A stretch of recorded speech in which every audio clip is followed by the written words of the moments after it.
Do we have anyone here for Motorcycle Awareness Month proclamation? Anyone for Motorcycle Awareness Month proclamation?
Sorry about that, everyone, but good morning. Happy Tuesday. Today is April 23rd, 2024, and the time is 9:12 a.m. And we are here at the Doña County Government Center inside the BOCC chambers, and I'm going to go ahead and call this meeting to order. First up, we do have an invocation from Pastor Mary Sellers from Latter Rain Harvest Fellowship Church. Welcome. Good morning. Good morning. Good morning, County Commissioner and staff. Count it an honor to be here this morning to serve you in this capacity. I was reminded this morning of a passage of scripture coming from 1 Timothy chapter 2, verse 1 and 2. It says, I urge then, first of all, that petitions, prayer, intercession, and thanksgiving be made for all people, for kings and all those in authority, that we may live peaceful and quiet lives in all godliness and holiness. May we pray. Dear Heavenly Father, as we come before you this morning, we come with thanksgiving in our hearts and gratitude. We come with humility, lifting up our Doña County Commissioner and its staff. I pray this morning for your wisdom, discernment, and guidance as they carry out their responsibility in governing our city. We thank you for our members. We thank you, Father, for their commitment in serving our community. I pray this morning that you would grant them the wisdom, understanding, humility in decision-making and making their leadership true and founded on that truth, that it will be characterized by compassion, integrity, and a deep sense of responsibility.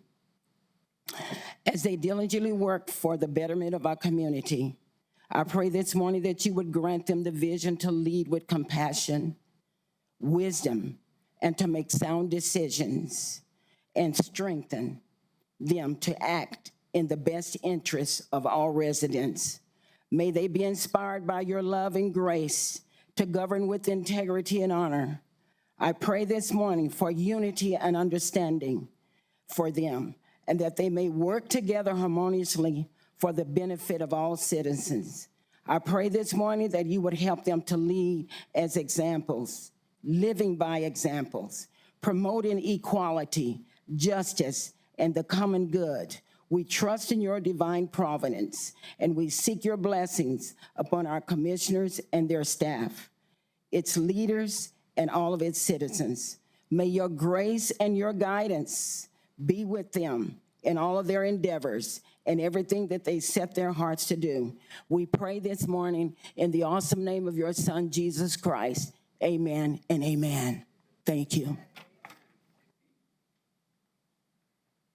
Wonderful, thank you. And if you'll all stand for the Pledge of Allegiance.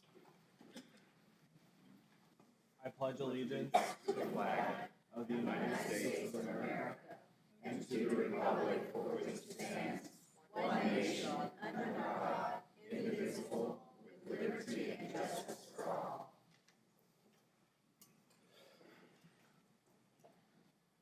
Okay, next up we do have roll call and determination of quorum. Brandy? Commissioner Reynolds, Here. Commissioner Chaparro, Commissioner Sanchez, Present. Vice Chair Murillo, Present. Chair Shaljo Hernandez. Here. We do have quorum. The commission convenes as the Board of County Commissioners and the County Board of Finance in open session. Mr. Macias, do we have any changes to the agenda? Good morning, Mr. Chairman. I was just informed that our county assessor has asked if we can remove item number 19, an annual evaluation maintenance report related to the county assessor, and it will be scheduled for a latter meeting. Okay, wonderful. And then also another change is that item number 15, the Motorcycle Awareness Month, is going to be presented by Vice Chair Murillo. I think we planned that. She even dressed the role today. So those are the two changes to the agenda. Anything else? I don't believe so. Wonderful. Do we have a motion to approve the agenda as amended? So move. Second. We have a motion by Vice Chair Murillo and a second by Commissioner Sanchez. Brandy? Commissioner Reynolds, Yes. Commissioner Sanchez, Yes. Vice Chair Murillo, Yes. Chair Sheldon Hernandez. Yes. Agenda is approved. Next on, we do have the consent agenda, which is items 1 through 12. The consent agenda can be approved by one motion for routine business. Mr. Chairman, I'll move approval of items 1 through 12. We have a motion by Commissioner Sanchez. Second. I have a second by Vice Chair Murillo. Any discussion? Seeing none, Brandy? Commissioner Reynolds, Yes. Commissioner Sanchez, Yes.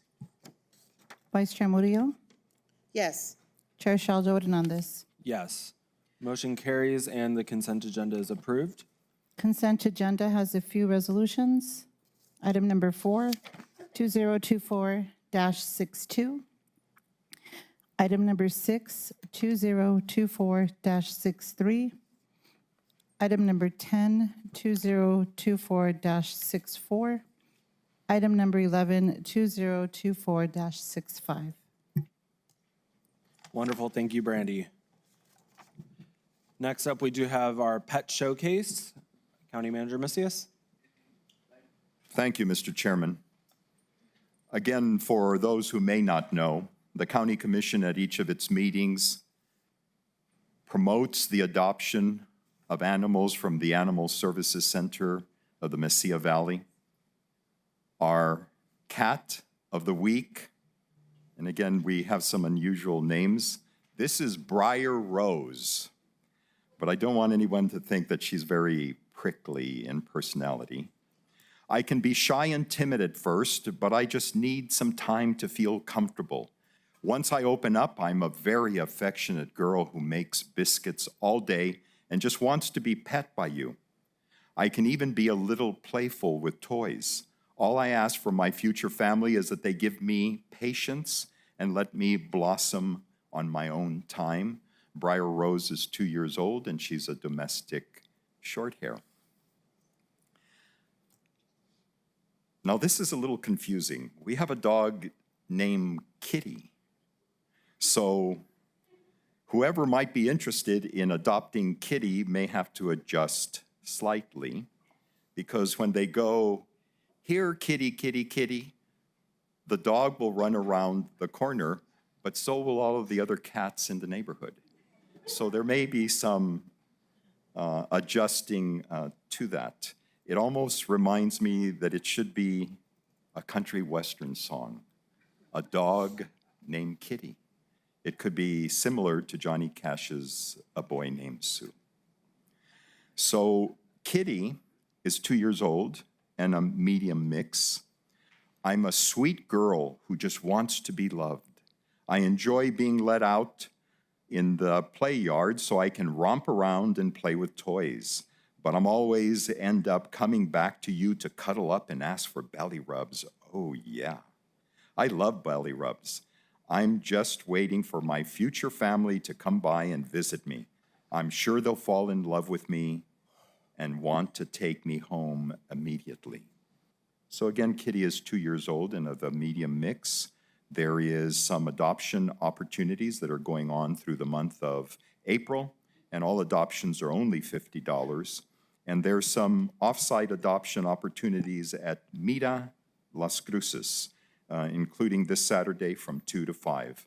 So for those of you in the audience, those of you that may be viewing from off-site, please consider adopting either Briar Rose or Here Kitty Kitty, or any other animal that may capture your heart that's currently at the Animal Services Center of the Mesilla Valley. Thank you, Mr. Chairman. Mr. Macias, have you ever thought that they cater these to you reading them at the commission meetings every week? What's that? They cater these to you just to hear you read it out loud. Tell me that again. They make these just to hear you say them Oh, out loud. Yeah. They should use you on the radio to Thank you. present these. Thank you. Next up, we have the employee recognition, where the commission will recognize Doña County employees for their years of service to Doña County. And once again, we do have County Manager, Mr. Macias. Also, let the record state that Commissioner Chaparro joined us at 9:23.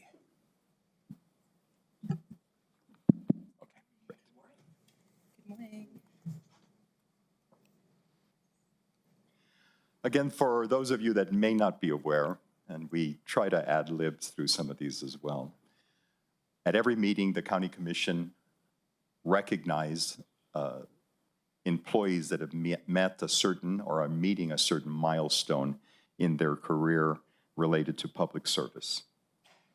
We have two individuals that are here today that work for our detention center.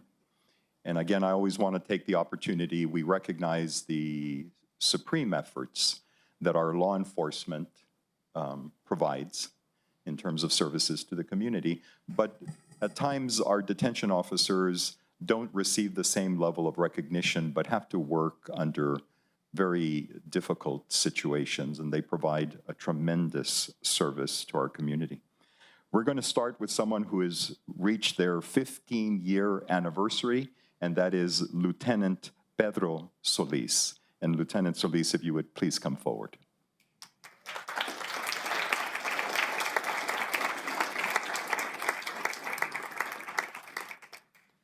Lieutenant Solis joined the County Detention Center in February of 2009 as a cadet trainee and became an officer in April of 2010. In 2013, he took on the temporary assignment as a sergeant for 10 months and was promoted to that role in 2014. In 2017, he was promoted to his current role of lieutenant, where he oversees the center's day-to-day operations and staff. He ensures compliance with county policies and procedures, coordinates response to complaints or investigations, manages critical incidents, and keeps the detention center leaders abreast of potential issues. Lieutenant Solis is known for being a strict but fair and consistent supervisor who does not show favoritism. He values integrity, self-awareness, courage, and leads by example. Committed to his team, he rewards adherence to policy, dedication, and honesty while addressing improvement needs swiftly. Over his 12 years as supervisor, he helped develop great leaders and mentors who have taken leadership roles themselves, both at the detention center and elsewhere. Many former subordinates reached out later to express their gratitude. Those are some of the happiest moments of his career. His supervisor, Captain Patrick Howie, said Lieutenant Solis is exemplary. An outstanding professional, his recent graduation from the National Jail Leadership Academy demonstrates his commitment to growth and leadership in his field. Finding a good balance, he also has a strong personal connections as a caring family man and a dedicated member of his community. Lieutenant Solis enjoys traveling with his wife, especially to Mexican beaches. And I'll want to know which is your favorite because they didn't say that here. And has a wide variety of hobbies, from an enviable collection of grills and cooking skills. Did you bring any samples today? No. To camping, fixing up old trucks, target shooting, collecting cacti, and rooting for the Miami Dolphins. Okay, not sure that connection. And the Texas Longhorns. Though that is a long list, he also loves his Frenchie gang of furry kids. Oh, you must have liked the pet demonstration. Very good. The furry kids are Chips, Chomba, Coco, Cheeto, and Butch, who won the county's Pet Day photo contest a couple of weeks ago. Sorry, I'm going to ask our IT people to see if they can bring up. We should have brought him up for the pet.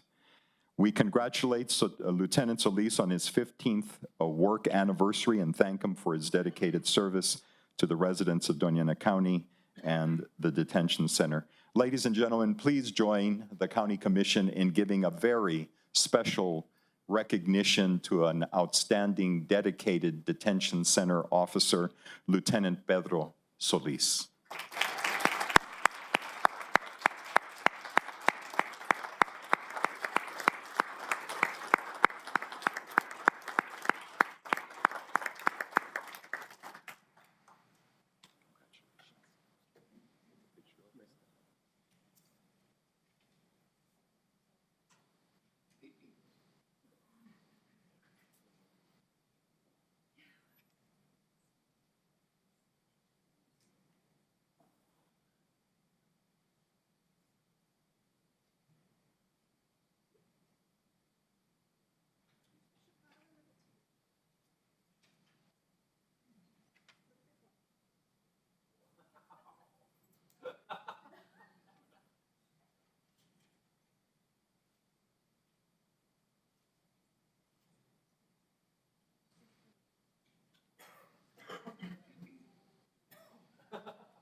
Our next recognition is for 25 years of dedication by another detention officer, Cynthia Armendariz. And Miss Officer Armendariz, if you would please join me as well.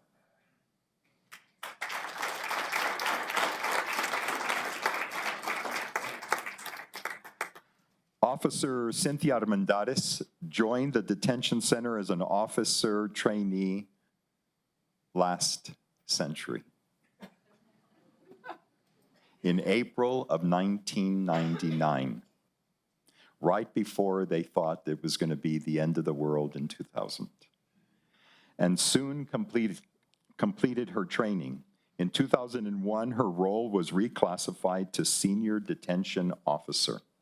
Throughout her career, she has supported the center wherever she was needed most, working in all of the departments of the facility, including juvenile, adult, healthcare areas as needed. She is currently assigned to the healthcare unit in the adult facility. Her supervisor, Lieutenant Jose Avila, said it is a pleasure to work with Officer Armendariz. They have been on the same team several times throughout both of their careers, and he has consistently found her to be a dependable officer who takes pride in her work. She is known for good teamwork and dependability among her peers. She is very proud of her 25 years of service to the county and to the community. Her biggest source of pride is her family and their accomplishment. When not at work, she enjoys spending quality time with them. She also finds time for her hobbies, which include baking, crocheting, quilting, and woodworking. Never having seen any of that. Ladies and gentlemen, just on a personal note, I've known Lieutenant Armendariz probably all of the time that she's worked at the detention center. She is one of the most gracious, pleasant individuals that you would ever meet.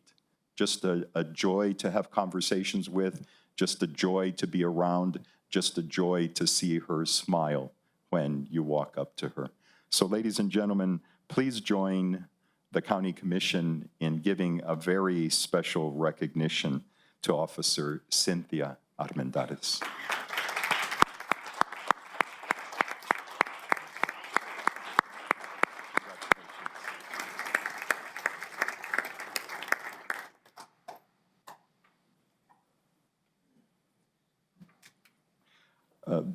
This Nambe plate is in appreciation and recognition of 25 years and the additional 25 years that you're going to be providing to the county of dedicated service to Doña County on behalf of the Board of County Commissioners and County Management. Congratulations.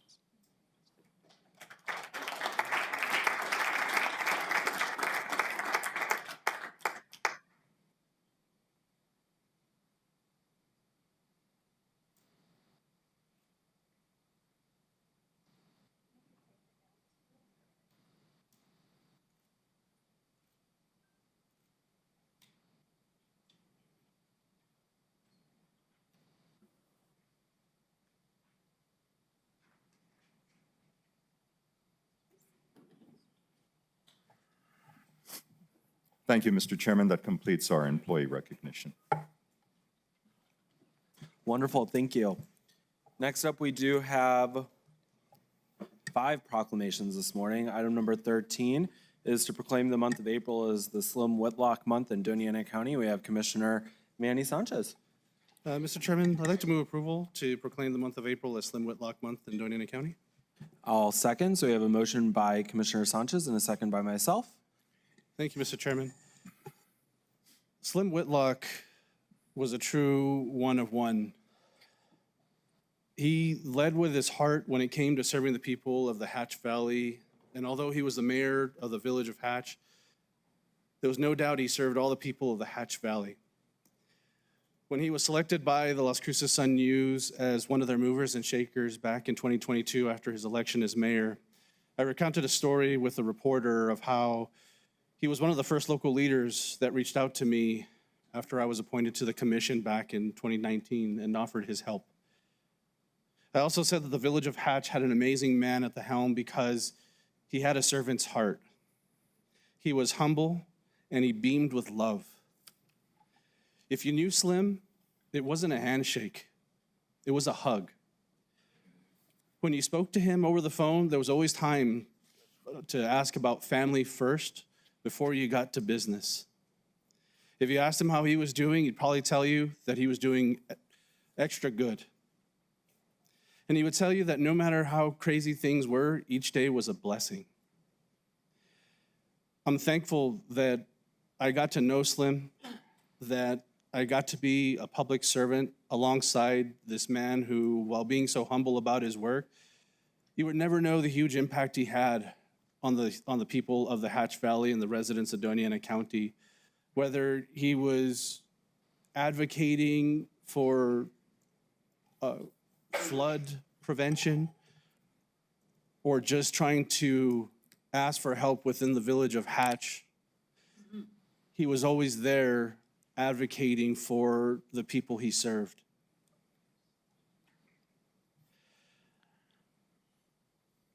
I'd like to recognize the Whitlock family that's here joining us, especially his wife, Gracie, his daughter, Brandy, and his son, Cameron. I want to thank you all for joining us here this morning. Thank you for sharing Slim with us and all of us.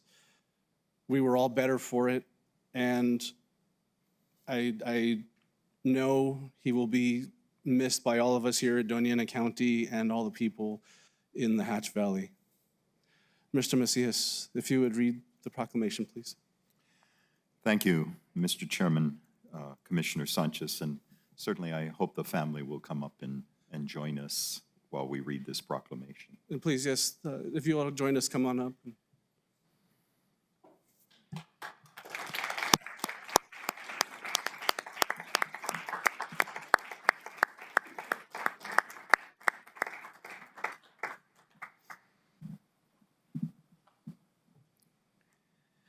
Whereas James Lynn Slim Whitlock, born on December 26, 1959, made an indelible impact on his community until his passing on March 9, 2024. Slim emerged as a prominent figure in the vibrant tapestry of the of the Hatch Valley. And whereas he started achieving notable milestones as a member of the Hatch Future Farmers of America Meets team, contributing to a national title victory through dedication and skill, he served as a member of the Hatch Valley Schools and later as trustee and mayor of the village of Hatch. And whereas Slim's legacy transcends personal accolades, he epitomized a profound commitment to others, dedicating himself tirelessly to the betterment of his beloved community. Slim's leadership was characterized by humility, grace, and unwavering dedication to service. And whereas his impact was palpable as he navigated the intricacies of governance to secure essential funding for pivotal projects in Hatch, despite accomplishments, Slim remained remarkably humble, embodying the belief in the transformative power of a kind word and a helping hand. His infectious smile and warm embraces touched the lives of all who had the privilege of crossing paths with him, leaving an enduring imprint on the collective memory of his community and beyond. Whereas as the village of Hatch mourns the loss of a cherished friend and leader, Slim's spirit of selflessness and compassion serves as an enduring beacon, guiding current and future generations to follow in his footsteps of humble service, caring kindness, and gentle leadership. Now, therefore, the Doña County Board of Commissioners does hereby proclaim the month of April as Slim Whitlock Month. Mr. Chairman, a proclamation for the consideration of the board. Thank you, Mr. Macias. Commissioners? And Mr. Chairman, I'd like to, before we vote on this to the family, I don't know if you all want to say a few words or share anything. If not, we can, or anybody in the public, if you wanted to add anything, I'd like to welcome you up. I know. Mr. Chairman, as the perhaps family warms up a little bit. Oh, okay. As a member of the public, I can share a personal experience with Mayor Slim. Excuse me just a minute. He accepted the National Day of Prayer with genuine warmth and love. I was totally amazed when I personally was able to be present up there in one of your council meetings. And we in turn presented him with the first prayer in Congress. It's hanging on his wall in his office. I'm telling you, folks, he was a true Christian. He was more than just another human being. He embodied our faith. And so I want to tell all of you members of Slim's family how much he moved me and still is. God bless him. Thank you. We can learn from a man like that. He demonstrated through his works and the fruit of what he has done. He is truly sorely missed. We need more like him. Thank God. Thank you.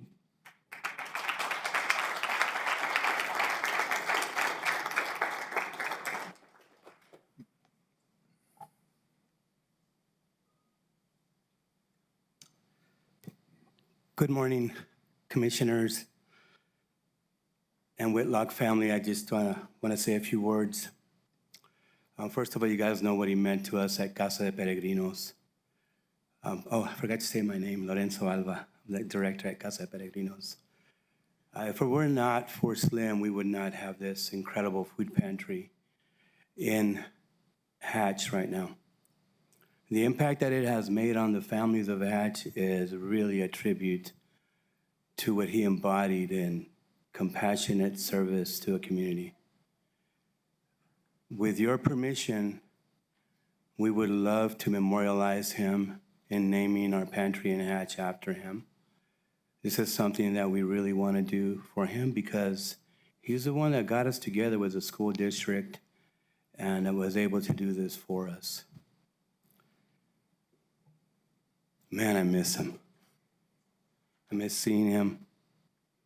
But we're going to memorialize that building so that his legacy is there forever. And we're going to do this in honor of him and for you and for the community of the Hatch Valley. I also want to thank all of you for being a part of that mission with us of feeding the hungry. Because now you're part of it. Now you're part of it, whether it's by the people that are coming to the pantry or a delivery program that he really wanted to happen. That'll begin sometime this fall, where we can take food to those that just can't make it out of their ranch homes anymore. It's something that he did on his own for many, many years. And we're going to do the same thing for him. So I appreciate it. I miss his hugs. And on behalf of the board of directors at Casa de Peregrinos, me personally, God bless all of you.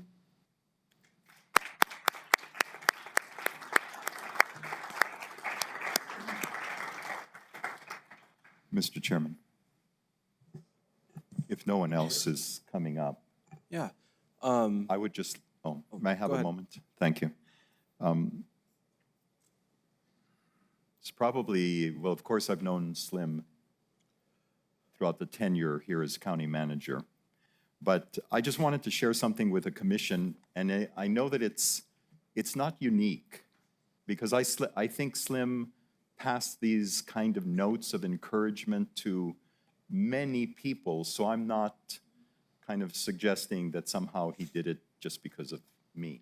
He did it for many, many people, but this was an example, and it's so touching. I know that it might be hard to look, and I don't know if he wrote it while he was waiting for the meeting or if he had written it beforehand before he came into the meeting with me, but it's handwritten. I've saved it now for, I think, 3 or 4 years because it was so touching. I saved this note, and that isn't really like me.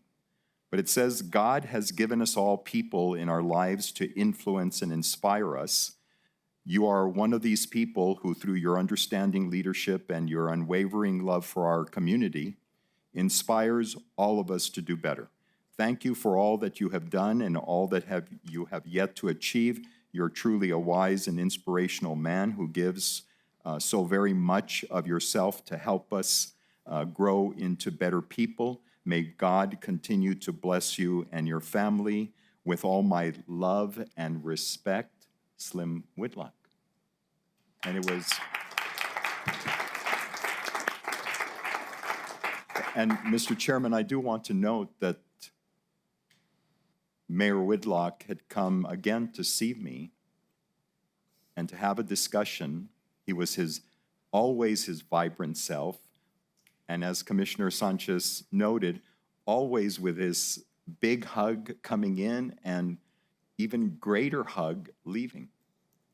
And then 3 days later, he was gone. And so it's memories that will always remain with me. Thank you.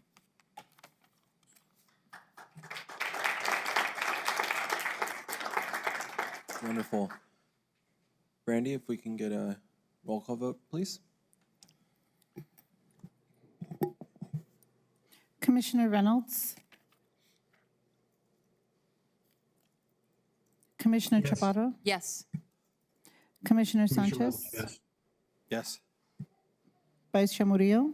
Yes. Chair Shaljo Hernandez? Yes. Motion carries.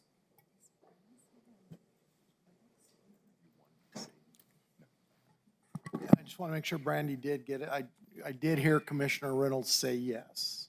He did. Okay.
Okay. Item number 14 is New Mexico State University Graduate Student Appreciation Week. Do I hear a motion? So moved. We have a motion by Commissioner Chaparro and a second by Vice Chair Mario. So with 176 graduate programs that NMSU has to offer, it highlights the wide range of opportunities for students to obtain credentials beyond their bachelor's degree. NMSU's rich history as an agriculture and mechanical institute reflects in its wide variety of graduate programs it offers. With highly specialized knowledge and certification, their contribution to society and earning potential increase. However, we also want to highlight that on their way to those higher certifications, graduate students contribute significantly to research and teaching in the university, academic knowledge, and outreach into our community. NMSU graduate students in the College of Engineering help advance knowledge in fascinating areas like aerospace, computer science, environmental, industrial, and mechanical engineering. They also work in the College of Health, Education, Social Transportation, where they train in clinical mental health, kinesiology, public health, and social work, among many others. As an example, graduate research assistants are involved in projects that include finding ways to optimize crop production, effective water management, and monitoring soil and health and fertilization. Graduate students in National Research Traineeship Program are currently looking into new artificial intelligence technologies to solve arid land agriculture challenges. In short, without graduate students, any university would significantly slow down or stop projects in research collaboration, independent studies, and teaching. And today we have some graduate students from NMSU. If you'd like to join us up at the podium.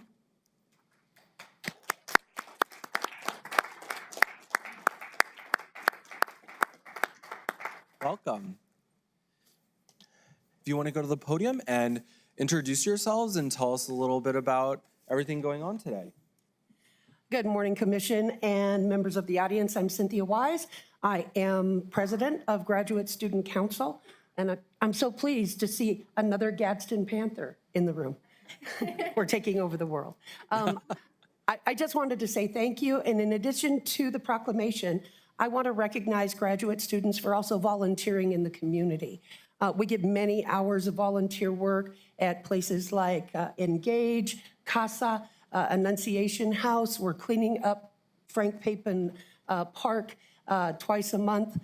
Your graduate students are here in support of you, and we are in support of our graduate students. Thank you so much for this honor. Wonderful. Good morning, Commission. Sorry, I'm a little short.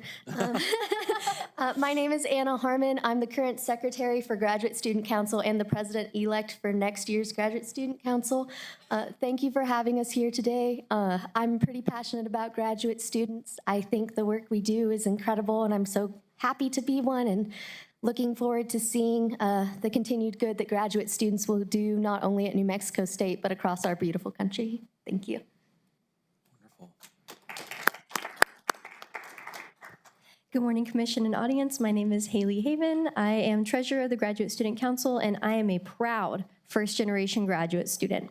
Yeah. To be completely honest, graduate school was not in my plans, neither was even earning a bachelor's degree, but the amazing contributions made by NMSU administration and my peers have pushed me through to a master's degree and hopefully someday a doctorate. I hope that I can give back to the community that has given me so much, not only as a high schooler and an undergraduate, but also as a graduate student. I cannot thank Doña County enough, Las Cruces, and of course the New Mexico State campus. Let's go Aggies.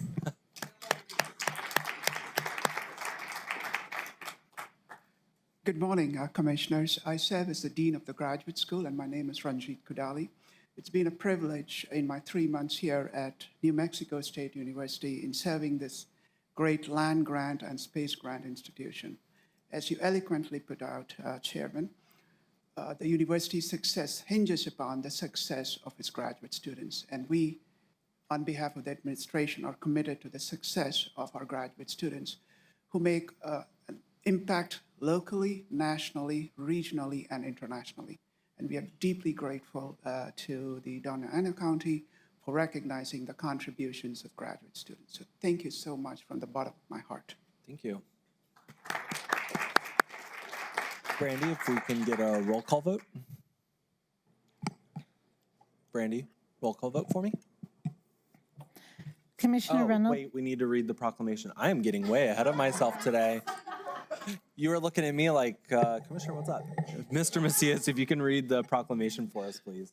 Thank you, Mr. Chairman. Whereas the Doña County Board of County Commissioners recognizes the invaluable contribution of graduate students to a vibrant academic environment and the overall prosperity of our community. And whereas New Mexico State University stands as a beacon of higher education statewide, fostering innovation, research, and intellectual growth, its graduate students serve as an integral pillars of academic excellence, driving forward the frontiers of knowledge with dedication, perseverance, and intellectual curiosity. And whereas graduate students at NMSU play an indispensable role of advancing and preserving the university's tripartite land-grant mission of teaching, research, and public service. And whereas the scholarly pursuits of graduate students enrich academia on campus and extend outward, positively impacting the broader community through collaborations and research. And whereas the diverse talents and perspectives of graduate students at NMSU as well as other universities enhance the cultural fabric of their community, contributing to a dynamic and inclusive society. We recommend and celebrate the remarkable achievements and contributions of graduate students at NMSU. We recognize their vital role in advancing knowledge in every academic discipline, and we appreciate their dedication to academic excellence, outreach, and engagement throughout Doña County. Now, therefore, as the Doña County Board of Commissioners does hereby proclaim the first week of April as Graduate and Professional Student Appreciation Week. Mr. Chairman, a proclamation for the consideration of the board. Wonderful, thank you. Commissioners, any other comments? None. Now, Brandy, go ahead and roll call that. Thank you. Commissioner Reynolds? Yes. Commissioner Chaparro? Yes. Commissioner Sanchez? Yes. Vice Chair Murillo? Yes. Chair Shaljo Hernandez. Yes. Motion carries. Congratulations.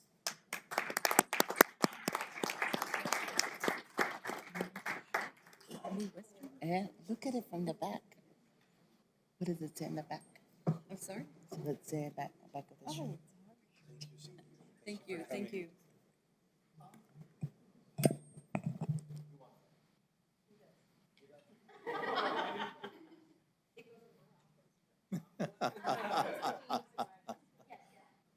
No, you have to line up with him on that side.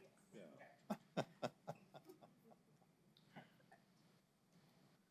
If we could just tilt it down just a little so the light doesn't glare on the glass. I know. If we could just a little closer, perfect.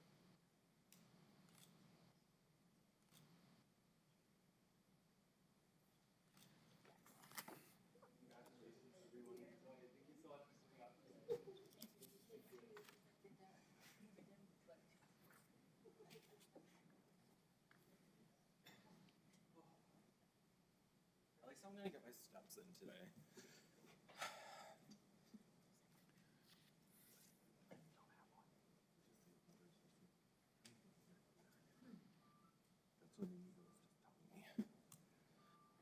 Let me see if she responded. Okay, next up we do have item number 15, which is to proclaim the month of May as Motorcycle Awareness Month in Doña County. And we have Vice Chair Murillo. So it's just in time for a change in weather. And this is dear to me. I've been riding bikes since before I ended up in a wheelchair and afterwards. And it is great to hear that there's motorcycle companies that have access ADA compliance to be able to ride a bike. So back in 1995, we owned a 1984 Goldwing Honda motorcycle when I was walking. Now, I own a 2013 Softail Heritage motorcycle, and to be able to fix it at ADA. So I get to ride with others, you know, until I have that accessible.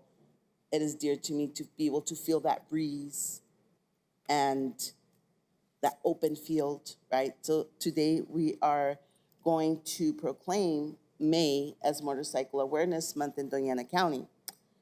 We remind our road users to practice good driving habits and be mindful of bikers on the road, right?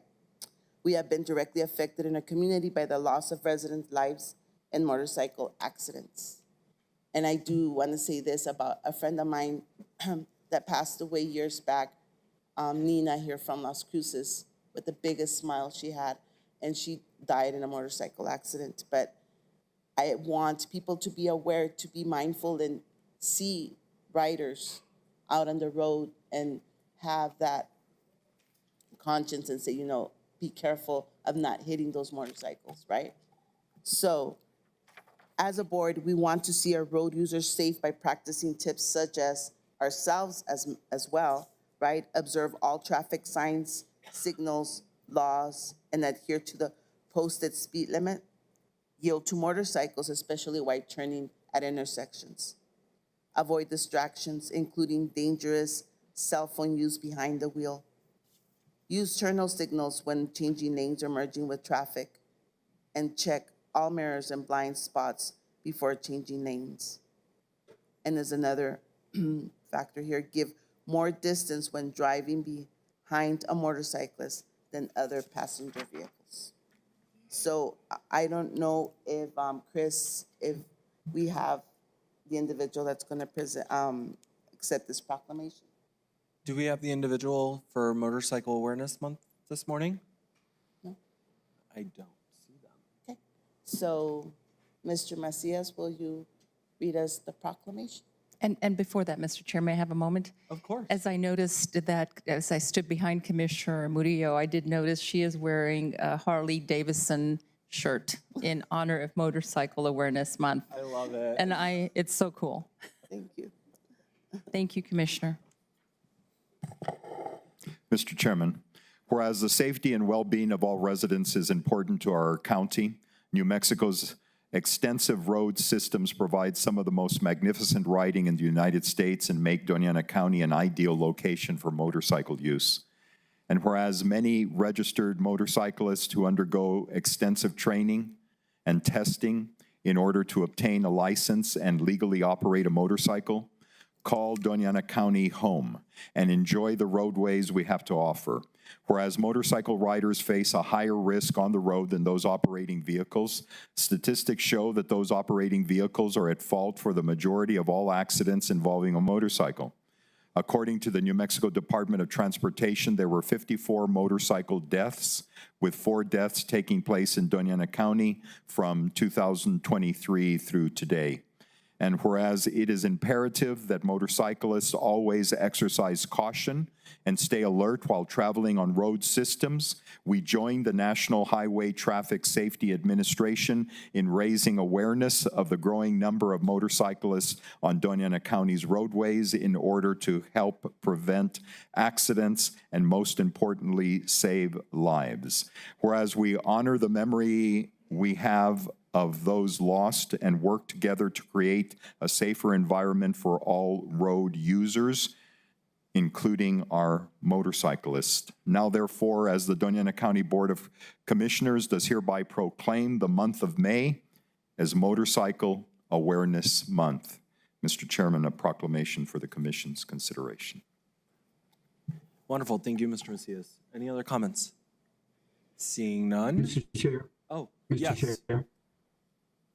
Yes, this is Commissioner Reynolds. We do have someone here to receive the proclamation. Come on up.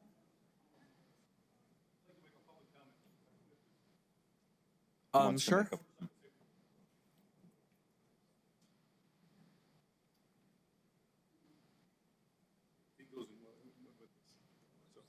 Good morning, Commissioners.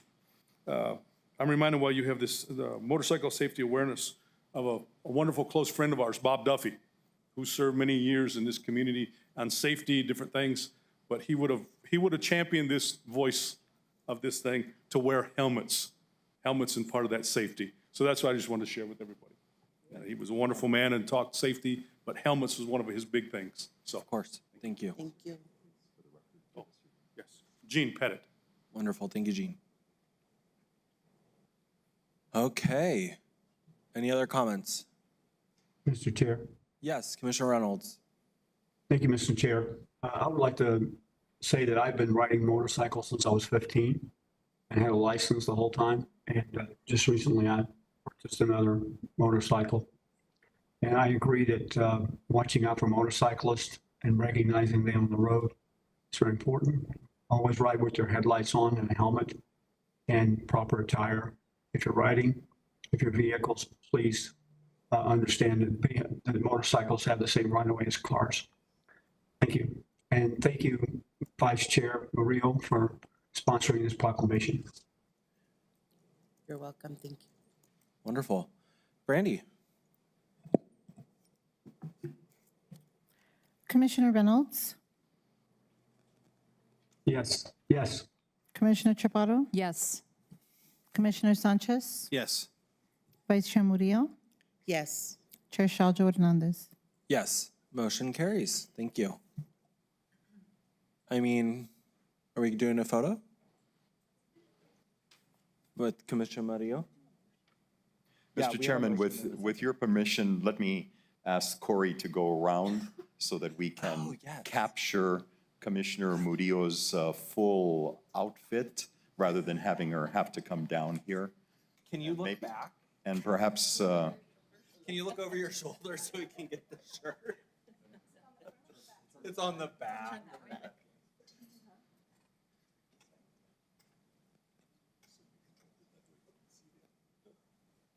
Come here, Manny. Where do I squeeze it? It's not gonna, most people are not gonna squeeze there. All right. Just mess it up. Kind of. You're draped in the New Mexico flag? I put clothes hangers on there, so it looks full. Acércate a minute. I won't bite you. Just get closer. I'm not even joking you.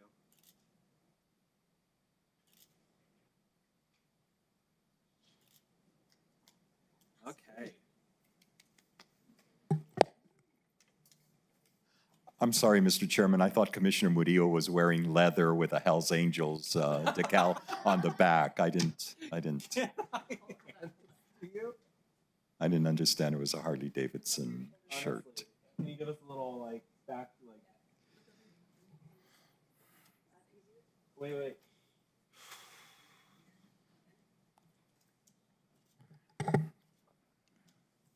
Thank you.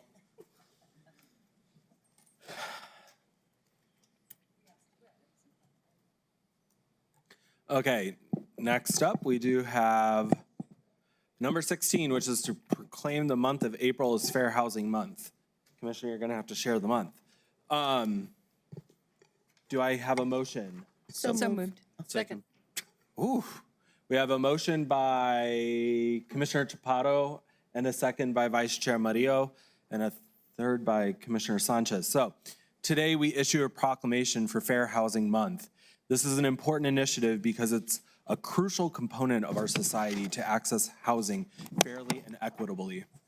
We know that there is a shortfall of affordable housing in our community, and its impact on vulnerable populations such as low-income families, individuals with disabilities, veterans, seniors, and others.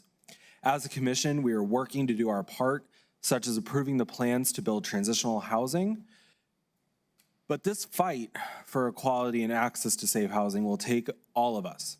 Fair Housing Month raises awareness about the rights and responsibilities of residents, housing providers, and the community at large. We have to work together to avoid discrimination practices and call out wrongdoing respectfully when we see it. There is beauty and diversity in our neighborhoods. We want people to feel connected and wanted in Doña County, regardless of their protected class.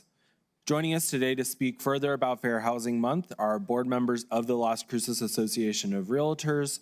If you can all join me up front at the podium.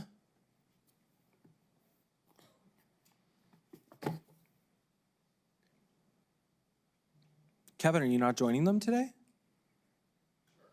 Come on up. If you all would like to just state your name and tell us a little bit about yourself at the podium, that would be great. I'll go ahead and speak for all of us. My name is Emery Simpson. I am president of the Las Cruces Association of Realtors this year. With me is our association executive, Erica Mosher, my vice president, Carolyn Canfield.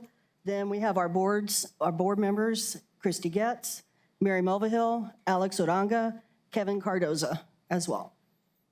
Wonderful, thank you. Anyone else want to say anything? No?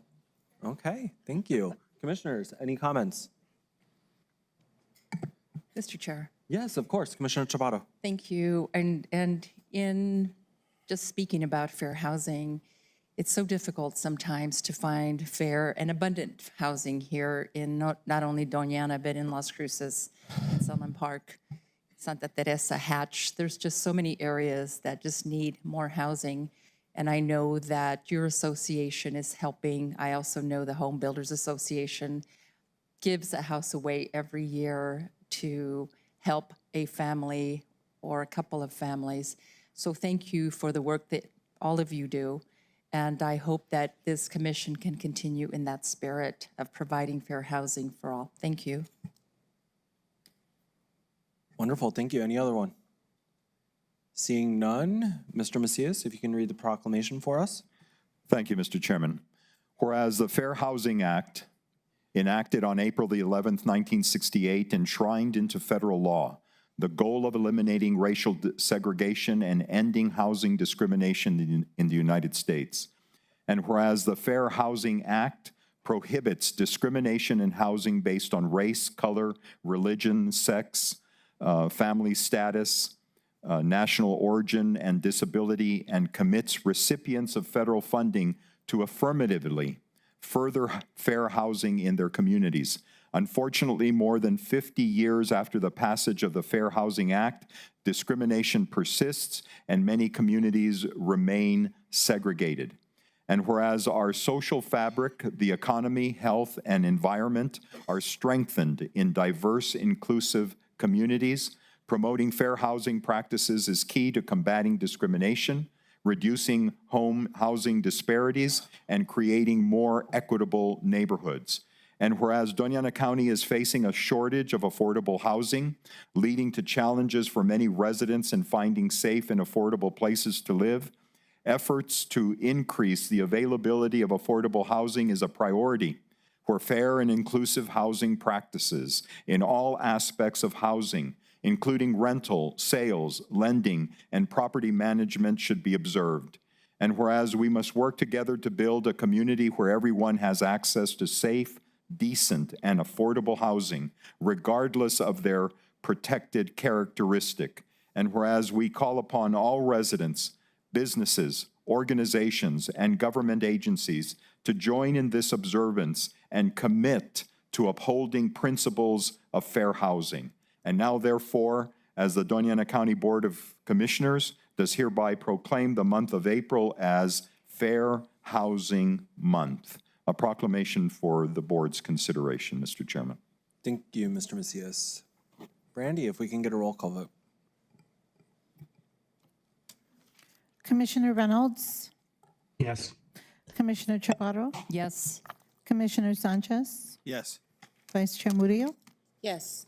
Chair Shalja Hernandez. Yes, motion carries. Congratulations.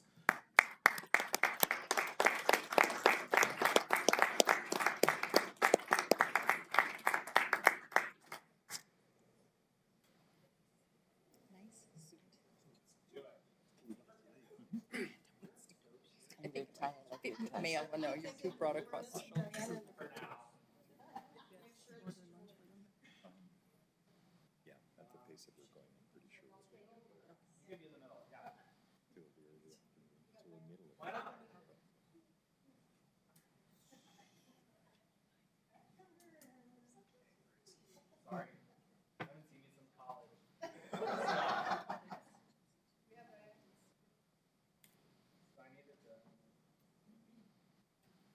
Podium's in the way here.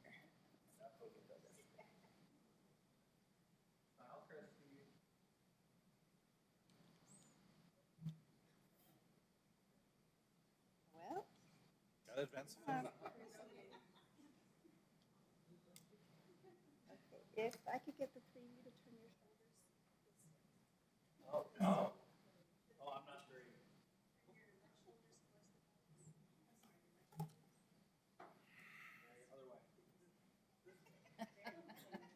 Your other right. And if you could tilt the proclamation down a little, perfect.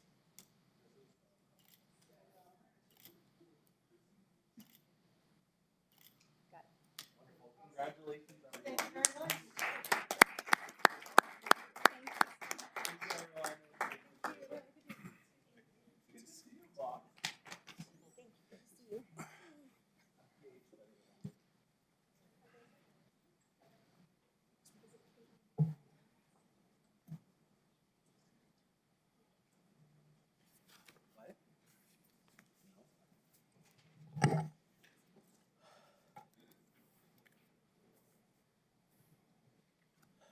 Okay. Next up, we have item number 17, which is to proclaim May 2nd as National Day of Prayer in Doña County. So moved. I have a motion by Commissioner Chaparro. I have a second by Vice Chair Murillo. So last year, I voted against National Day of Prayer because I believe that prayer and spirituality are deeply personal and meaningful to many. I was concerned about the county's funding of activities that can be seen as using public resources to support religious beliefs, which goes against the principles of fairness and inclusivity. And I should have done a better job at explaining that last year. Instead of promoting or endorsing a specific religious observance, we should focus on promoting inclusivity and unity through interfaith activities that bring together people of all backgrounds in the spirit of mutual respect and understanding. The National Day of Prayer is a meaningful occasion for our community to come together, not only to honor our own personal religious beliefs, but also to celebrate the rich diversity of beliefs that exist within Doña. It serves as a reminder of the strength we derive from our unity and diversity, highlighting the values of tolerance, understanding, and mutual respect that are the foundation of our community. With that said, this year, I am sponsoring the National Day of Prayer proclamation. For this year's celebration of the National Day of Prayer, we honor the Tortugas Pueblo and their hundreds of years of spiritual and joyful prayer in both dance and song called cantos. Let us join together in prayer, reflection, and acts of kindness today, embracing the principles of understanding, tolerance, and unity that bind us as one community. We have Cacique Patrick Navarez from the Tortugas Pueblo, who will not only accept the proclamation, but lead a prayer and allow us to participate in a land recognition blessing. A land blessing recognizes ancestral land and the intention to develop it responsibly and respectfully. And I would like to welcome them up today to talk about this, about their prayer. Come on up. And then we will take a brief recess, and anyone that wants to join us outside in the front is more than welcome to join us outside for that land blessing. Cacique, if you want to come up for a moment and just tell us what to expect.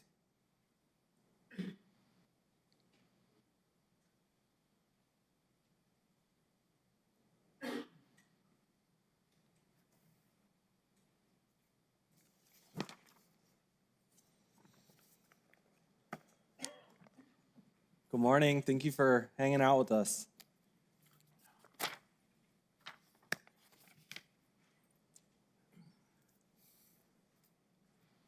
Welcome. Good morning. Good morning, Mr. Chairman, fellow commissioners. As the chairman said, my name is Patrick Narvaez. I'm the cacique of Tortugas Pueblo. I'd like to introduce our fellow members, if I could. This is my father, Henry Narvaez. I've replaced him. He's our cacique emeritus.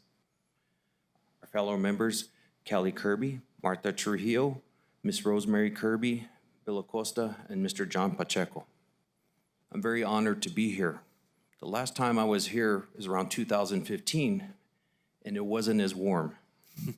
But I'm very honored to be here, and I'm glad to see change has come for us. Thank you for having us. What we would like to do, this prayer we call El Camino, the journey. And it's important to us because life is a journey. You have your peaks and your valleys and your ups and downs. So we welcome everybody to please follow us. We're going to do a procession out the doors, and we'll form a circle. It's important not to get too high and not too low in life, and that's what we believe in, to try to maintain and be there for each other. So we're honored. I'd like to, before we go, is it okay if I ask any of our members if they'd like to say a few words, Mr. Chairman? Of course, thank you. Please do. Anybody like to say anything? Okay. We will, Okay. We'll read it after we come back in. We're going to go ahead and recess the meeting for a few.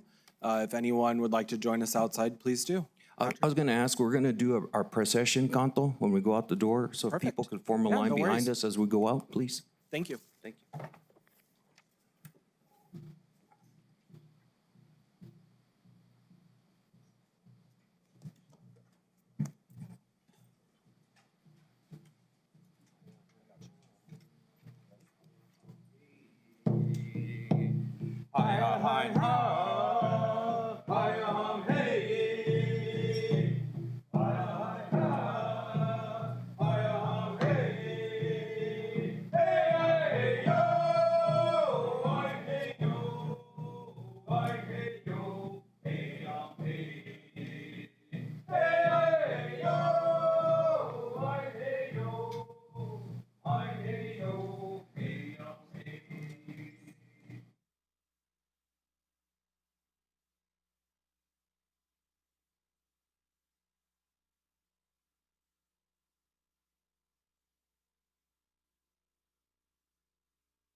Everyone else has been public commenting, yes.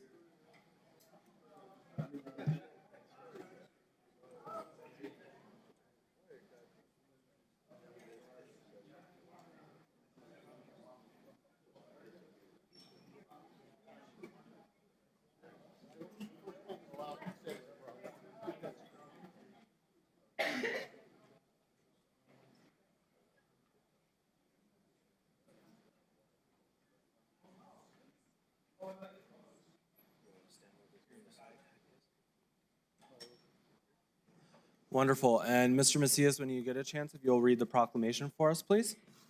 But if I may, Mr. Chair, Do you want to do it now or after the proclamation? whatever you'd like. Let's Mr. do it Chair. after the proclamation. Thank you.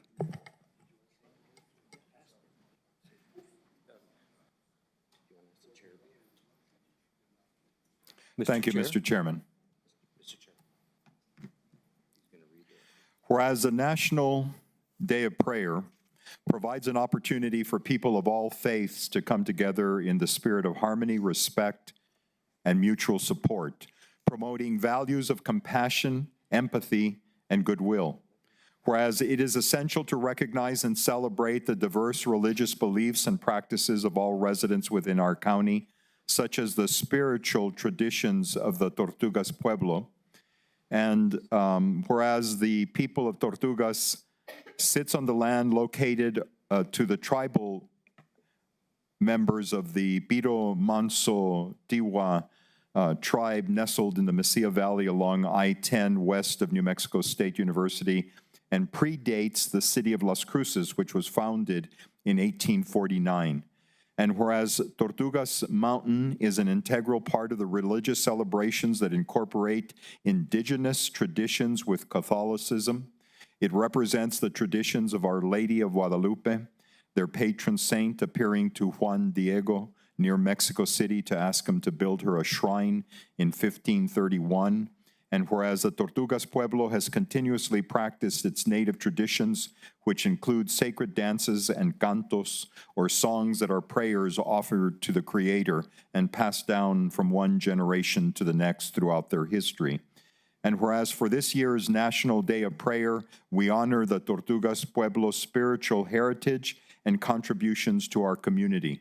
We recognize and celebrate their unique traditions, which enrich the cultural tapestry of our county and serve as a testament to the strength of our unity in diversity. Now, therefore, the Doña County Board of Commissioners does hereby proclaim the second day of May as National Day of Prayer. Mr. Chairman, a proclamation for the consideration of the board. Thank you, Mr. Macias. Yes, sir. Thank you, Mr. Chairman. Just a few words. Of course. Es para nosotros un gran privilegio, un gran honor. Este día que el condado de Doña, que los comisionados del condado de Doña reconoce que nuestra gente, aquí estamos, aquí hemos estado y aquí vamos a seguir. Estos cantos, estos ceremonias vienen del corazón. Nosotros entendemos que el Creador nos hizo a todos y nos hizo a todos iguales. Hombres, mujeres, niños, de cualquier religión. Todos somos iguales. Todos tenemos derecho aquí. Así es que ustedes este día nos dan este honor y lo recibimos con el corazón abierto. Estamos muy agradecidos y les damos las repetidas gracias. Thank you. Thank you.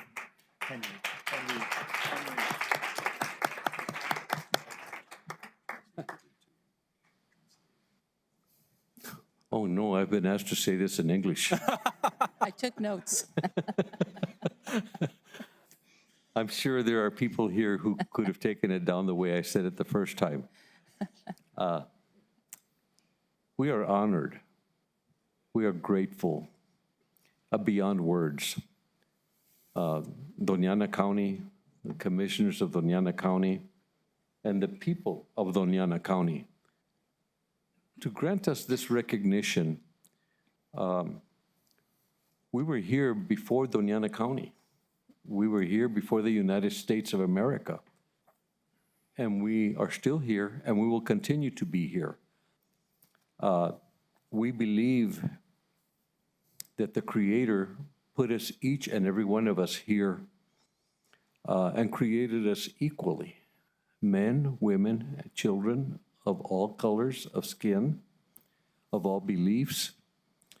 And so with that in mind, we are more than honored to receive this recognition today. And we thank you, and we ask that the Creator bless all of us, whatever our religious beliefs may be, because we are all children of the Creator. Gracias. Thank you. Can I get a show of hands who's here to give public comment on this proclamation? 1, 2, 3, 4. Quite a bit. And Commissioner Chapada wants to speak as well. Before we open up public comment, should we get the picture out of the way so they're not waiting here forever? Yes? Okay. We're going to go ahead and take a picture if we could really quick, and then we'll get public comment underway. Mr. Chairman, Yes. would we complete the vote first? Well, we have to do public comment for discussion before we vote. Okay. And it's going to be quite a bit. Is that okay with the commission? It's going to be quite a long. Commission, what would you like to do? I guess my question would be if the public comment, I don't think is going to change our vote in terms of a proclamation, but I'm just wondering if we want to, and I don't know, Mr. Macias, if you might have some guidance on whether we should move forward with a vote and then have public comment. And then, we can do our pictures and then have public comment. You may want to hear from those that are objecting to the passage of the National Day of Prayer. Those that are here to comment in support or basically just comment in general, you might hold that off for a little while. Can we just take a picture then? So that they don't have to be here this whole time if they don't want to? Okay, let's do that then. We'll take a picture and then we'll do public comment and then we'll take the vote. And that way if Tortugas doesn't want to stay around any longer, they don't have to. Is that okay with you all? Okay, let's do that. And then we'll do.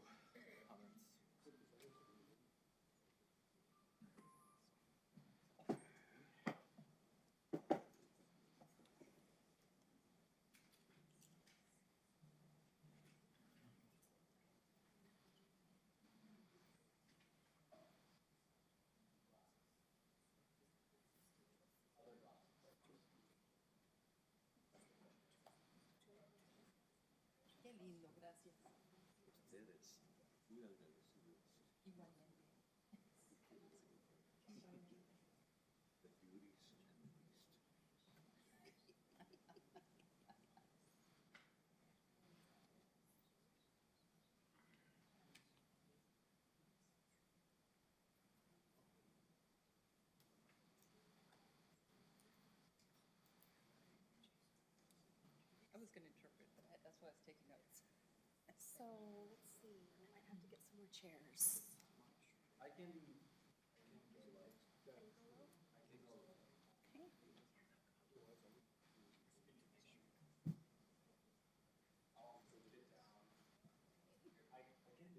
There we go. Awesome.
Thank you, everyone.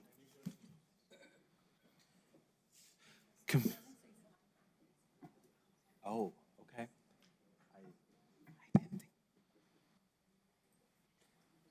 Okay, Commissioner Chapato, you asked to speak? Yes, thank you, Chair.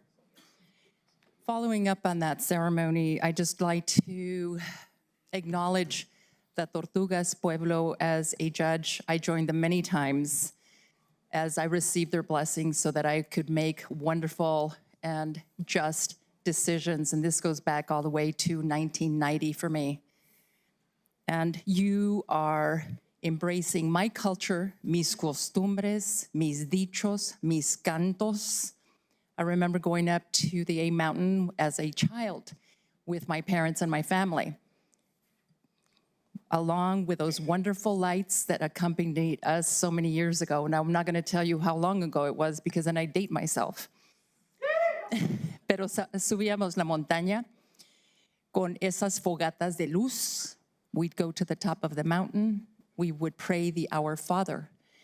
And then we would thank Lord God that created the sun, the moon, and the stars. And as we danced around in a circle, it reminded us how we are connected to each other, how we are connected to this earth, and how we are connected to God. So I thank you for those wonderful memories as a child, as an adolescent, and now as a woman. I continue to pray faithfully every day. And I thank you for acknowledging the Native American blood that runs in my veins. So blessings to you all. And I hope that we can all remember today that God created us equally, as the spokesperson for the Tortugas Pueblo said anteriormente. We are all equal. We may just pray a little differently, but we are created equally. And I'm grateful to the Pueblo for your wonderful blessings and prayers. Que Dios los bendiga. Y me voy a unir con ustedes la siguiente vez a la montaña, quizás no hasta arriba, pero a la mitad. Mil gracias. Thank you. Any other commissioners? Seeing none. Public comment, since there's a large group of you, if we can set the timer for 2 minutes.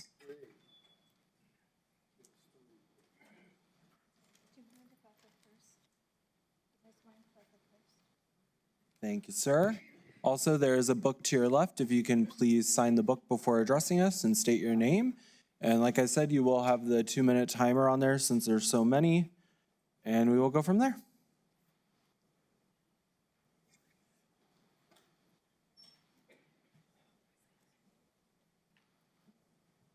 Okay, start your timer. Good morning. My name is Elia Jimenez Pettit. I was born here in New Mexico, and I also believe in our Constitution. I believe that the National Day of Prayer was meant for all people, according with our Indian folks. I love them dearly, but the National Day of Prayer should be the acclamation that the Congress has given us, our right to get together and pray for everyone. So I believe in my heart that this ceremony should have been done on a separate day, not one that was designated by Congress. So in any way, I am saying this. I love our Indian people. I grew up, my parents, my father, Jesus, was part Yaqui. I'm telling you that this show was out of place and not appropriate for the United States of America. In Jesus' name I speak, amen.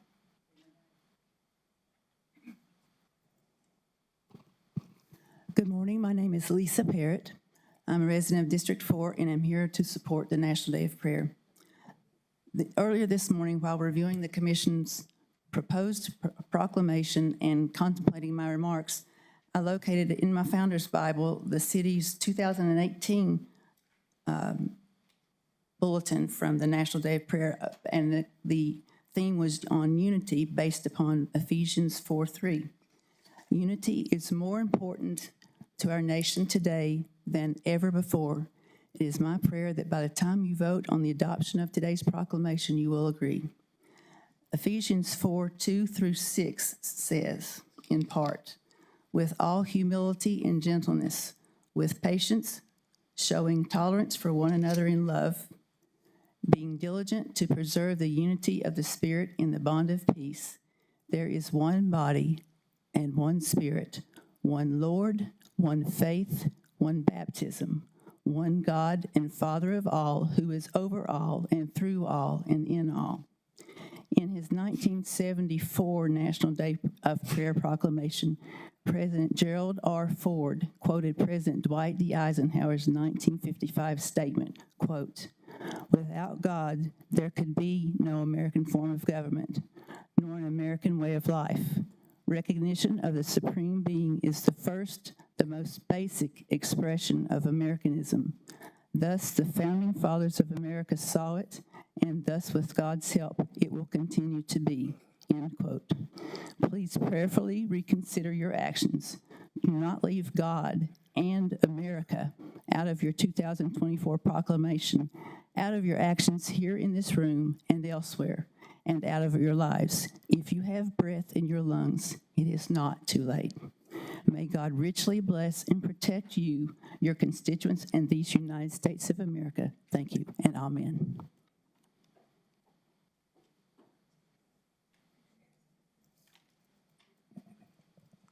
Mr. Chairman and County Commissioners, I am a veteran. I had served my country for 7 years. It was an honor and privilege to serve my country for all people, all races, all beliefs. And so we can have this National Day of Prayer. And I'm asking respectively to honor what the National Day of Prayer was set up for. That this started back with George Washington as they were praying for our country. And then in 1952, President Truman signed a bill proclaiming a National Day of Prayer that we must be declared by subsequential,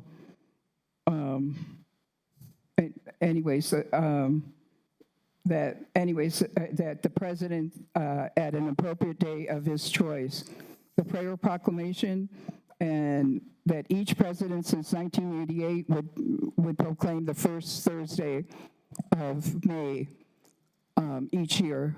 And so, anyways, that this is for all people. Please consider your vote. Thank you.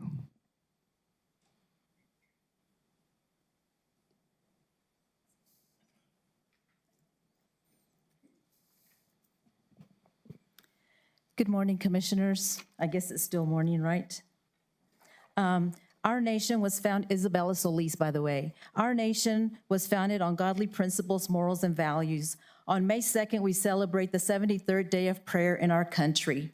As commissioners, you may have taken the name of the Lord Jesus Christ out of the proclamation you all wrote, but he will always be the King of all things. Unfortunately, our nation has strayed away from following the Lord. I quote, "The fear of the Lord is the beginning of knowledge, but fools despise wisdom and instruction." I pray that every employee acts with integrity while serving the people of the county. May they recognize their work as a calling from God rather than just a career. They are called to serve others, not to be served. I also pray that the people's eyes will be opened and they will find Jesus as their Savior. May the mercy of the Lord triumph over judgment. Furthermore, I pray that our nation will align itself with God's purposes once again, leading to fulfillment in all things. As a nation whose God is the Lord is blessed, we stand strong and courageous against the attacks of the enemy and the agendas of culture that disrespect and disregard our God. We will fight as his light for all that is right and righteous. Finally, we are thankful for the opportunity to observe May 2nd, 2024 as a National Day of Prayer for our forefathers who believed in prayer. Commissioners, thank you so much for listening. May God bless Doña County, and may God bless this great country that I love, the land of the free and the home of the brave. God bless y'all.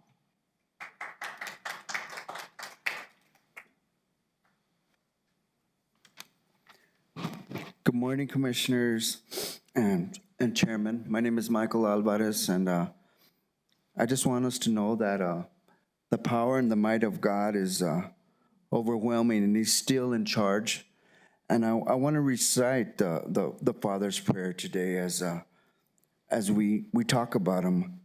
My Heavenly Father, our Father which art in heaven, hallowed be thy mighty name. Your kingdom come and your will be done on earth as it is in heaven. Give us this day our daily bread and forgive us our sins as we forgive our sinners. Lead us not into temptation, but deliver us from evil.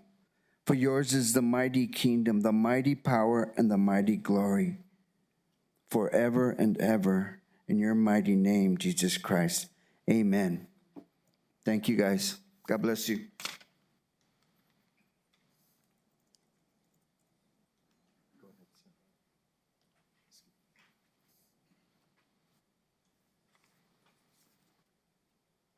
Good morning, Mr. Chairman, Commissioners. Thank you for letting us speak today. I too only have our Lord's Prayer to say this morning. Our Father who is in heaven, hallowed be thy name. Thy kingdom come, thy will be done, on earth as it is in heaven. Give us this day our daily bread. Forgive us our sins as we forgive those who sin against us. Lead us not into temptation, but deliver us from evil. For thine is the kingdom and the power and the glory forever. Amen. God bless you all. Sir, Vice Chair Murillo was asking if you could please let us know your name. I beg your pardon. My name is Don Chafee. I am a resident here of Las Cruces. Thank you for letting us speak.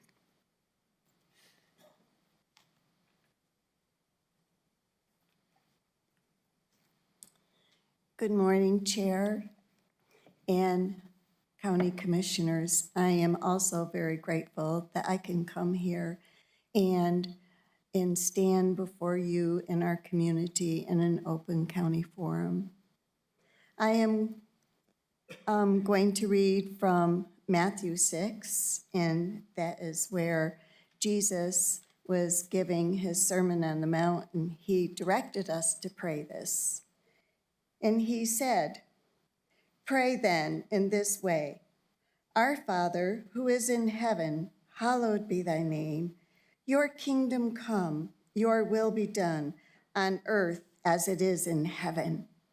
Give us this day our daily bread, and forgive us our debts as we also have forgiven our debtors. And do not lead us into temptation, but deliver us from evil. For yours is the kingdom and the power and the glory forever. Amen. For if you forgive others for their transgressions, your heavenly Father will also forgive you. But if you do not forgive others, then your Father will not forgive your transgressions."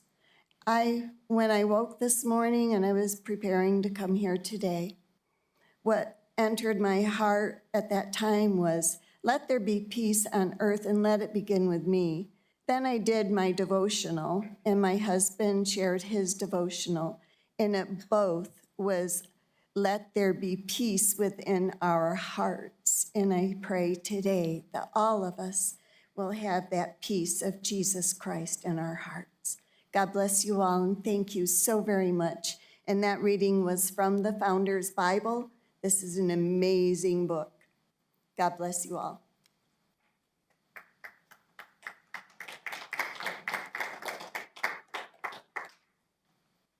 Hello, Chairman and Commissioners. My name is Noemi Rios, and I'm going to read the Lord's Prayer. Our Father in heaven, hallowed be your name. Your kingdom come, your will be done on earth as in heaven. Give us today our daily bread. Forgive us our sins as we forgive those who sin against us. Lead us not into temptation, but deliver us from evil.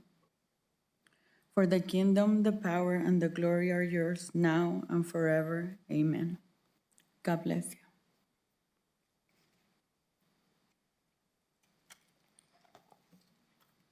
Good morning, Chairman, and Commission.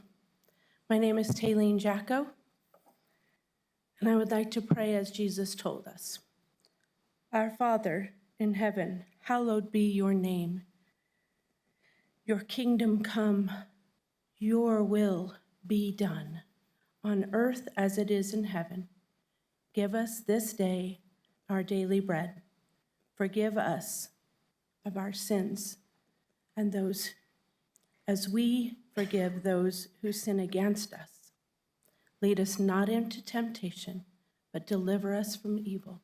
For thine is the kingdom and the power and the glory. In Jesus' name, amen.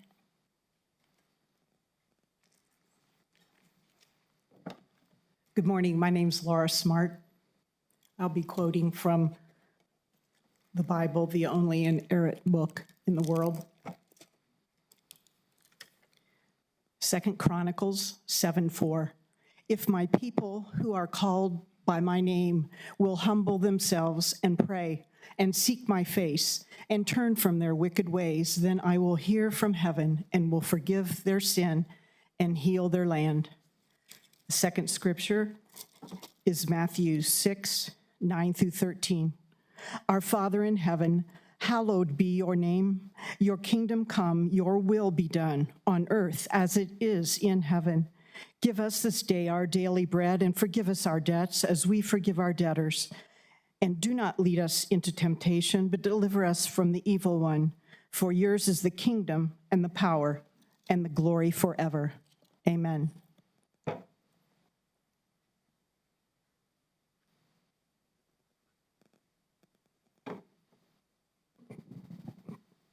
Only 2 minutes, huh? That's not enough time, folks. You know that. We know that. November 1620, they landed Pilgrim Rock, and they came here. Read the Mayflower Compact. Read our history. Have you? They came here for, quote, the glory of God and establishing the Christian faith. We're talking about our faith, the God of Abraham, Isaac, Jacob, and Joseph. I don't know which God you all pray to, okay? And if it seems evil for you to serve our Lord, then choose today which God you will serve. But as for me and my house, I'll serve the Lord. Joshua 24:15. If I didn't come here to quote scriptures because you don't like to be preached at, you've told us that before. Last year, you took vital components out of the National Day of Prayer. I was moved to email my commissioner and ask, could we meet in the spirit of reconciliation? He emailed me back and said, well, you've got to apologize first. And I said, really? So that ended the conversation. And now we're meeting here again today. The proclamation has been really altered this time and replaced. You know, the first of the 10 commandments is, put no other gods before me. I'm a jealous God. So, folks, there's some basic principles here that would do well that you were to embody these. I could say a lot of things, but right now I'm pretty emotional about this. I don't want to grieve the Lord. We've come here to offer you support on behalf of all the citizens of this county. You're not serving us, we're serving you. Now, come on. You're dividing us once again. A few years ago, I was in this same chamber when they went ahead and asked the county clerk to issue same-sex marriage licenses. That is so anti-God. Sir, as Christians, we know that. Your time is up. If you can finish your thought in a sentence, well, please. like I said, there's not enough time, okay? Thank you, sir. So, Appreciate it. anyway, think about these things. I pray that you will. Bless you all. And you know what? Thank you, sir. There's other parts in the Bible, too. It says about shake the dust off your feet. And that's what I think I'll do. My name is Isela Aguilar Wendler. Lift up the word, light up the world. Whereas the 73rd observance of the National Day of Prayer will be held on Thursday, May the 2nd, 2024. Prayer brings people together in the unity of spirit and love. The theme for this year is lift up the world, light up the world. 2 Samuel 22, 29 to 31st. And whereas a National Day of Prayer has been part of our national heritage since it was declared by the First Continental Congress in 1775, and whereas the United States Congress in 1952 approved as a joint resolution that the President shall set aside and proclaim a suitable day each year, other than Sunday, as a National Day of Prayer on which the people of the United States may turn to God in prayer and meditation at churches, in groups, and as individuals. Whereas the United States Congress in 1988 by Public Law 100-307 as amended, established an act to provide for setting aside the first Thursday in May as the date on which the National Day of Prayer is celebrated. And whereas leaders and citizens of our communities, cities, counties, states, and nation are afforded the privilege of prayer with the joy of seeking divine guidance, strength, protection, and comfort from Almighty God.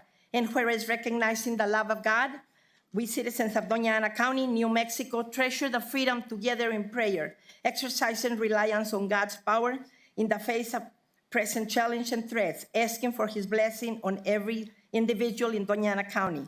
And now, therefore, we the people, by the people, and for the people of Doña Ana County, New Mexico, do here proclaim May 2nd, 2024 as a day of prayer. In the name of the Father, the Son, the Holy Spirit. Amen.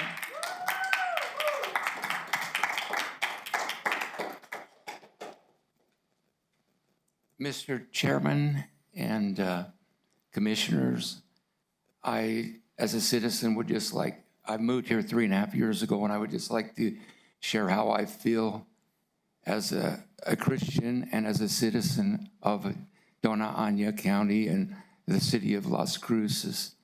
I feel that my faith is being marginalized, and I feel like you've displaced my faith.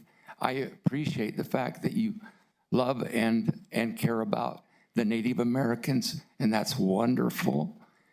But I agree that the National Day of Prayer initially was meant to worship and serve the one true God, the Christian God, Jesus, and his son, Jesus Christ.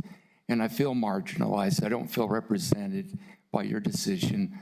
And with all due respect, I think you should reconsider. But I love you guys, and I love my city, Las Cruces. I came here, and I think it's a wonderful place. And so I don't say that to put anyone down, or and you, sister, as a Native American, I appreciate what you said, or as your sentiment says toward the Native Americans. I love the Native American people, and love all people, and I love diversity, but I feel like we're being displaced by this decision as Christian people. Thank you, and God bless you. And your name, sir? Oh, Ralph Bartholomew. Did you sign the book, sir? Yes, sir. Thank you.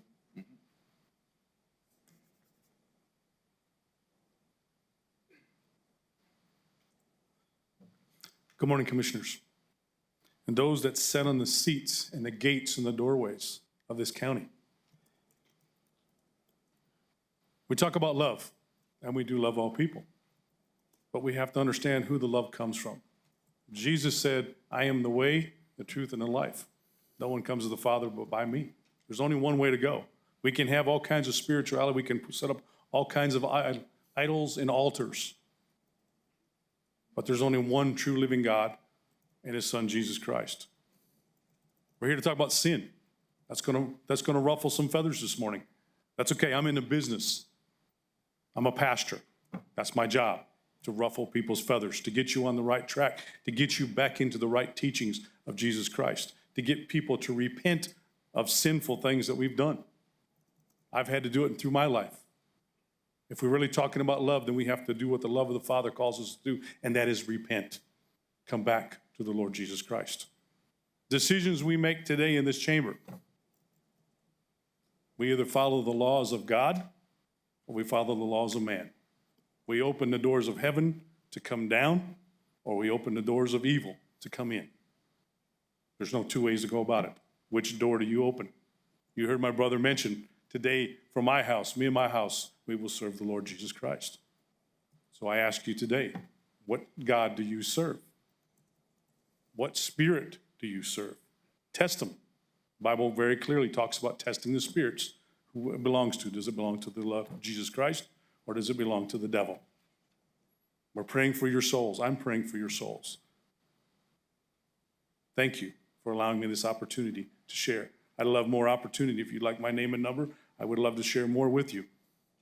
So I thank you. You guys are not to be picked on. You're here to help us succeed and not to fail. So we pray for that in Jesus' name. Amen. By the way, I'm Pastor Gene Pettit.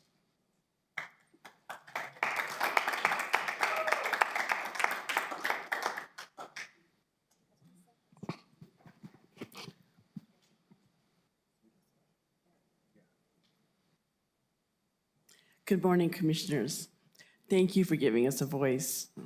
We really appreciate it.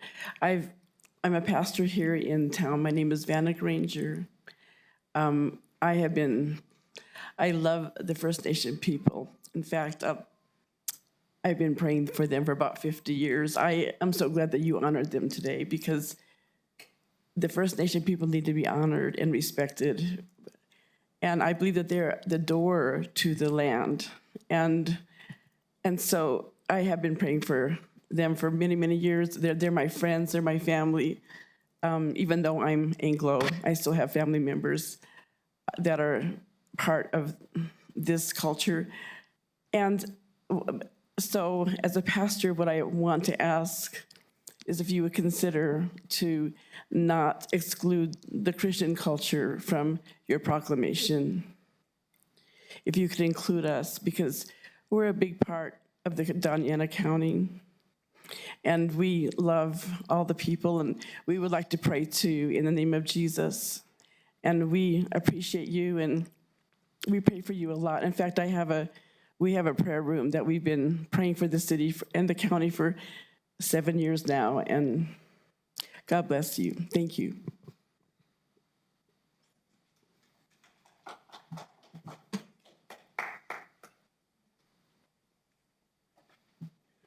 Hello, my name is Jesus Baquera, and I'm here to pray for my city of Sunland Park, which is going through some horrible stuff right now. It is being taken advantage of by Grua, by its city council. Sir, this isn't public comment. I'm praying, sir. Oh, sorry. Okay. I apologize. Do you understand prayer, sir?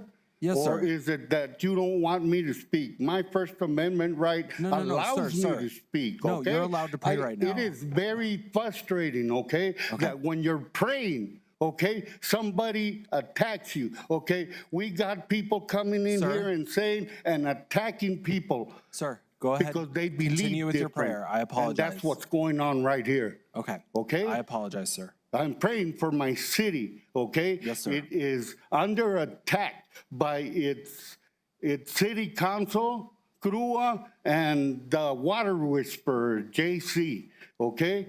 I'm fed up with it, and I'm praying, okay, that something is being done at this moment, because those people, I pray, are gonna be impeached. As for the water whisperer and his company, we don't want them. We don't want them there.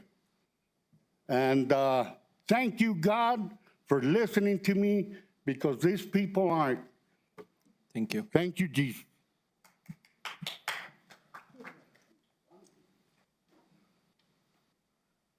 Good morning. I'm Jim Hurst. I've signed in. I speak today against the Day of Prayer resolution for 2 reasons.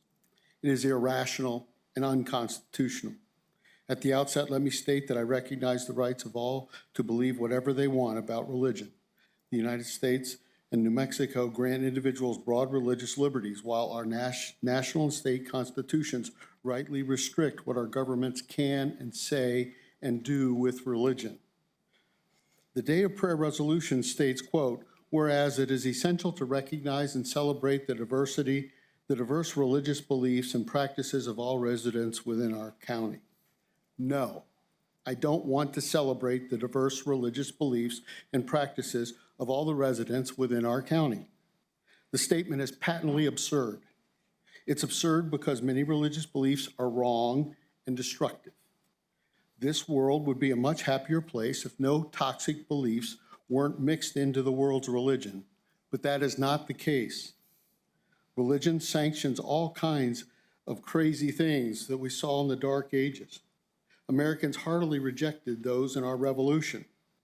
It sanctioned absolutist governments, it suppressed reason and science, it sanctioned the slavery of Native Americans imposed by the Spaniards on these very grounds. Our religions oppressed and still oppress women and sexual nonconformists.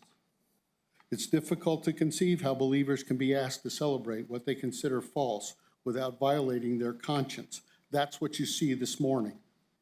This resolution also preferences one belief over another. It preferences liberal, universalist theology over conservative Christian theology, which divides humanity into two groups, the saved and the unsaved. I beg you, do not pass this resolution. It violates reason, logic, the United States, and the New Mexico Constitution. Thank you. Please vote against it. Thank you. Good morning, Ms. Chair. Good morning, Commission. My name is Steve Montañez, and I felt it necessary. I owed it to you to come up here and just to express a little gratitude. I have had the honor of serving on this Planning and Zoning Commission for the past 4 years, and this Thursday will be my final meeting for a little while.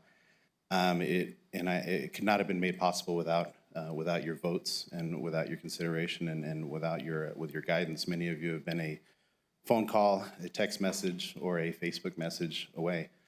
The diplomacy and the relationships that have been formed with staff, with this commission, and especially with county development have been very, very invaluable. And I just want to say that I'm grateful for that. I do realize and I do understand that we quite often don't align politically, but there's an element of respect that I personally have for each and every one of you, and I know that you have for me. And yes, that includes you too, Commissioner Reynolds. I'll give you a virtual fist bump right there. So I just, again, I am not finished. I will plug in somewhere. There's some plans here for the future with the county and with the city of Las Cruces. And I'll just wrap up by saying that I stand before you a servant to this county and to the city that I live in. I want to wish you all well. I wish you well. Mr. Macias, I really appreciate your service as well and wish you the best. I love the new county logo. And again, I'm very grateful for all of you. That includes you too, Commissioner Reynolds. And in lieu of today's comments, I will acknowledge that I probably don't pray as often as I should. I will definitely tonight, but I do express a lot of gratitude. And I'll leave it at that. I'm grateful for all of you, and thank you, and I will see you again soon.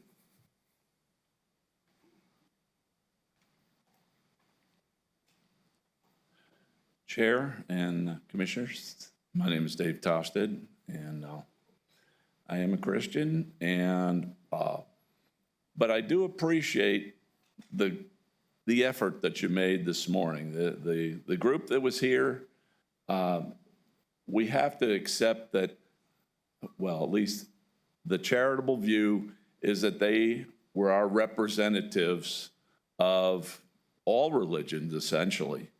I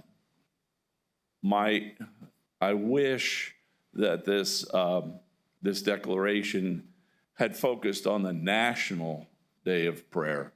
The way it's written, it seems to spend more time talking about the Pueblo Indian, and that's cool, but it may not be the right time. It may not be the right emphasis, because what we're trying to do is represent the feelings of the whole country as a whole, as believers. And I came from Philadelphia, and so we talk about George Washington and what he went through. He was in a battle.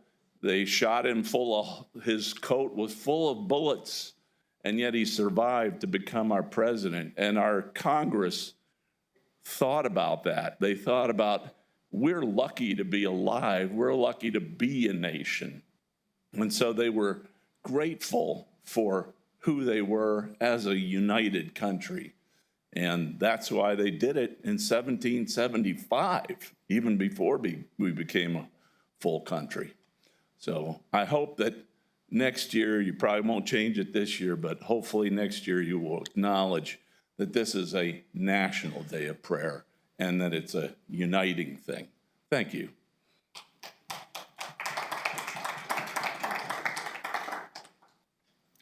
Mr. Chairman, members of the commission, my name is Richard Ferrari.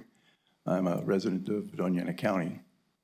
I was an attorney for 25 years with a state agency in New Mexico, and I concentrated primarily on employment, human relations law.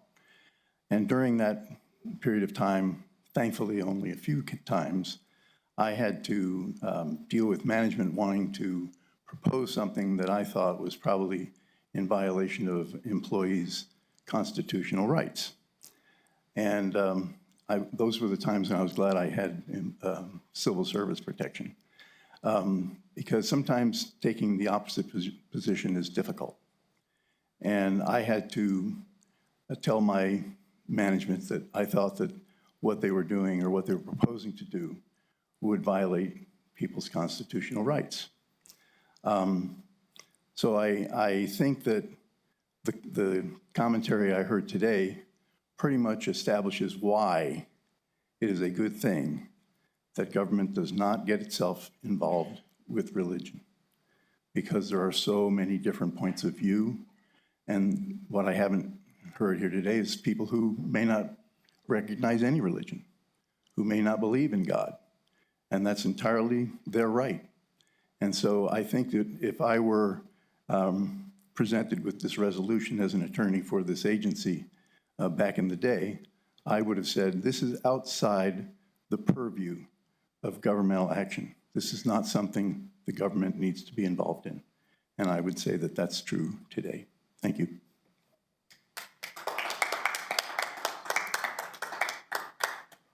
Good afternoon again, Chairperson and the commissioners. I sat there and didn't realize I was going to be in a setting like this today. But I think it's no accident, because there are no accidents with God. I stand here today because prayer is the foundation of our nation, the foundation of our country, the foundation of our cities, the foundation of our families, the foundation that has been laid for our children down through the years and years and years. And when we talk about foundation, we're talking about that standard, that strength, that peace that we're needing in our country. And I believe when our prayer comes under attack, then we're opening the doors for things to begin to take over and to begin to infiltrate and to begin to remove God from what we believe in, what we do. Because the Bible says that God is the God of all creation. He's created us all, but he's created us all to serve him. It says one nation under God. So when we pray it on National Day of Prayer, that's what we're addressing. One nation, many people, but that it's under God, submitted to him. So I'm asking you to reconsider that. Down through the years I've attended the National Day of Prayer, been part of it, and I believe because of it, our cities and our homes have been and will continue to be made better. We can look at what prayer does when we've taken it out of the schools, when you take family out of our government, prayer out of our government, when we begin to remove God from the foundation of our lives and we open ourselves to other gods, then we will begin to experience things that God never planned for us to experience. So he said he came so we could have life and have it more abundantly. Thank you. Thank you. Mr. Chairman, I don't believe the speaker said her name on the record. She introduced herself this morning, but ma'am, if you can just introduce yourself again. Correct. Mary Sellers, pastor, one of the clergy here in the city. Thank you. Thank you. Yes, my name is Daniel, and I'm a citizen of Las Cruces, Doña County. Just want to let you know that we pray for our elected officials every week in church, and we pray that you make the right decisions. And I ask you to reconsider this proclamation and just thank you.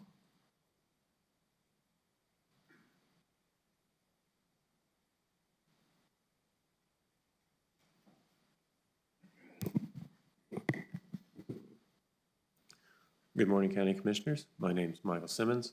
I think what we're seeing here is maybe a category error, as others have shown, that it's a National Day of Prayer for many to come together at a national level, honoring the foundations of the nation and our tradition in Christianity. So then to produce it to be a local set piece is an incorrect position to make. That is not to cast shade on the Pueblo. They've been a member of the community, obviously, for many years, and there's some interesting things in your proclamation I didn't know. So them being honored today does not bother me in the least. And it's probably good that they be honored at some level. But again, category error. They need to be honored at a regional, local level of who they are, their history, and everything else. Whereas National Day of Prayer is a National Day of Prayer that comes forth from legislation at the federal level and that we honor at a local level in unity as a nation. You have many examples provided to you. There's actually an example of a declaration hanging on the wall, I believe, back there. So how your commission came up with what came out is sort of interesting, and the timing is interesting. Also to bring from Mr. Ferrari and Mr. Hurst's positions, it is a tradition in the nation. We have George Washington, even though he says private letters. We have Robert Hunt. We have the founding of the nation. We have a tradition, and that shall be protected. And I appreciate your time today. God bless America.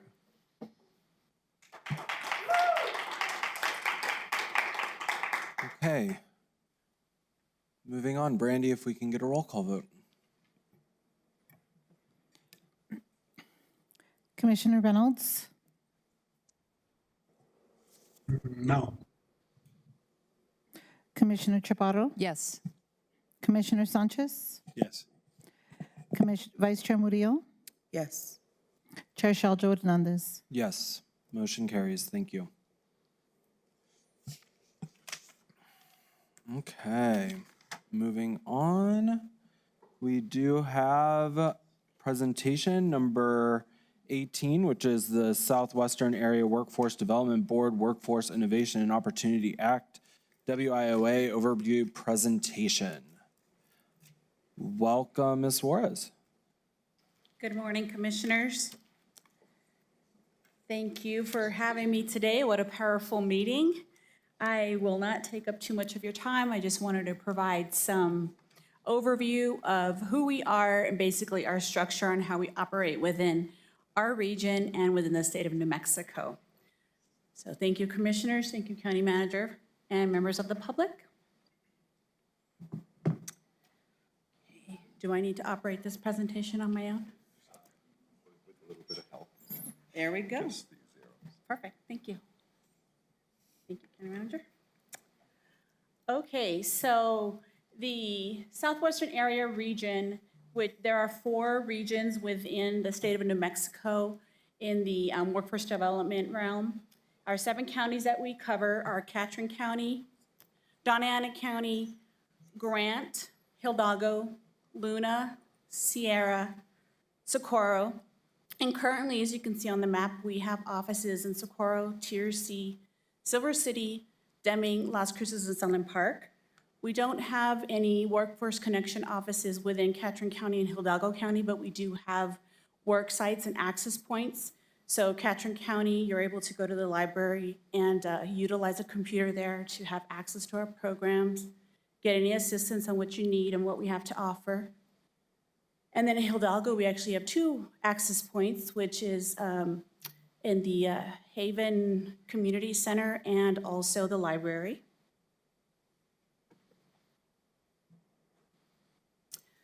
So to clarify a little bit of where the funding comes from and how it's distributed to our region, We have received, last year we received $5,103,000 and some change.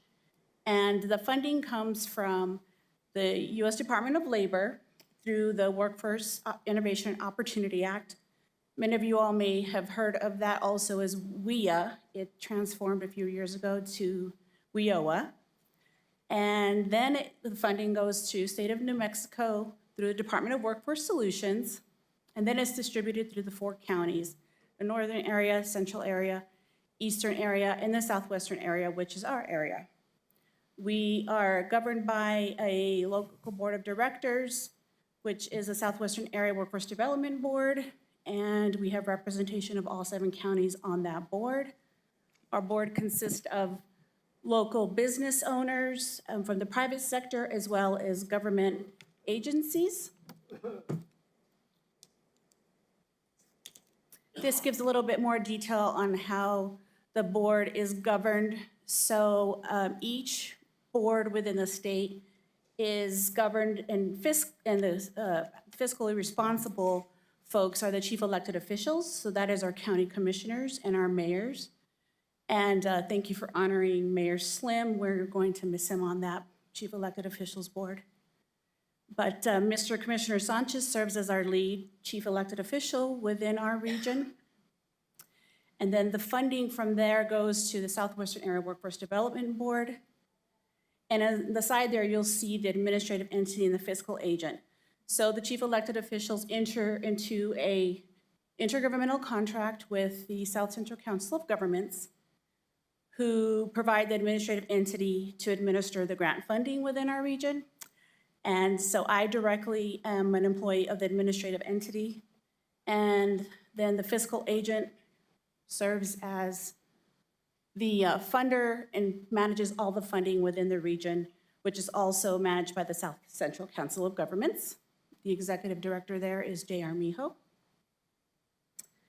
And then I added here a little breakdown of where the Southwest Board funding goes from within our programming. So we contract out, of course, through the New Mexico procurement process, and we have to RFP every 3 or 4 years, depending on the success of each program and each service provider.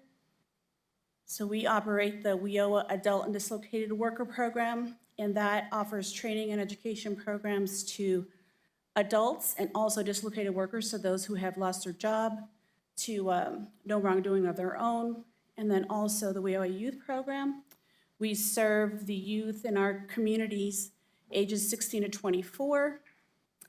And then the one-stop operator is essentially the organization that assists with the operations of all the offices within the state. And each region also has its own operation manager.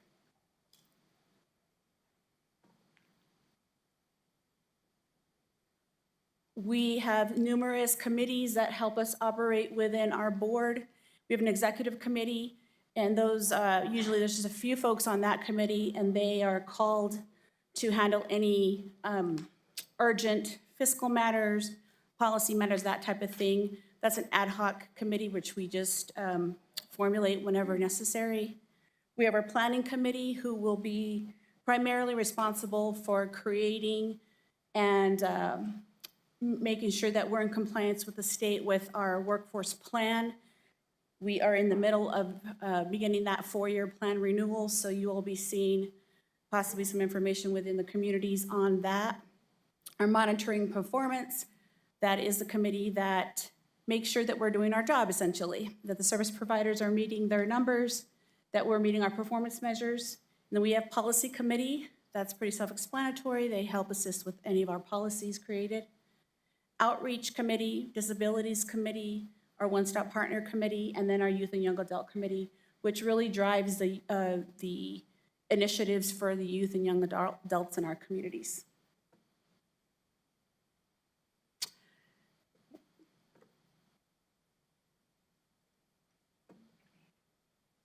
Sorry about that. There's a little, continue to skip that slide, so I guess it just doesn't want to present that information, but I talked a little bit about where the Workforce Administration, or the Workforce Innovation Opportunity Act comes from, It's essentially sets forth the vision for the one-stop operators. And so what this technical guidance letter provides is really just sets out how the workforce connection offices are managed and how they operate. We like to consider them as like a mall of services for employment, training, and education. So if you go to the mall, you get to pick what store you want, what your needs are for that day. If you're just out there looking for a particular item, that is how our workforce one-stop centers are operated. So you have several different partners within the facility, within that mall, for instance, and the main goal is to align the workforce development, education, and economic development programs, and also just meet the needs of our entire region. So I think back in the day, the Department of Workforce Solutions, those offices, more people knew them as the unemployment office. Well, we don't want to be called the unemployment office, right? We want to provide education, training, and be called the employment office. So this is where you go when you want a job, when you want a better job, when you want education.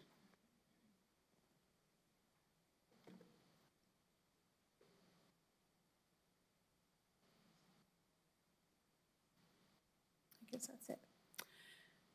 So today I didn't add a lot of what we provide within this PowerPoint. I wanted you to really just try to envision how the one-stop is set up with the workforce connection, how the partnerships are set up, how the organizations come under one umbrella, and what we have to offer to the community as a whole.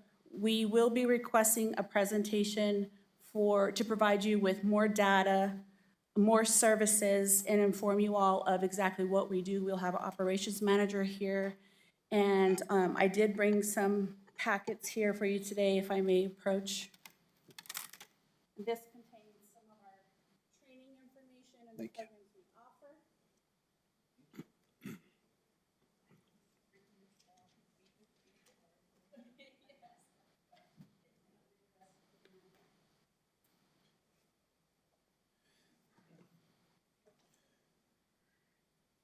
And recently, we've created an app, of course, especially our younger generation. They're fully digital. They want to be able to see what they want at the tip of their fingers. So we have created an app for that. This directs you to our website, any local community events. And like I said, we will want to present some more information on exactly what we offer, how our partners operate within our agencies. Just really wanted to, when I started working in this world, the first thing I said was, how do we intertwine with all the other organizations that are talked about every single day? So in essence, Department of Workforce Solutions is a partner, and so are the other programs and the other services that are provided. There are more of the QR codes for you. And here's some contact information. I am the WIOA administrator. We have our project director, which oversees the dislocated and adult and youth programs, Peter Martinez. And then we do have a program manager, Jamie Sims, and our one-stop operator. That is essentially just the operations manager. And her name is Giselle Palomares. We also do present at the city our jobs of the week. And so I believe the operations manager is going to reach out with the potential of presenting at the county commission meetings, maybe following the pet of the week type of setup. So thank you all. I won't waste too much more of your time. I appreciate you having me. And I stand for questions, or you can also contact me if you'd like. Thank you so much. This was great. Commissioners. Mr. Chairman? Of course.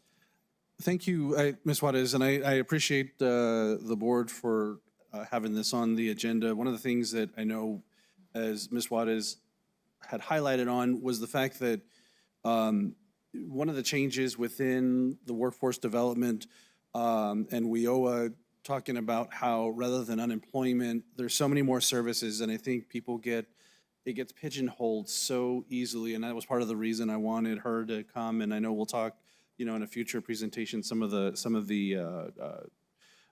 metrics that are being presented to the Southwest Area Board. One of the challenges that I know Ms. Juarez and the local Workforce Development Board has is that it covers 7 counties. So this covers Doña County, which is the most populated, along with Hidalgo, Luna, Catron, Sierra, and Socorro. I think I've caught them all. But, and I think having to balance a rural, kind of the rural with a more urban county has been interesting. But I do see hopefully more efforts from the state level also trying to push and trying to figure out how we start connecting more people with the services that they need and when they need it. One of the things I did want to highlight, we know we have Mr. Joshua Orozco, who is the chairman of the State Workforce Development Board. I know he's not here for this presentation specifically, but Josh, if you don't stand up real quick. But Josh has been really kind of working on guiding the board on a state level. We've been having more discussions on how, on a state level, we bring policies again to affect or bring, to benefit the people the most. And so I appreciate him. I appreciate having someone from the southern part, someone representing the southern part of the state on that board. So thank you, Mr. Orozco, for all that you do.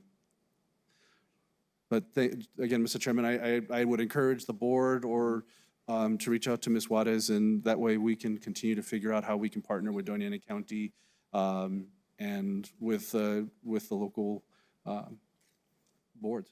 No, I think that's great. Thank you. Commissioners, any other comment?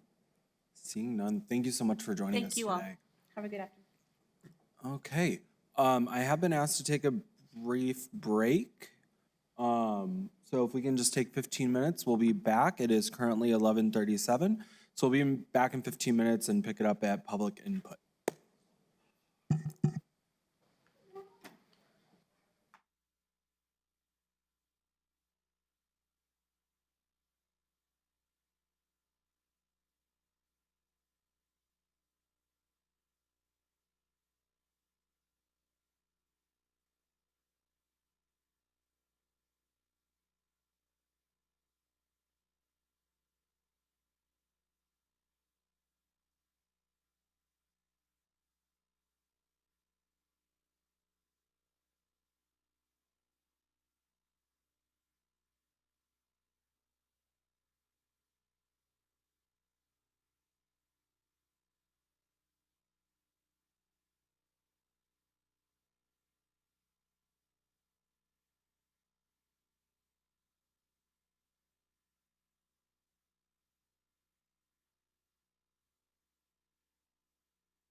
11:54.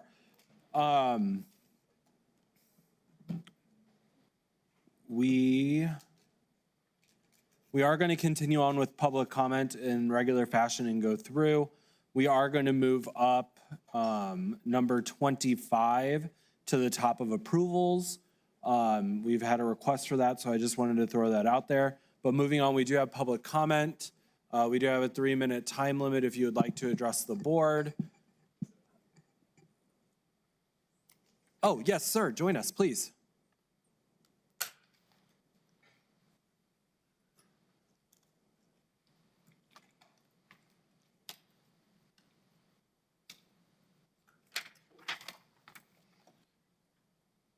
Good morning. Morning? Afternoon. No, still morning. Still morning. I got 5 minutes. My name is Dr. Earl Nislin, and I live in Las Cruces, and I'm in Commission District 1. I can't believe that it's been since 2004 that Ron Gurley, some of you may remember him, I know Susan does, and his wife and I put together ideas about a crisis triage center. And so I can't believe that we're still having dialogues and so on about this, and I've been talking to Jamie about it a lot and so on. Seems we haven't gotten it right yet, is the point. And one of the things that we introduced about the triage center, we started with talking to the Alliance of the Health and Human Services Department. And then we got, the construction money, got it constructed in 2013. And then provider selection became controversial. And RI ended up being selected to be the recipients of the contract. And sometimes we have not had an RFP presentation to make the selection, but we've leaned on the hospital and healthcare exemption from the procurement code method of selecting. I have some doubts about that because I've been involved in a lot of RFPs in my lifetime. And it seems like we may be able to get better selection with the RFP as opposed to the exemption. So anyhow, from 2013 to now, the Crisis Triage Center has been closed more than being open. This is a waste of public money and not having proper mental services for those who need immediate care, and that we must stop. We must get this going in a different direction.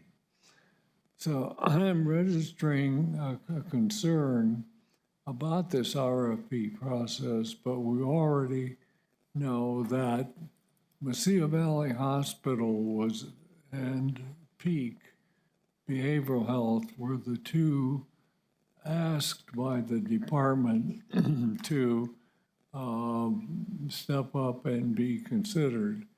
Mesilla Valley Hospital did not want to do it because it didn't fit their business plan. So anyhow, we are looking at Dr. Neeson, if you can today. finish your thought for us, please. So anyhow, I just want to add that we will be helping support Jamie since she gets the big load of this crisis triage center. I just want to say I am now 92 and I still have very vivid memories of watching the incarceration process destroy people's lives. Well, I worked at, believe it or not, Rikers Island Penitentiary. I hope they have a nice cell for Trump, but, you know, Weisselberg is there. So anyhow, I worked there, and I also worked at the Ohio State Penitentiary. And I can tell you that if you didn't have a mental health problem when you went into the joint, you had one when you came out. And so you needed immediate help, and I hope this works this time for the sake of our inmates and patients in this county. Thank you. Thank you, Doctor.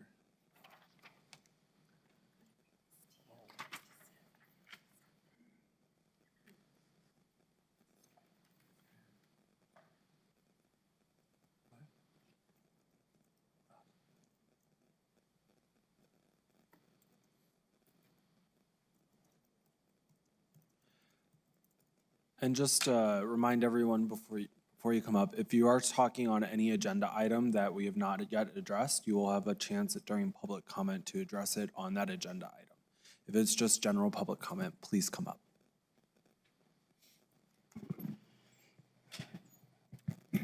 Not even sure if it's still morning, but good morning or afternoon. Sheriff Shaul Hernandez, Commissioner, staff, and public. My name is Yoli Diaz. Last week, I helped 2 residents that could not access needed health care at Memorial Medical Center. Sheriff Shaul Hernandez, through you, I would like to address Mr. Macias. I believe every word I am about to say. Mr. Macias, in our October 2021 scheduled meeting, I came to you for help, to help the residents who were denied and delayed needed health care cancer treatment at Memorial Medical Center. I knew the problem and I knew a solution. We discussed the solution. As an attorney yourself, and a previous judge, you knew the statutes, the laws of New Mexico, and the lease between Doña County, City of Las Cruces, and Memorial Medical Center. Details I didn't know in October 2021, but later researched. You were a member of what the lease calls the operating board at Memorial Medical Center, along with the city manager. Mr. Macias, you chose to not take corrective action in October 2021, and Mr. Macias, you chose to take no action even after Doña County updated the indigent care resolution on August 22nd, 2023, nor through today, whether April 18th or 23rd, 2024. So now, on the books, it seems that Doña County is contracted with cancer treatment providers. In 8 months of updating the resolution, you did not ensure the action of securing cancer treatment providers. There are no contracts, and whether 5, 10, 100, or 1,000 more residents per year are denied needed health care at Memorial Medical Center, one is one too many. These contracts would have been in place to help the most vulnerable, the most sick residents in Doña County, those diagnosed with a potentially fatal disease. You, Mr. Macias, chose to not even contract with Doña County lessee, Memorial Medical Center. Surely that would have posed other red flags. You, Mr. Macias, chose to not address and remedy my reported and written notice and public input of the problem. The lease required you to. You, Mr. Macias, allowed this atrocity to happen. You, Mr. Macias, allowed residents to be denied cancer treatment. You, Mr. Macias, allowed residents to be hurt and suffer.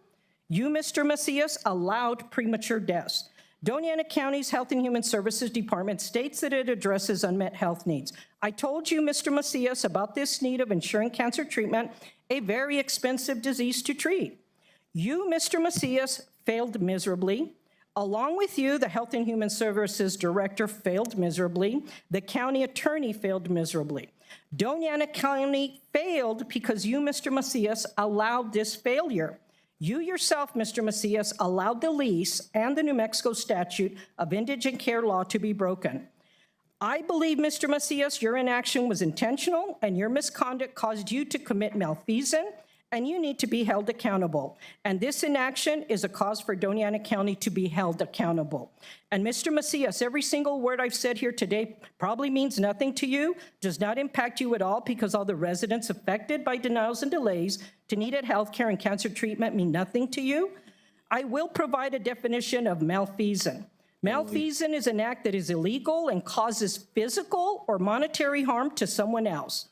Malfeasance is an intentional conduct that is wrongful or unlawful, especially by officials or public employees. Thank you, Sheriff.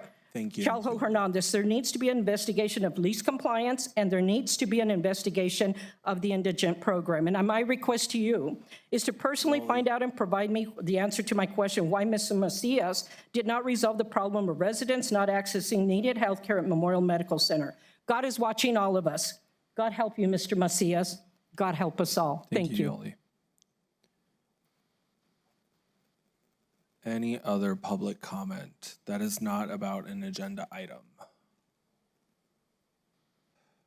Seeing none, we will move on to staff input. Do we have any staff input this morning? Yes, there is. I just wanted to take the opportunity to inform the commission. There is approximately $10 million, I believe, that was set aside during the legislative session for the student enrichment internship program on a statewide basis. Although in discussing matters with some of the legislators, I was concerned that that was an insufficient level of funding. So I'm trying to communicate that we should extend a level of gratitude to Representative Nathan Small, who very recently had communications with the Department of Public Education. We right now, Doña County has 1,900 students that have applied for the program for this summer. We had submitted originally, taking into consideration the amount of money that was there, basically $5 million. And what we were told is that the amount of money had been reduced to $9 million for the statewide effort. So we were concerned, I was very concerned, that we were going to dip below the monies that we had received for last year, which is $4 million. So because of the timely intervention from Representative Small and the fact that Secretary Romero of the Public Education Department knows this program so well, basically he communicated with me last Friday evening that we would be guaranteed the $5 million that we had asked for, therefore jumping up the program by $1 million, allowing us to go to at least 1,700 students. Now, we have communicated to all of the schools that we're going to stop accepting further applications at 5 o'clock today.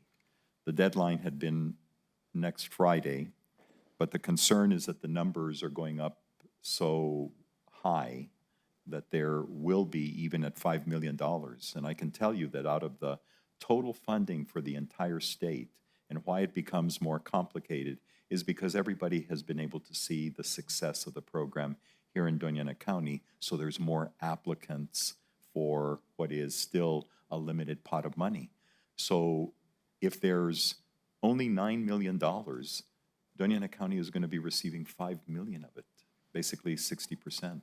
If there is a full $10 million, then we're getting at least 50% of all of the dollars that are available for this program on a statewide basis. That's pretty incredible. I've never really seen that occur before.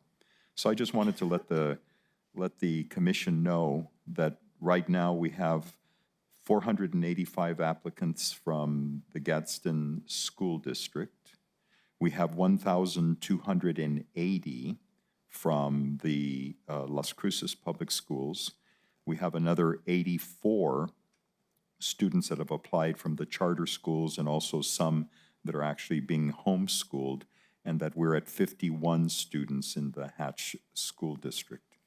So last year, when we thought that we were going to hit the higher level of the numbers, we had approached the commission to make a commitment that if we didn't have sufficient state money in order to guarantee these students having monies or having a position this summer, that the commission would make some commitment. Now, I'm not asking you to do that today because we have to see how the numbers shake out. But I'm anticipating that we may hit 2,000 students, and that is probably about 400 or 300 students more than we can squeeze out of the funding that we'll be receiving. So I just wanted to let the commission know. Thank you, Mr. Macias. And just a really quick question on that. Yes. Have we, so we're looking at a promise for the 5 million. Did we receive the money for the 4 million for last year's reimbursement? Oh, yes. Yes, we've been reimbursed for yes. that? Okay, Yes. so we're caught up and ready to go. Yes, there were some delays at the public education department level. There was a little bit of money left over. We did contract with the Chamber of Commerce here in Las Cruces to help us build the number of placements in anticipation.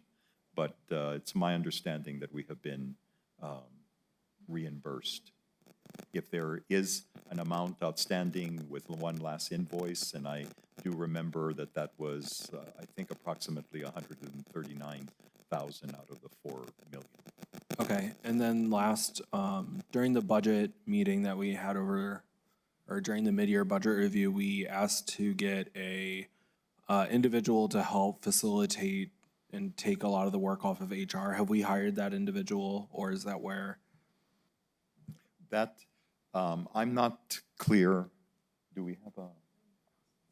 Okay, so I'm being told that we're in the process of doing that hiring. Okay. And again, that hiring comes at the point when the program is actually going forward. We're still in the application process that is being handled by our HR department because it's completely computerized. So both businesses and students have been able to register online. But we anticipate having somebody hired. And of course, please remember that at the numbers that we will be able to afford with $5 million, there are 80 positions that are the coordinators for the program that also contribute to the administration of the process and overseeing the students. Okay, and are those coordinators going to be able to help with some of the HR functions that I know we've been bogged down with heavily in the past couple of years? Well, is there a way to entrust them in a lot of those functions to help? I think that, again, that responsibility is going to be borne by the HR department and the temporary administrative employees that will be hired. Okay.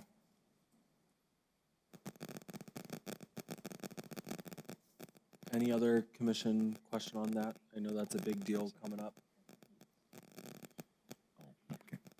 Yes, what I'm being told is the coordinators will help with the payroll portion of it. Perfect. Just to make sure that the students are being properly paid, that they're submitting their hours, all of that correctly. Okay, thank you so much. But again, it's still the best situated program in the entire state. Of course, and I just want to make sure that we're taking care of our staff because I know that was a big lift the last couple of years. Commissioner Chaparro. Yes, I have a question, and perhaps, Mr. Macias, I wrote down the numbers incorrectly because I write slow. So you're saying that we have 1,700 students that are applying for positions? We have 1,900. Oh, 1,900, thank you. And do we have room for any more? Well, the $5 million will cover approximately 1,700 and the 80 coordinators and a portion of the administrative costs. So there is a gap, but that's a gap right now because we do have some attrition during the application process with students deciding to take some other position or to go on vacation with their families, not to be available. So although we may hit the 2,000 mark, I'm assuming that there will be some fall off. I don't know how much though, obviously, till we start placing the students. Thank you. Thank you, Mr. Chair. Thank you, Commissioner. Any other staff input? Mr. Chairman, I just want to take advantage, take maybe 1 or 2 minutes to basically thank individuals. I really want to extend a personal expression of gratitude to Amanda Gomez, who is our executive administrative assistant, for basically an outstanding support. I've rarely had the pleasure, and I have had some amazing administrative assistants during my professional career, but she really has been outstanding.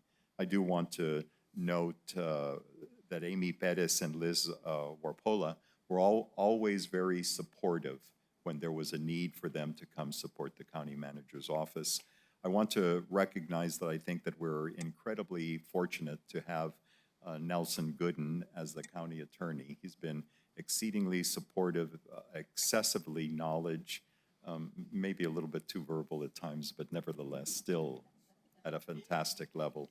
And Deb Weir is an incredible source of information and support for the county.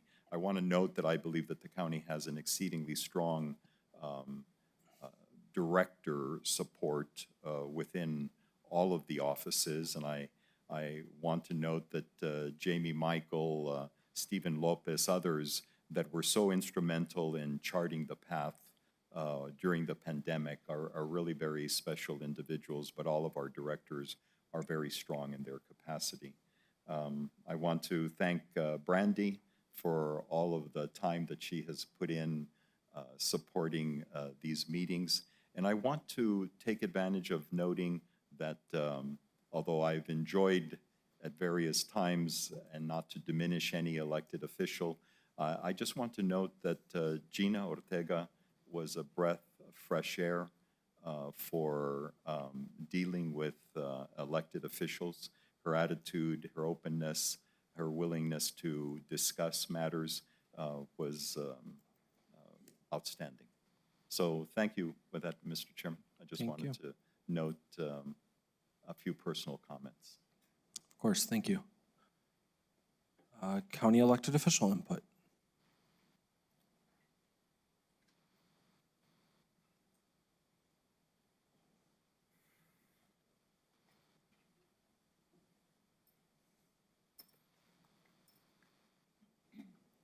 Good afternoon, Chair Shalda Hernandez, Vice Chair Murillo, Commissioners Sanchez, Chaparro, and Reynolds, Gina Eugenia Montoya Ortega, Assessor here in Doña County.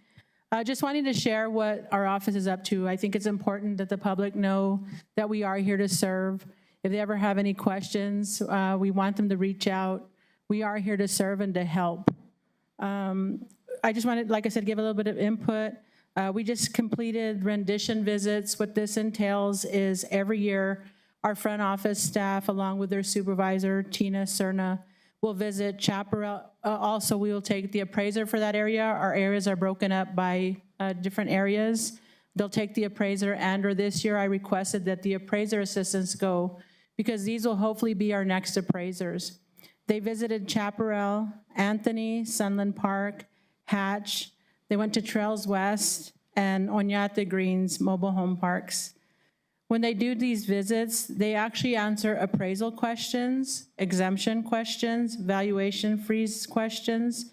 They can sign for their mobile homes, and they can also answer questions on maybe any protests. So this is just something that we did this last year, we're getting better this year, and hopefully the next 2 years will even be better.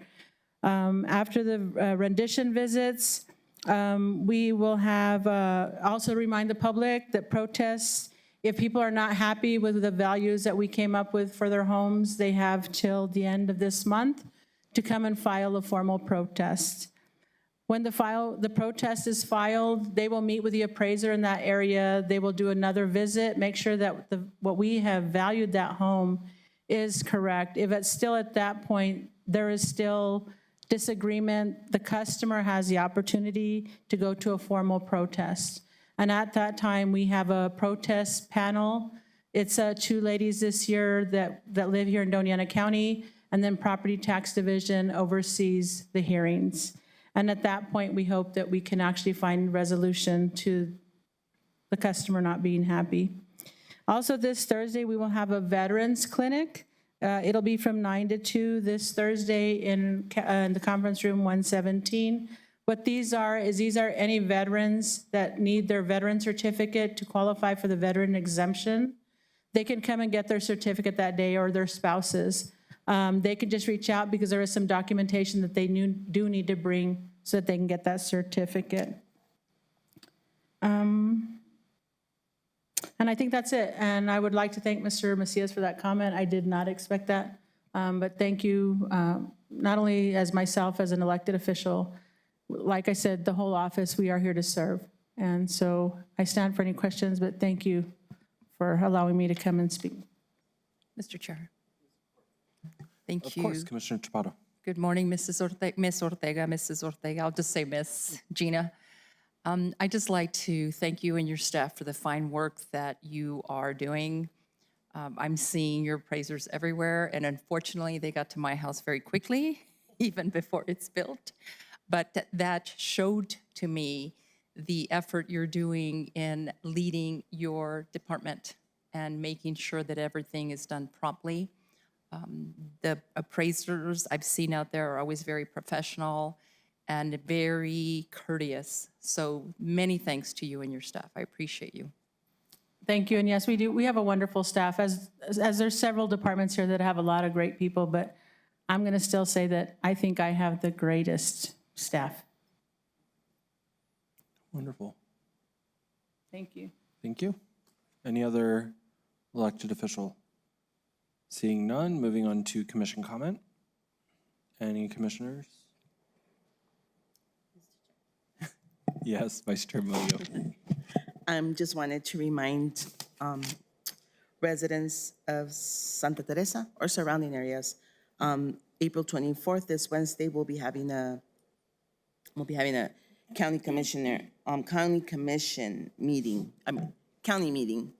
There at the community meeting there at the fire station number 14 on 101 Parkview Drive in Santa Teresa from 6 to 7:30. And they're welcome to bring their concerns or anything that is going on there in Santa Teresa area. Also, we have another one set for May 4th in Chamberino. And this will be at the station, Doña Fire Station, number 16 at 301 South Medina Road in Chamberino from 6 to 7:30 p.m. I also wanted to state something that was brought up on the proclamation. I'm not personalizing it, but I do want to say that the God that I praise is the same God that everyone praises at this time, you know. Just, it says there, Catholicism. I'm a Catholic, I'm also Christian. I believe in God, and I have that relationship with God, and it's just, I want peace with everyone, have that peaceful terms, and having that, not judging, but to help each other and to be there for each other. And that's why I favorite that proclamation. So, thank you. Thank you. Any other commission comment? Yes, of course, Commissioner Chaparro. Mr. Chair, first of all, I'd like to recognize a member of House leadership, Representative Ray Lara, who's been sitting out in the audience. Hi, Ray. Glad you're here. Also, on behalf of CRUA, I'd like to announce that yesterday, an executive director was hired and accepted the position. We're going to pound out the contract, but that new executive director that will be hopefully with CRUA a long time is Juan Carlos Crosby. So we're so glad to have him on board. But that's it, Mr. Chair. Thank you. And I thought I saw JC out there, but he must have disappeared. Wonderful, thank you. Seeing no other commission comment, we're going to move on to item number 28, acceptance of the minutes from the April 9th meeting, as well as the special meeting on April 15th. So moved. Second. Okay, I have a motion by Vice Chair Murillo and a second by Commissioner Chaparro. Any discussion? Seeing none, Brandy? Commissioner Reynolds? Yes.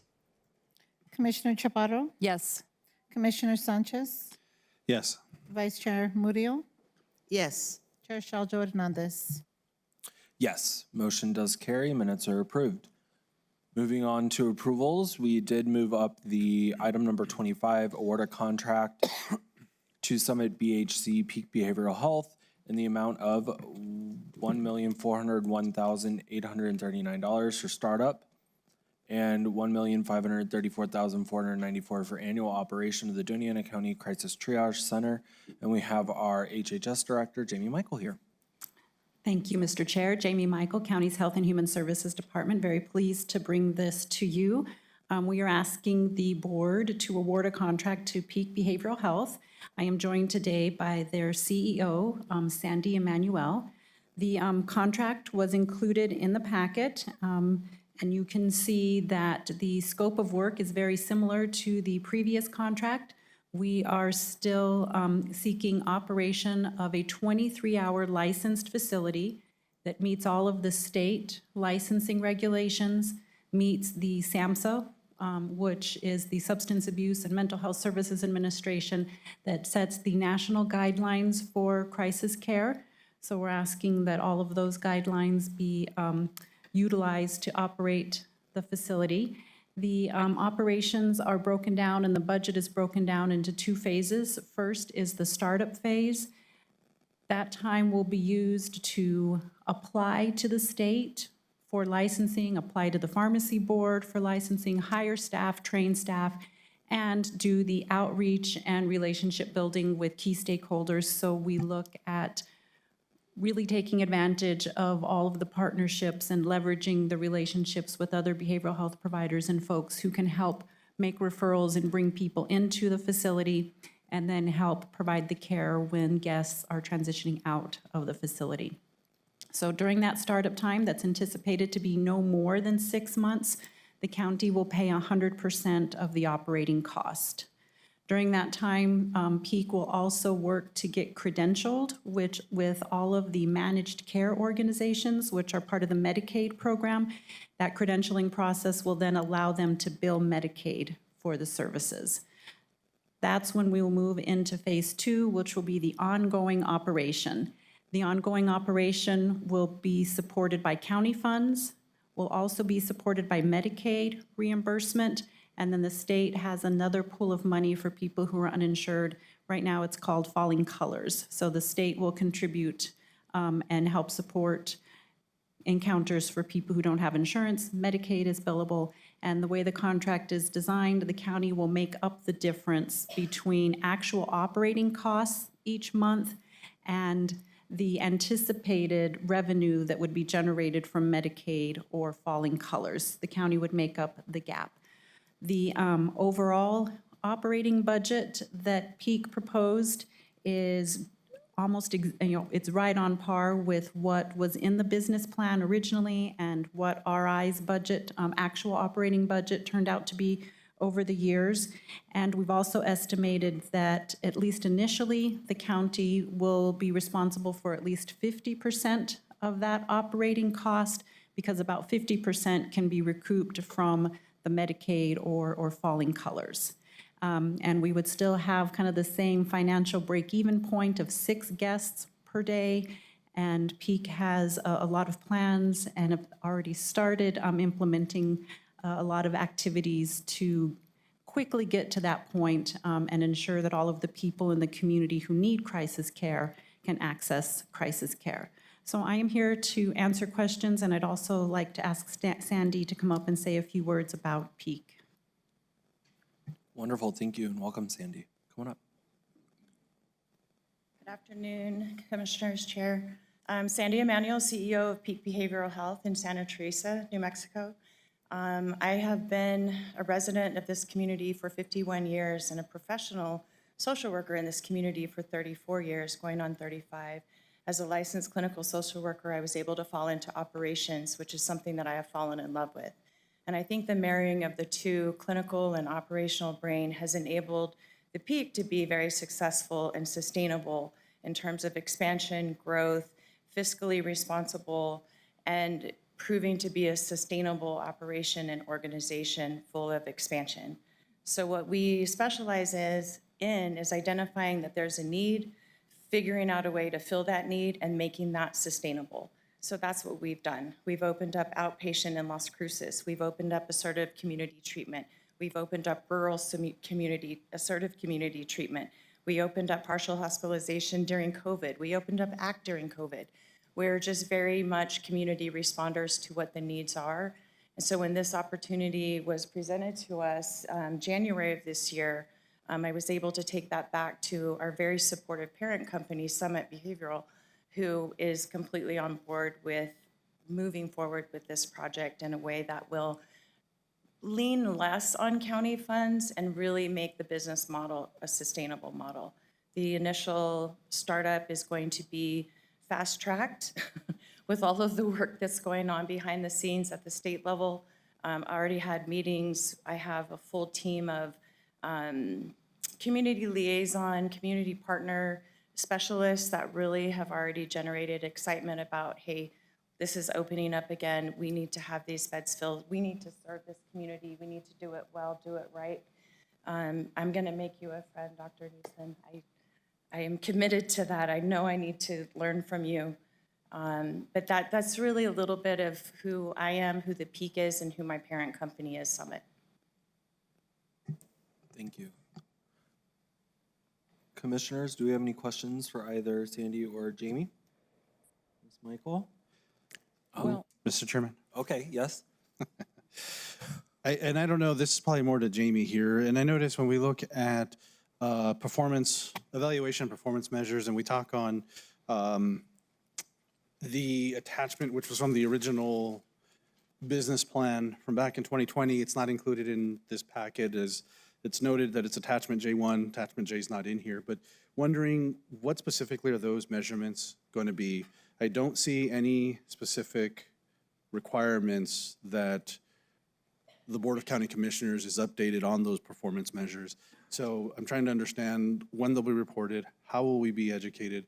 And I think the third one is when I'm looking at some of these, and I don't have, and I had to go look, I know from the business plan, because I know it's been provided in the past, but I think the one thing that comes to mind, and Ms. Sandy, I know any comments that I make, I'm trying not to, I know that we're talking apples to oranges here because we're starting a little bit different than, trying to utilize what we've learned. But I think one of the things that I think became very evident was around the visibility of the services and the Crisis Triage Center. And when we were going through all the discussion back in January, we did see an uptick in people utilizing that. And I don't know, I don't think we've done a full postmortem to understand what drove those numbers, but I would venture to guess part of that was because it was very public and we were getting visibility and publicity for the triage center. Good or bad, I understand. But I just want to make sure that we try to, involve, when we're looking at these measures, that we're looking at that. And I think from us as a county commission, what I hope is that we can continue to look at these measures and figure out, as we do with our strategic plan, how we fit into this, how we can support this going forward, because I don't think there's any one of us, either here or on the phone, that will say that we do not want this to be successful. I think we want to give this the greatest opportunity to succeed, and we want to try to affect the largest number of residents in the area and make sure they have this service. And so I'm excited for it. Just wanted to find out and understand the performance measures, if you would. Yes, thank you, Commissioner. So the performance measures that are referenced in the contract, the attachment J, and you're right, we did not include the entire contract with all of its attachments. Those ones are primarily clinical indicators, which would be more internal for the provider just to look at patient care, quality of care, and clinical indicators. But the intent is that the board also has designated an advisory group for the crisis triage centers with members. And my intent is to ask them, in partnership with the provider, what are performance indicators outside of clinical care? What are our utilization and other performance indicators that the advisory board would like to see quarterly? I know you have asked for more information, and I want to be responsive to that and give you more information. So my intent would be to come back to you with here are the agreed upon suggested indicators that would be reported monthly, quarterly, or annually that Peak has agreed they can do. The advisory council has given some input, and then determine if you all think that those indicators are adequate, and set up a schedule, a routine, so you would hear from me, Sandy, or the CTC director as frequently as you would like, maybe more at the beginning because we have some benchmarks during that startup time, and then we can get on a regular schedule as we move forward. Thank you, Jamie. I appreciate it. And I think, you know, I'm appreciative that, you know, we've had the one thing that probably the public doesn't know is that we've had, and I really credit our chairman, Sheldon Hernandez, for pulling together yourself and a broad group of members that included Sandy as well as the Mesilla Valley Hospital to try to figure out how we start connecting people with services. This is a key piece to having this. I'm excited for this. And I think as we hopefully will move forward, I appreciate having those discussions with the other stakeholders, whether that be the LC3 Collaborative, the City of Las Cruces, MIRVDA, our county and city, Las Cruces Fire, et cetera. And so that I've really have appreciated those level of discussion. And if there's something we can do from a county commission perspective, please let us know. Put us to work for you to figure out how we can make this successful. Because like I said, I think as Dr. Neeson had said, going back a couple of decades now, I know this has been something that has been worked on. The building was built and it took us almost another decade to get it working, but we got it open. We've had an opportunity to learn. And so I feel, you know, I hope this is really the next step. And so I'm excited and I'm hoping for the best here. So thank you, Ms. Michael. Thank you, Sandy. Appreciate you and the Peak working through with the county on this. Thank you, Mr. Chairman. Thank you. Mr. Chair. Yes, Commissioner.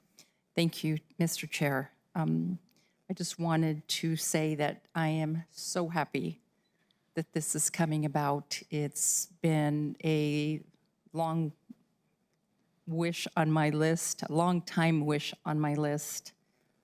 And I'd like to thank Mr. Neeson for being here because I know that he has worked on this for years along with Ron Gurley, and you had allowed me to participate with your group for 4 or 5 years, many years ago.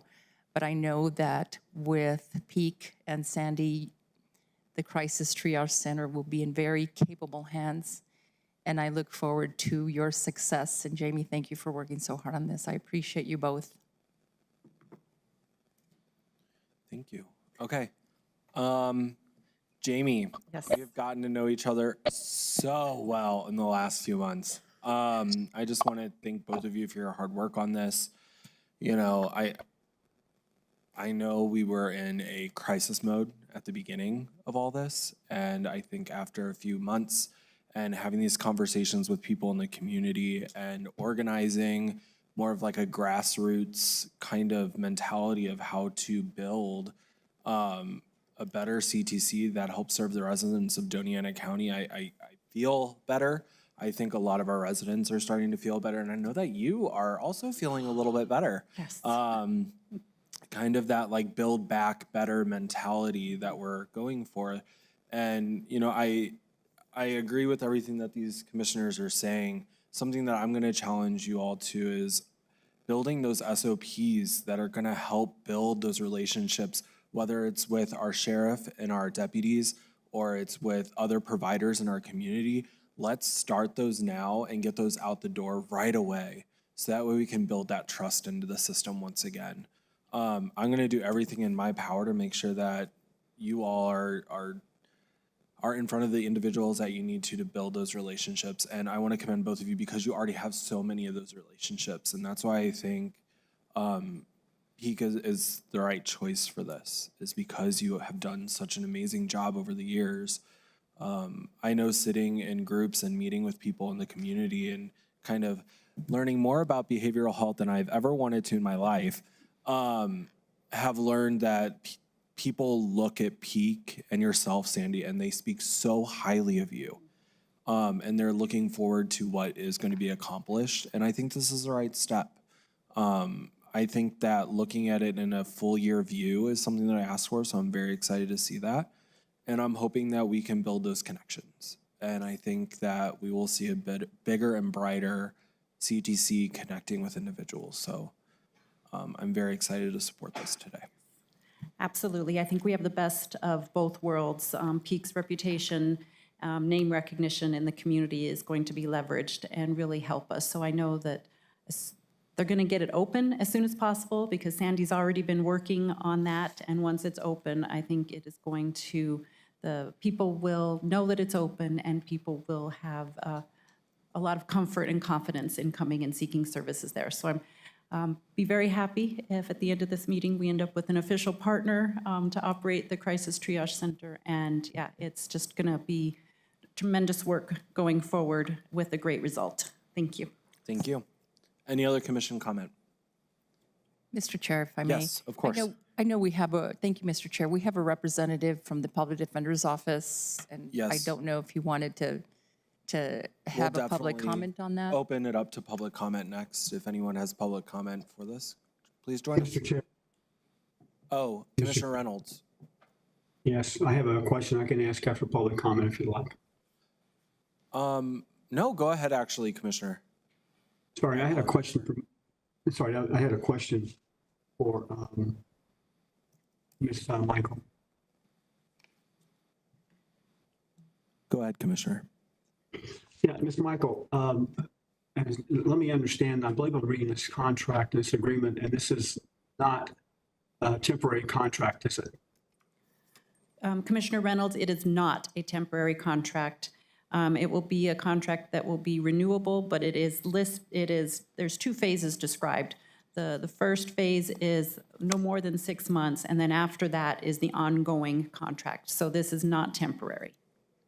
Okay, as I remember our discussions, and I guess our request was initially to try to get a temporary contract so that we could get it back up and running and get the SOPs correct, the procedures correct, identify what the goals are of the organization, and then go out for bid in order to secure permanent support. How has that changed?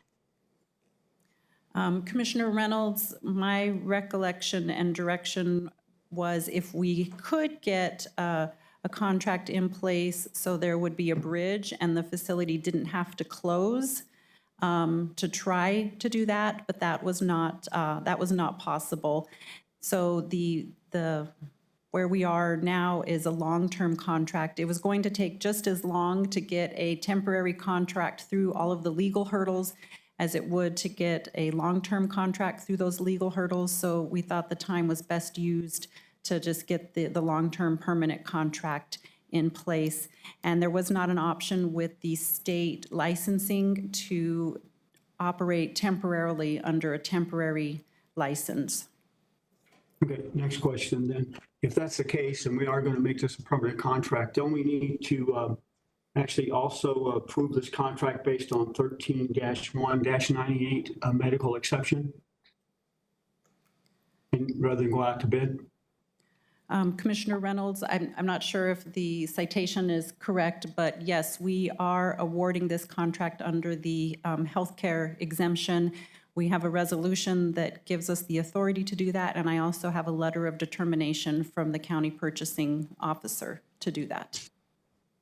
Okay, I didn't see the resolution as part of this agreement, but you're talking about the previous resolution that we used for RI, and we're basing our actions to make this a exemption based on that, and we don't need a new exemption?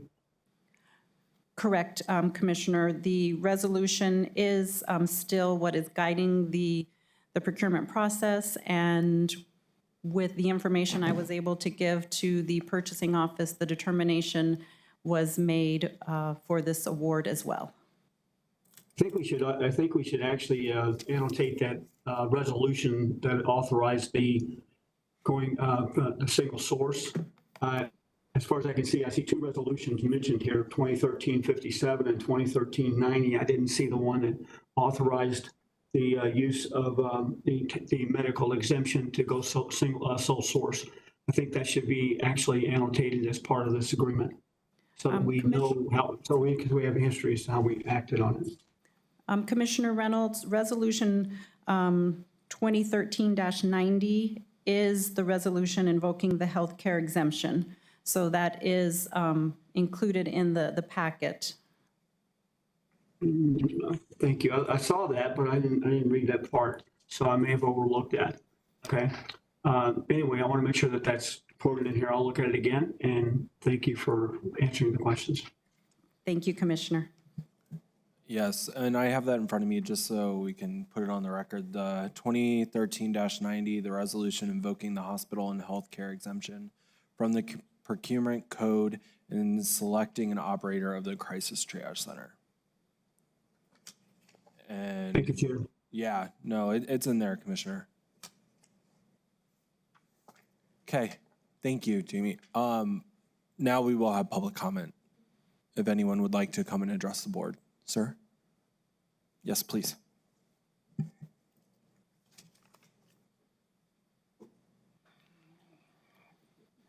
Thank you, Chair. Thank you, members of the commission, the other county executives, for this opportunity. My name is James Tew. I'm a lawyer with the Public Defender Office. And seated to my right until about 20 minutes ago was Christopher Knudsen, the district defender. Weeks ago, we attended a public hearing session here and expressed, from our standpoint, the need in this community for the services that this commission is prepared to provide to its citizens. So I join voices. I'll leave the wisdom of individual provisions up to your learned discretion, but I'm glad that this commission is meeting the need of this community. Without violating any sort of lawyer-client privilege, I could regale this commission with probably a third of my caseload. And the headlines in the newspaper detail consequences and tragedies when those needs are not addressed. So I want to keep my comments short. Know that the Public Defender Office appreciates the efforts that this commission is making. I join my voice with Commissioner Sanchez, who has highlighted that perhaps this location right near the jail does need greater visibility so that persons that could utilize the service will know more. So an increased visibility, I think, is important. But in short, I lend our voices in support of this measure. The individual provisions I leave to your learned discretion, but I know, I have confidence that the hopes that this commission has for providing these types of services will be accomplished, and I leave it to the watchful eye of this commission. Thank you. Thank you. Any other public comment? Seeing none. Commissioners, anything else? Brandy, roll call it. Did I miss the motion? So moved. Did we miss the motion? We don't have any motion. It's been a morning. Afternoon, sorry. We have a motion by Commissioner Chaparro and a second by Vice Chair Murillo. Now you can go. Commissioner Reynolds? I have one more question, sorry, before we do the vote. Yes, Commissioner. Okay, sorry, Mr. Chair. I reviewed 2013-90 and 2013-57. 57, and 2013-90 does say to invoke the state statute, but it doesn't actually mention the state statute. And I thought that we should list that in that resolution because it's not there. So that's why I overlooked it. Can I get Ms. Michael to explain that to me, or Mr. Nelson, please? Or Mr. Gooden, please?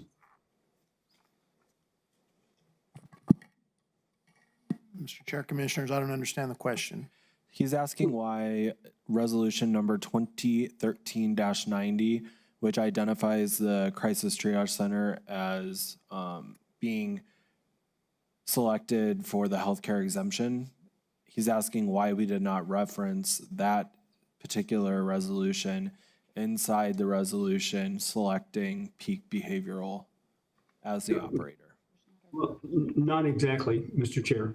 What I'm asking, Mr. Gooden, is that the resolution 2013-19 mentioned that we're going to do the medical exemption, but it doesn't reference the actual state statute that we're using.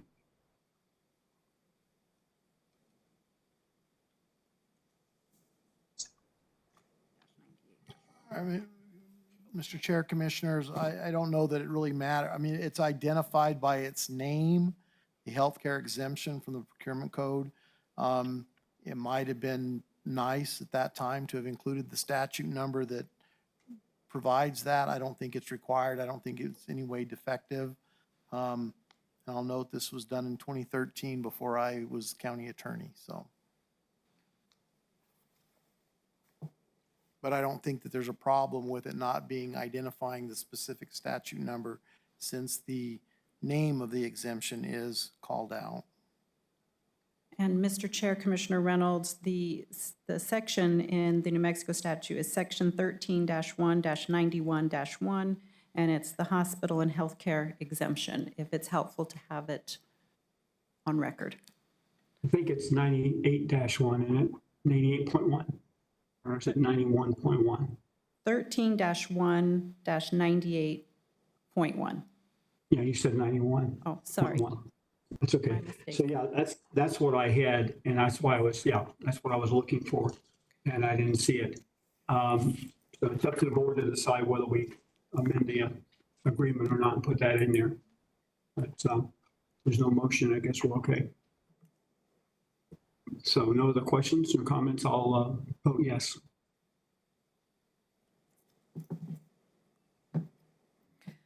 Commissioner Chaparro?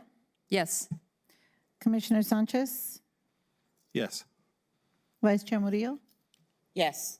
Chair Shaljo Hernandez? Yes. Motion carries. We have a new operator. Thank you.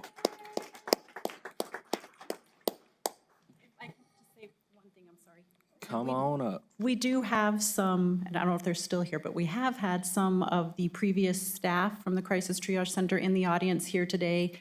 And it is just amazing to see how the people who provided the care in the past are just as dedicated and looking forward to continuing that service in our community. So I want to thank that, the CTC team. Thank you. Thank you. Okay.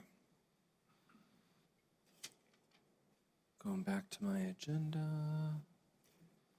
Pam, yellow's my favorite color, by the way. Thank you for wearing yellow today. I like it a lot. Okay, moving on, we're going back to item number 21, which is to appoint 4 planning and zoning commissioners to serve 2 years. We have our community development director, Ms. Amesworth. Thank you, Mr. Chair. We do have 4 vacancies on the Planning and Zoning Commission, and there are 7 applicants. 2 are current members that are seeking reappointment. So I'm going to go ahead and read a short blurb for each one. We did ask them that they, or let them know that they could attend and say a few words on their own behalf. So after I read their summary, I will ask if they are present, if they would like to come up and speak. So we will start with the first applicant, who is Mel Acosta, a current P&Z member, originally appointed by the BOCC in August 2003, and is currently the chair. Mr. Acosta has an interest in water and the adjudication of water in Doña County and the state of New Mexico, and believes that this is crucial to having sustainable growth. Mr. Acosta strongly believes that planning and possibly the rezoning of certain areas in the county will be critical factors to accommodate sustainable growth. And I don't know if I saw Mel here. Oh, there he is. He is coming up now.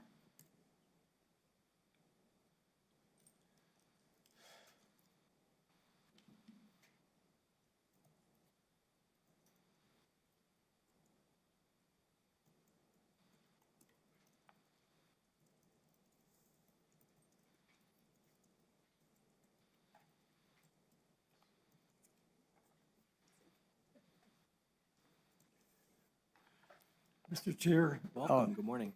Good morning, or good afternoon now. Oh, it is. Good afternoon. Vice Chair and Commissioners, thank you for allowing me the opportunity to serve as Planning and Zoning Commissioner. And so I have just one little item that I'd like to share with you. These are the acronyms as to what we have to deal with almost in every case. Thank you, sir.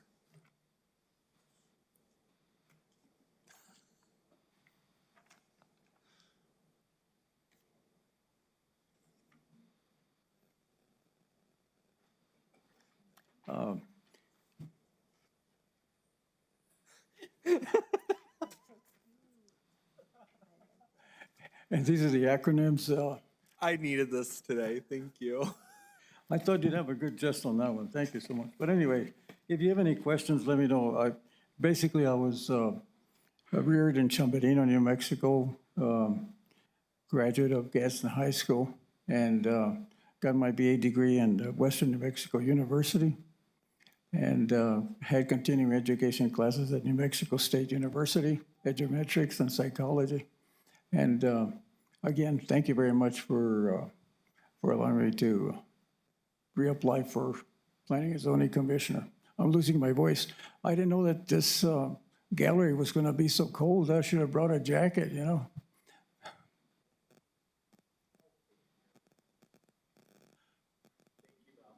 Thank you, Mr. Acosta.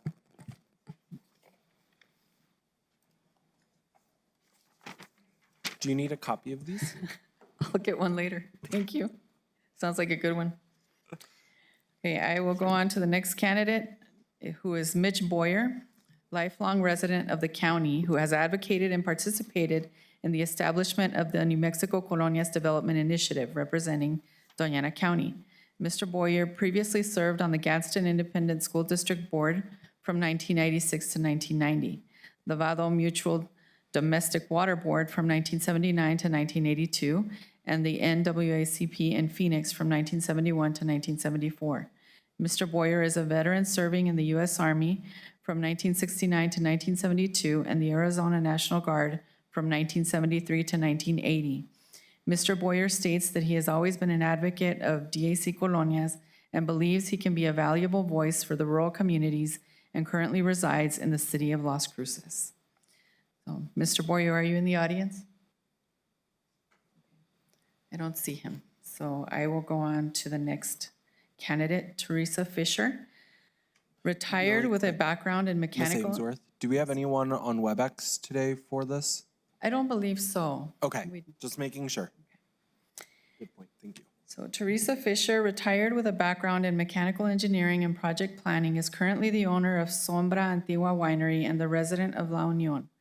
Ms. Fisher has previously served on numerous boards consisting of the El Paso Electric Advisory Board in 2023, the Mesilla Valley Public Housing Authority in 2013, the Anthony Chamber of Commerce from 2010 to 2012, Mavida from 2010 to 2011, and was a promotora with the Colonias Development Council from 2008 to 2010. Being a small business owner and going through the county's planning process to open their winery, Ms. Fisher is familiar with the UDC and knows firsthand the barriers associated with getting permits, building, and developing a business in rural areas, and feels her education and experience will be an asset to the commission. Ms. Fisher, are you in the audience?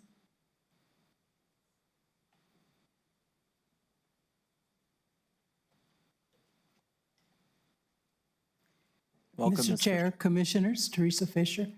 I just wanted reiterate, welcome the opportunity to serve on this, on the Planning and Zoning Commission. I have personally been through the process for both our business and our private residents, and I would just like the opportunity to help new businesses, existing businesses, and residents in facilitating this process for them. If you have any questions for me, be happy to answer them. Thank you.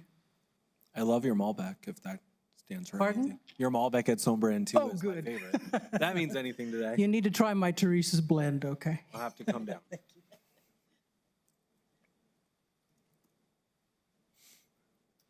Okay, the next candidate is Daniel Lear, current P&Z member, originally appointed by the BOCC in May 2020. Mr. Lear holds an ED doctorate in educational leadership from the University of Northern Colorado Greeley. Mr. Lear's career has focused primarily in education and has previously served on the Weld County, Colorado Planning and Zoning Commission. Having served 2 terms, Mr. Lear believes that he has gained enough experience and knowledge to serve as an effective member of the commission, as there are many new issues such as the legislation of marijuana and the advent of community solar, that the knowledge of the comp plan and the experience of past positions are important to maintain the integrity of the planning and zoning process. And I didn't think that I had seen him. Oh, there you are.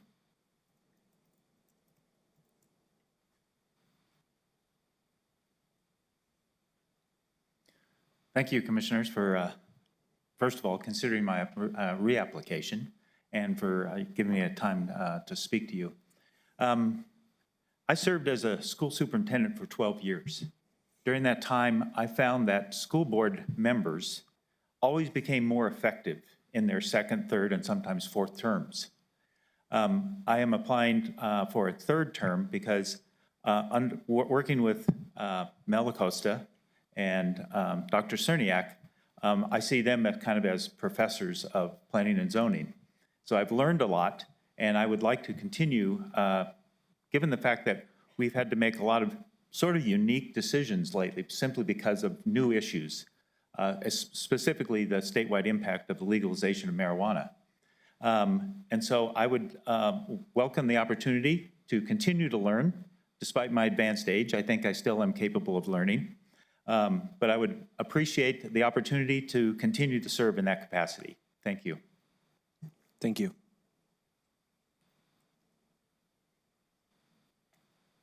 Okay, next candidate is Stephen Paxton, a practicing Texas attorney involved in general civil practice related to construction, banking, real estate contracts, and employee-employer relations. For the past 33 years, his practice has involved, to a significant degree, construction-related matters, representing general contractors, subcontractors, and owners. Mr. Paxton is a member of the Texas and Houston Bar Associations and has been a resident of Doña County for the past 2 years. Living in the Picacho Hills area, who wants to become more involved in this community and hopes that this experience demonstrates a capacity to serve in this position. Mr. Paxton, are you here?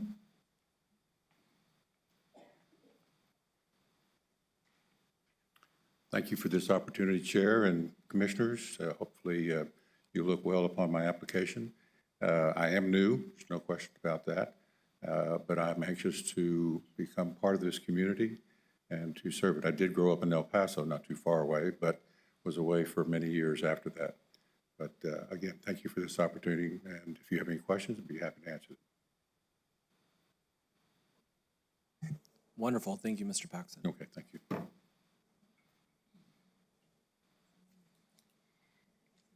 Okay, our next candidate is Marcy Teague, Vice President of Operations at Metalcraft Company Incorporated and Air Service of Southern New Mexico, in addition to being the owner of Vogue Real Estate Investments and co-owner of JLT Consulting LLC and J&J Motorsports LLC.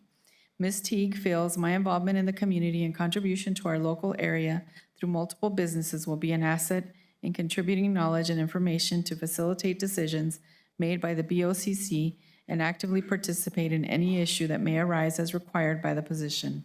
Resides in Doña County in the Shalem Colony area. Ms. Teague, are you here?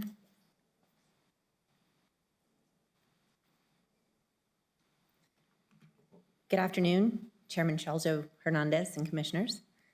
I thank you again for the opportunity to come before you and offer my time and efforts to the Commission for Doña County. And I say again, because this is my third try. I am ready and willing to devote the necessary time and concentrated effort toward the obligations of the appointed position. I'm dedicated to the betterment of our community, our home, and I thank you again for your consideration, and I look forward to working with you all. Thank you.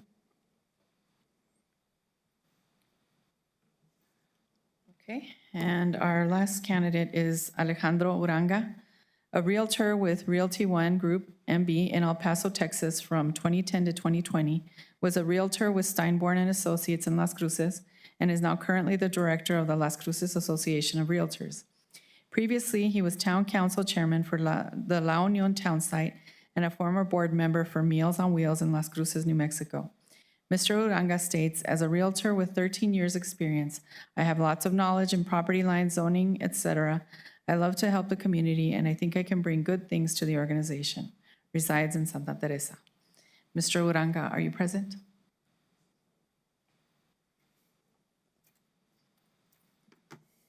Good afternoon, Mr. Chair, members of the commission.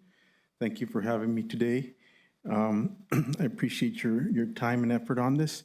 My name is Alex Uranga. I'm a proud husband and father of 4 wonderful children.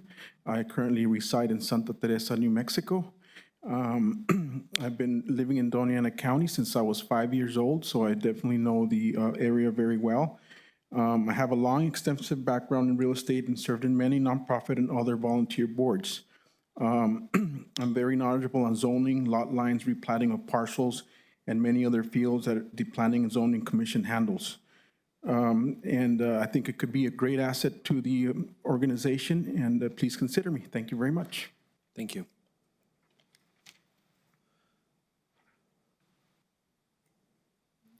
So then, since we do have more applicants than we have positions, we will be taking a vote.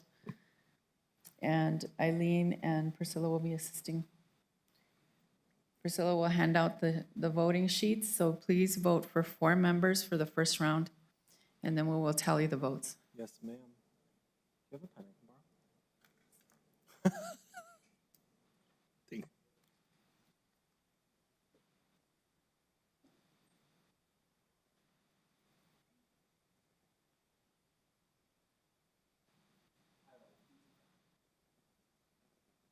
They're nice. Mr. Chairman, just as a question, I don't know how we want to capture Commissioner Reynolds' Oh, that's right. votes. Mr. Chair, I'll mark them on the form here when he announces them out, but I don't know. He's going to have to announce them out Or Commissioner Reynolds, you can either do that or you can call Mr. Gooden. I mean, are you with us still? I am. Okay. What would you prefer to do, Commissioner? It makes no difference to me. I mean, they're all public voting anyway. We're going to vote and then we're going to have to be public. So after you guys turn yours in, I'll announce mine. Okay. That works.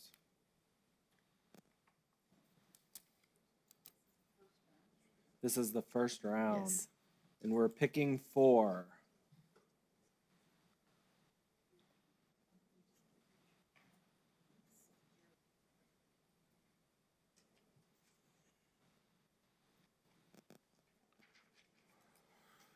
Oh, I need to put my name.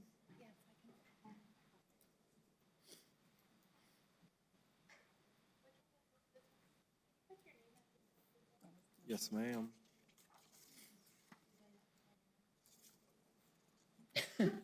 That's okay.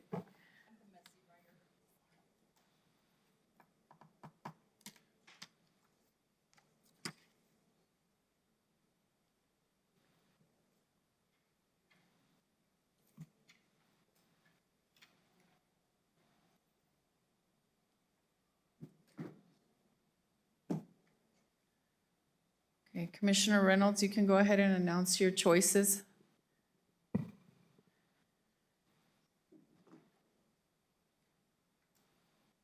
Commissioner Reynolds, are you there?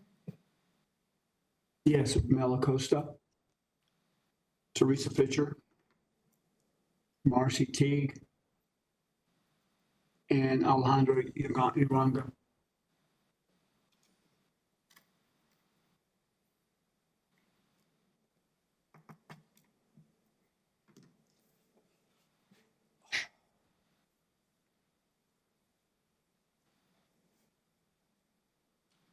Yes, ma'am. I know. What time is it? 1:09.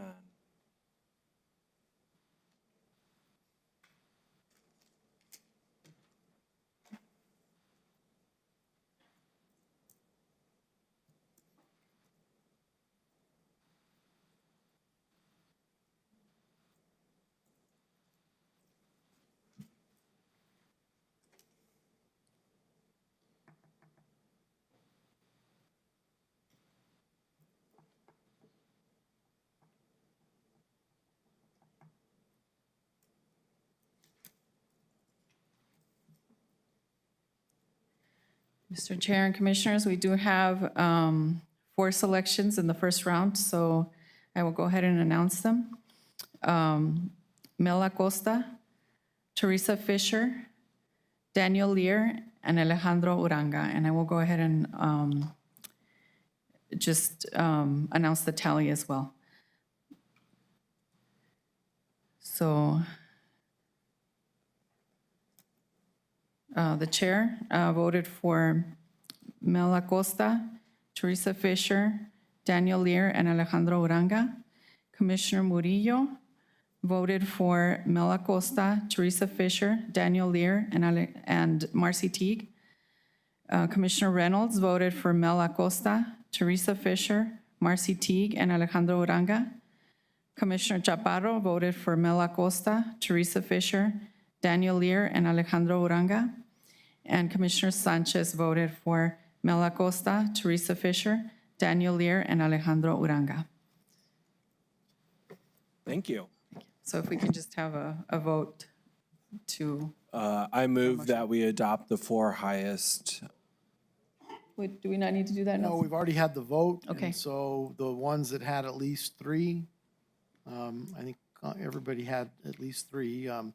There or those that were, we had 4 that had at least 3 votes. Those would be the ones selected. Okay. So our new commissioners are Mel Acosta, Teresa Fisher, Daniel Lear, and Alejandro Uranga. Thank you very much. Thank you. Congratulations.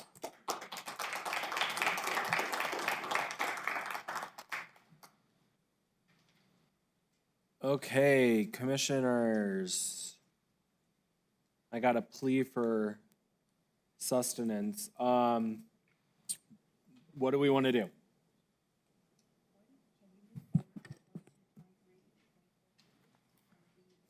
Is there there's a presentation? Okay, so we have item number 22, which is a presentation and approval of the health insurance plan changes for fiscal year 25. And I have Director of Human Resources, Meg Haynes. If you'd like to come up, we have, hello. I was like, she's not moving. I'm serious. No.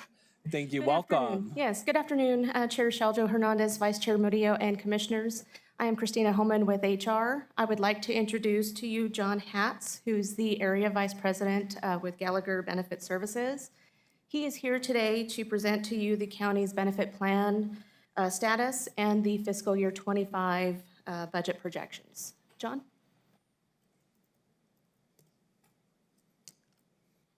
Welcome. Thank you. Good afternoon, Chair, Commissioners. Good to be back to present the annual budget projections and go through the plan status as the county's self-funded plan for the plan status through fiscal year 24, and then our budget projections for fiscal year 25. So what we'll go through today, and I'll make it fairly quick so I can address all your questions and then get everybody to lunch. So we'll go through a summary, the plan status through February 2024, what our fiscal year budget projections will be with 2 different scenarios, one with some additional no margin built in and 3% margin. and then what both of those look like on a biweekly rates and contributions for both the county and the county's employees. So a quick summary, currently the medical and drug plan is operating at an 89.5% loss ratio, which is very good. So what means is every dollar collected in premiums, the county's only spent roughly 90 cents so far, so through February. Obviously, we run on a fiscal year 7/1 through June 30th, so there's a little bit of time left. But as of that point in time, the plan is running better than expected, which is good news. That's not always the case in healthcare. So with that said, using data to project what we think is going to happen in the next year, the estimated needed increase for fiscal year 25 with no additional margin is a 1.2% increase. And if we have 3% margin, is a 3.5% increase. So just a real brief explanation on what margin does. If we add any implicit margin to the expected claims, basically what that does is increase the chances that the premiums exceed the expenses. So that's what margin means with respect to underwriting. Not to make this an actuarial exercise, but just to give you some context. Dental and vision, they're both in rate guarantees through 6/30/2025, so no change in those premiums. So plan status, a lot of numbers here. I won't go through every single one, but just to give you an idea of how this looks as it relates to the county's self-funded plan. It's kind of laid out in a balance sheet format. So the very top blue line is the budget or accrual funding. That would be what many would consider the premium or premium equivalents. The third bottom row there, the blue one, is the total expenses, and then the fourth one shows the plan status. So, and it's broken out by plan. The county currently offers 2 plans to its employees, a PPO plan and a qualified high deductible health plan. Just one thing to note here that wouldn't get too hung up on the high deductible health plan as far as the loss ratio. There's not very many people enrolled in that, so it makes the numbers not quite so credible. So the PPO plan with majority of the population has basically all the credibility as it shows how it's running. So we blend those two together, and that's how we get an 89.5% loss ratio. So again, what that means is we're comparing the revenues, which are the premiums, to all the expenses through February, just to give you a snapshot of how it's running today. And again, it's running very well. It's always nice to deliver good news, especially when it relates to healthcare. So again, just at a very high level look, this breaks it down into the projections. So the projected paid claims for the medical and prescription drugs is a little bit over 11 million. We add in the fixed expenses. That's the cost of administering the plan and any fixed insurance premiums that are embedded. Add those together. We get a little under 14.5 million. We compare it to the present funding, which is almost 14.3 million. The difference is 1.2. So just to get you an idea how we get to what our projected needed increase is. So that's very good. Just to give you an idea, regional and national healthcare trends are about 6 to 8% for medical and about 8 to 10 or 9 to 11% for prescription drugs. So you weight those, excuse me, yes, annual increases are around 7 to 9% for healthcare, all things being equal. So you're running better than trends. This does not include any plan design changes. So this is on a status quo basis, making no changes to the employees' benefits. So not increasing deductibles, copays, or anything like that. And we're running at this point much better than trend, which is good. This is the third year in a row that the county has not had to make plan design changes and has beat trend. That won't always be the case, but it has been the last few years, which is, again, very good news. And to move on, again, if we add a little bit of margin, you notice the only thing changed here is increasing the projected paid claims, adding a 3% margin, again, padding the projected paid claims by 3%. Again, that just adds conservatism And it says that we believe this increases the chances that the rates will exceed the funding, which is always the goal. Well, the goal would be 100%, but that is never achieved. To give you an idea what either one of those projections look like as it relates to employee, because yeah, it's always a big question. This is really good, but how does it impact the employees? The two sets of numbers on the left is the current premiums. The one in the middle, or the one on the kind of in the middle, is the projection based on 1% or 1.2% increase. And then the far box to the right shows what the employee impact would be on a pay period. So you can see if for all those enrolled in the PPO plan, if you went with the 1.2% increase, that would be roughly $1.12 impact to the employee only. And your dependent coverages vary based on if you're in a spouse, child, or a family tier, all the way up to $3.30. And then it's a little bit lower for the high deductible plan. Same idea here. If you chose to go with a 3% increase, it ranges from a little over $3 for an employee up to $9.60 for an employee with family. And then again, less if you're in the high deductible health care plan. So just to add a little bit of context, reviewing the plan's financial position, which would mean how much does the county have in reserves for any type of claim fluctuation, anything like that. The county is in a very good reserve position, so I would be comfortable recommending going with the 1.2% increase. So that is really all I have to present, so I will turn it over for any questions. Thank you so much. Commissioners, any questions? Yes, of course, Commissioner Chapada. Thank you, Mr. Chair. And commissioners, fellow commissioners, I just need to disclose that through a third party, I do receive work from Gallagher. I am a certified court interpreter, and through trials, workers' comp, all kinds of work, there is a small percentage of my revenue that is paid through Gallagher. However, I know that this will not affect my impartiality. Commissioners, does anyone have a problem with that? No, ma'am. Thank you, Mr. Chair. Thank you. Any questions? Commissioner Sanchez. Just simply, I think when we differentiate, I think you highlighted, I just want to make sure, really the only difference is having the margin is a just in case we end up having more losses than anticipated or than in the past. Is that correct? Yeah, it helps pad the numbers a little bit for any additional unexpected claim fluctuation. As you know, the county is self-funded, so the county is the insurance company. So obviously, when we put these numbers together, we don't take it lightly. It's your dollars, you take on the risk. So we always propose a couple different options to look at in the margin. Adding a little bit of margin, again, does increase the chances that the premiums cover the claims, essentially.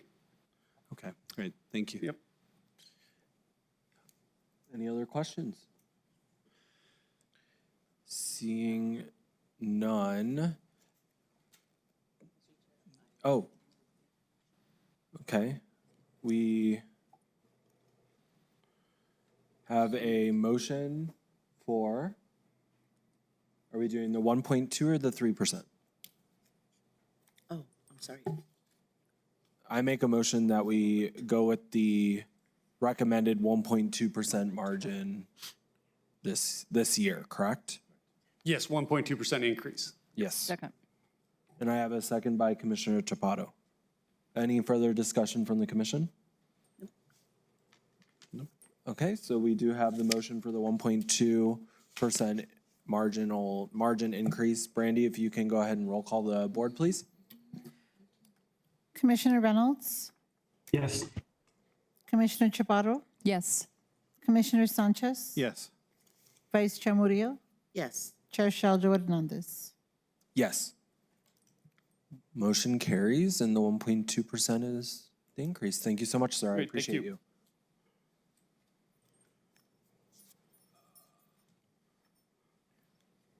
Mr. Chair, I do believe that you could complete 23. Your lunch is arriving at 1:30. Okay, let's do it. Moving on to item number 23, accept workers' compensation restricted and provisional certificate of self-insurance. That's a mouthful. We have our risk management manager, Mr. Maurer. Welcome. Good afternoon, Mr. Chair. Steve Maurer, Risk Manager, Doña County. Back in February, I came to the board and talked to you guys about going to self-insurance fund through New Mexico Workers' Comp. As you can see in your packet, last Friday, we received a letter from the Deputy Director of Workers' Compensation that they give us a provisional certificate of self-insurance for Doña County. So I'm coming to you to ask for permission to have the risk management to be approved and moving forward to get us going into looking for a broker or looking for a third party TPA for our self-insured fund. With that, I have any questions for you, anything that you'd like to ask. Commissioners, any questions for Mr. Maurer? None? Wow. I would like to make a comment. Yes, Mr. of Chair. course, Commissioner Reynolds. Yes, since being on the board, the multi-line board and the workman's comp board for like 5 years before I got off this year, we have been studying this for that entire time and looking at these numbers and watching these numbers to see if there was a way for us to save money. So at my request, I think Mr. Maurer has looked at this, and both of us have looked at this the last couple of years, the 3 years, to see if it was possible to save us money and have a better plan. So this is not something we just came up with in the last 6 months. And anyway, I'm completely in favor of this, and we've researched this explicitly. And I believe we've got a good plan, and so I support this and just want to let you know. Awesome. Thank you. Any other commissioner comment? Mr. Chairman, do we already have a motion to accept or approve? We do not yet. Then I'll So move moved. approval. Oh, so I'll second. We have a motion by Commissioner Chapato and a second by Commissioner Sanchez. Any other further discussion? Seeing none. Brandy? Commissioner Reynolds, Yes. Commissioner Chaparro, Yes. Commissioner Sanchez, Yes. Vice Chair Murillo, Yes. Chair Shaljo Hernandez. Yes. Motion carries. Thank Thank you, you very sir. much. Look at it. Can we get through this one too? Yes, We just I keep believe so. going. Wow. Next up, we have item number 24, which is to award a contract to Boys and Girls Club of Las Cruces, YMCA of El Paso, Community Action Agency of Southern New Mexico, and Doña Village Association in the amount of $400,138.07 for youth recreation and out-of-school activities at community centers. Welcome back, Ms. Michael. Wonderful. Thank you, Mr. Chair.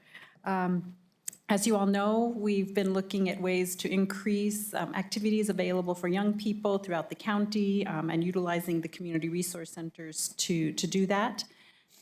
Both Commissioner Sanchez and Commissioner Sheljo Hernandez offered us some nice support and suggestions for ways that we can do this.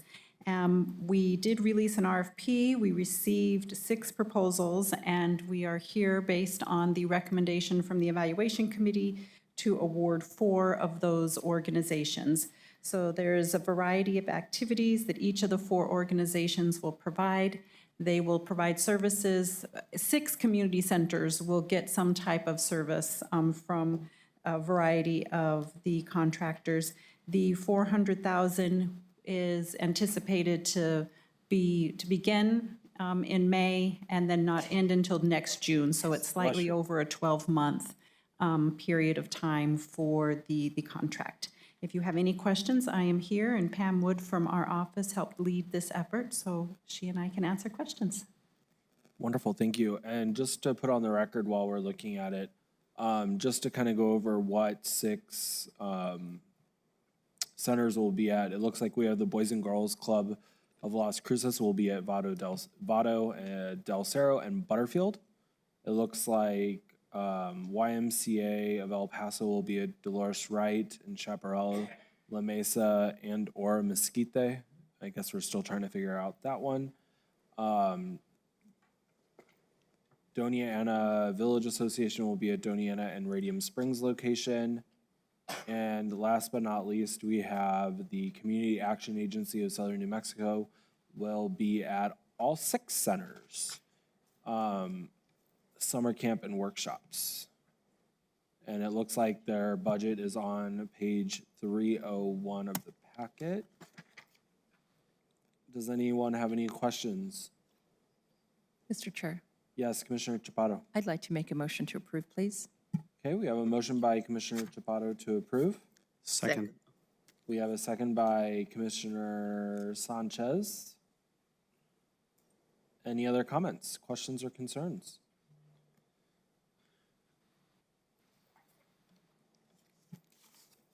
Seeing none, Brandy? Commissioner Reynolds, Yes. Commissioner Chaparro, Yes. Commissioner Sanchez, Yes. Vice Chair Murillo, Yes. Chair Shaljo Hernandez. Yes, motion carries. Thank you. Thank you so much. So the next item would be 26, Mr. Chair, that is going to be more extensive. How long a break does the commission anticipate taking? Commissioners, how long would you like?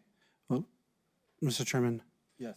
would it all make any sense for us if we're going to take a break, that what we do is actually take care of our closed session agenda items and kind of have a working break? so to Working speak? lunch? I'm down. Is that acceptable?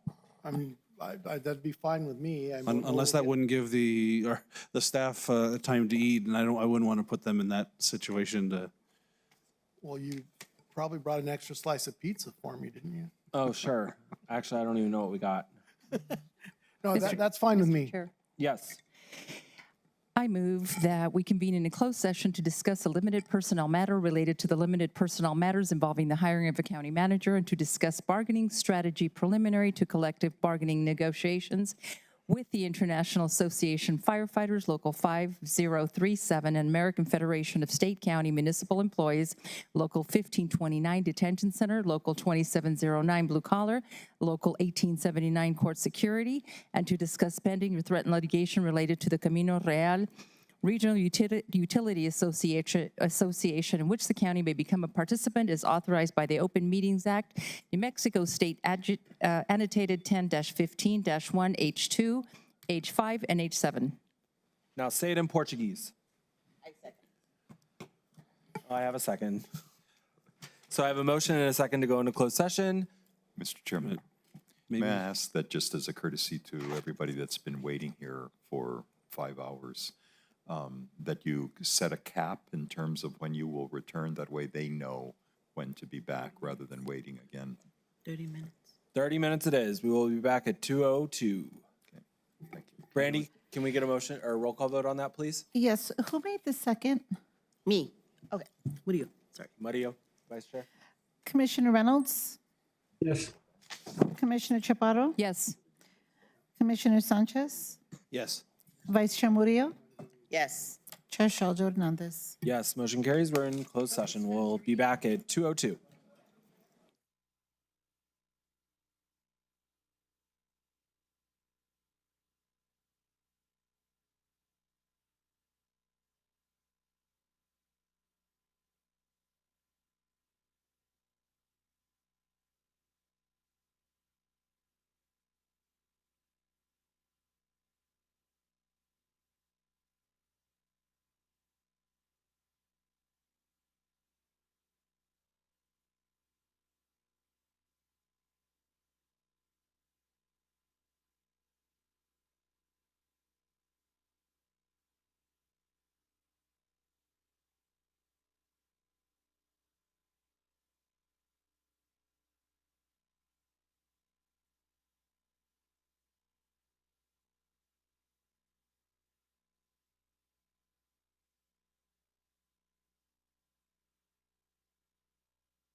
Welcome back. Okay, welcome back, everyone. The time is 2:14.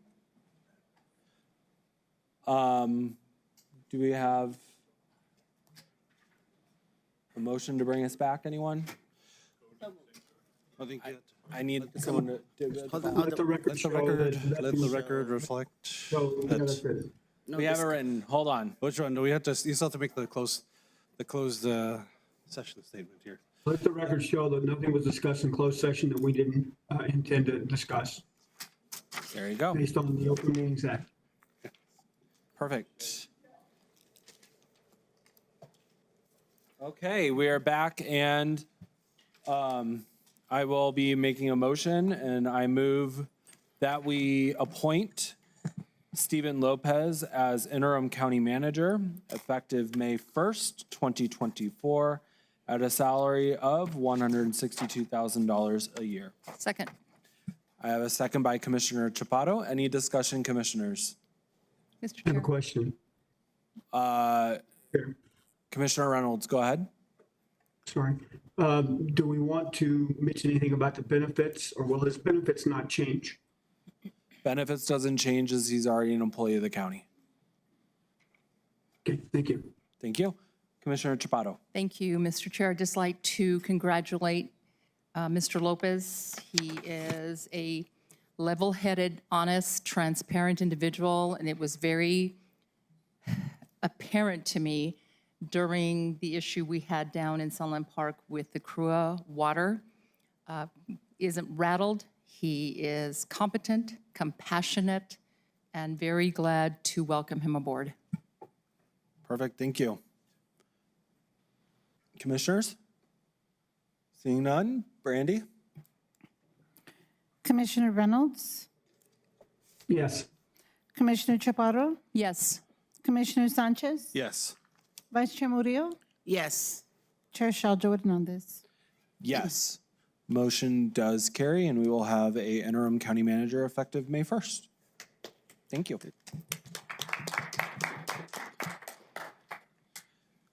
Mr. Chairman, Yes. I just wanted to just inform the commission and the public that I'm going to be transitioning over to the WebEx platform for the duration of this meeting. I just have to get ready to head out of town for a business trip, but I will, like I said, just want to let everybody know I will still continue to operate, so I'll be switching over here in a minute. Perfect, thank you. Okay. Do you have the link, Commissioner? Yes. Okay, perfect. Okay.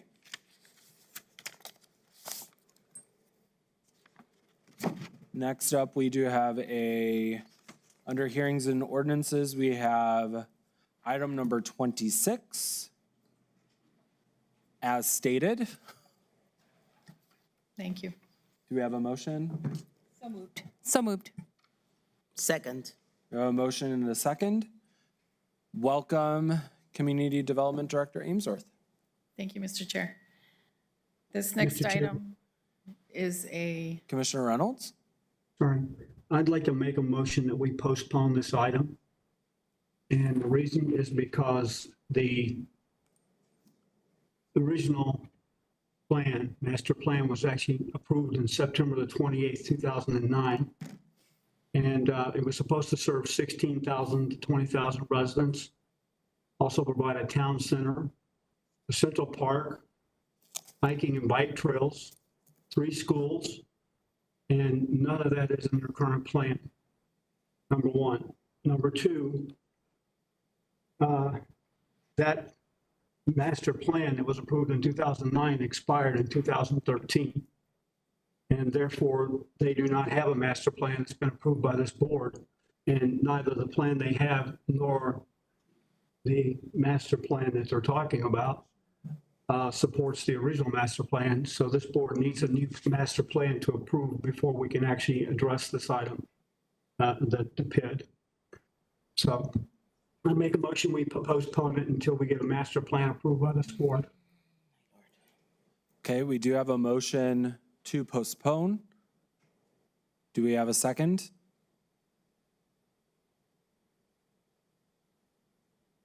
I am seeing none. The motion does fail at this time. Ms. Amesworth? Thank you, Mr. Chair. This item is a request to form the Alta Mesa Public Improvement District, and the purpose would serve to finance the construction of eligible public infrastructure for a master planned community.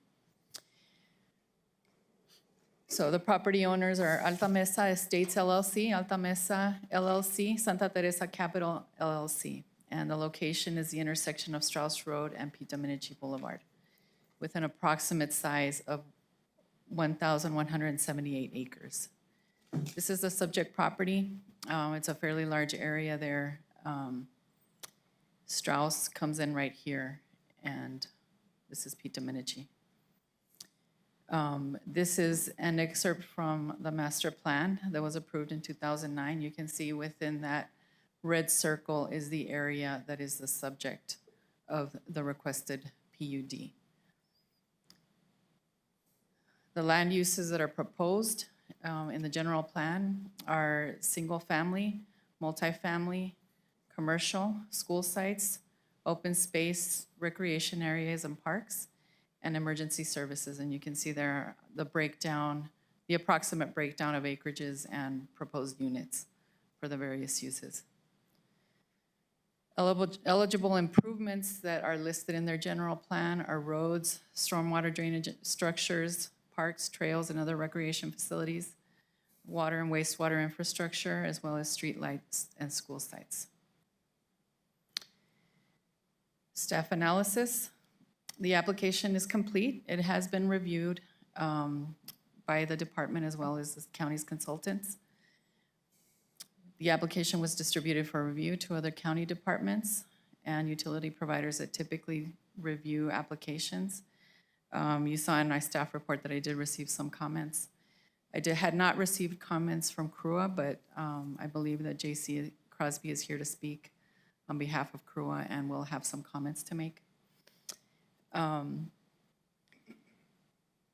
Staff found that it was complete, and there were a couple of things that were pointed out, things just to be aware of. One is that these public improvements, at least some of them, would be dedicated to the county for maintenance, and that's not something that we typically do for trails or parks and stormwater structures. So that's something that needs to be considered as far as ongoing maintenance if the PID is approved and those facilities are accepted. And also consideration should be given to the composition of the PID board. It could be composed of members appointed by the commission, or the commission itself can act as the PID board. The county's financial advisor reviewed their feasibility study as well as the appraisal and other documents that were submitted.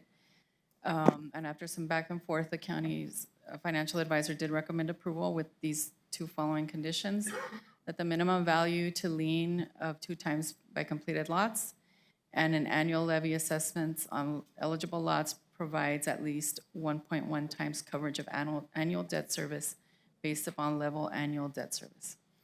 And these conditions were included in a revised resolution that I printed out, which is in Brandy's hands right now in the event that this item is approved. Can you actually explain these two items a little more in detail so we can understand better? Yeah, unfortunately, I'm not the expert in this area, and our financial advisor is not available today, and I'm not sure if, can you speak on? Okay. We do have someone who can answer the question, so I'll step aside. Hey, my name's Sam Hartman. I work for D.A. Davidson. We are a bond underwriter. Okay, and who are you representing today? Well, that's a good question. So I've been plugged in a little bit with the developer, but working with George as well. So historically, D.A. Davidson underwrites bonds for jurisdictions, but also PIDs around the country. And in some instances, we actually act as a municipal advisor for jurisdictions. And so the developer asked me to take kind of an independent view of the PID and my findings on the PID. And so the first bullet minimum value to lien of 2 times by completed lots. That just simply means that that if you have $100,000 lot value, finished lot value, that you can't borrow more than $50,000 for that lot. And so that's a pretty conservative standard. I think it's a healthy guardrail in this instance. As far as the market's concerned, like if you were to take this bond out to the market, the standard is actually 3-to-1. And so, I think that is a perfectly acceptable standard that I think George put forth. And so that's something that I'm aligned with, in his thinking. And I think a prudent approach for the county. The second bullet, the annual levy assessments on eligible lots provides at least 1x1 coverage of annual debt service based upon level annual debt service. So what that means is if the PID collects $1.10 on a given lot, just to make numbers simple, the debt that the PID could actually charge on an annual basis is $1. And so there's 10 cents in excess that the PID is collecting, which is kind of like cushion, is probably the smartest way of thinking about that.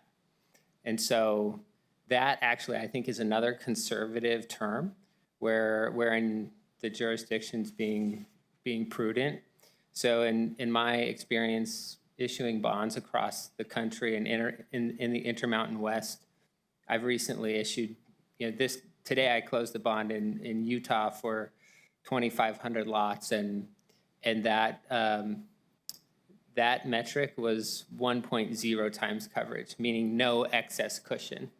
And I've done the same thing in Idaho. And so this is something I think that George has put into, I think, in an abundance of caution and for the jurisdiction to be prudent in how they think about this this potential bond structuring. All right, thank you.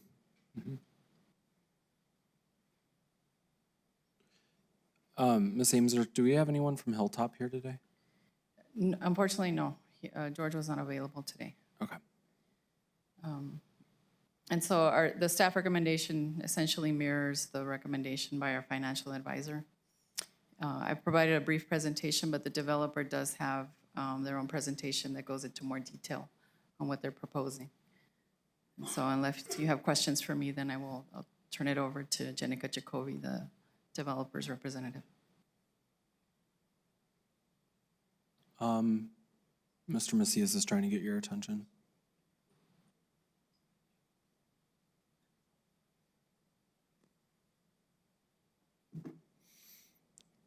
Okay. I'm sure we will have questions Mr. for Chair, you. I do have a question, Oh, of if I course. may. Thank you, Mr. Chair. Ms. Ainsworth, good afternoon. I know it's been a long day.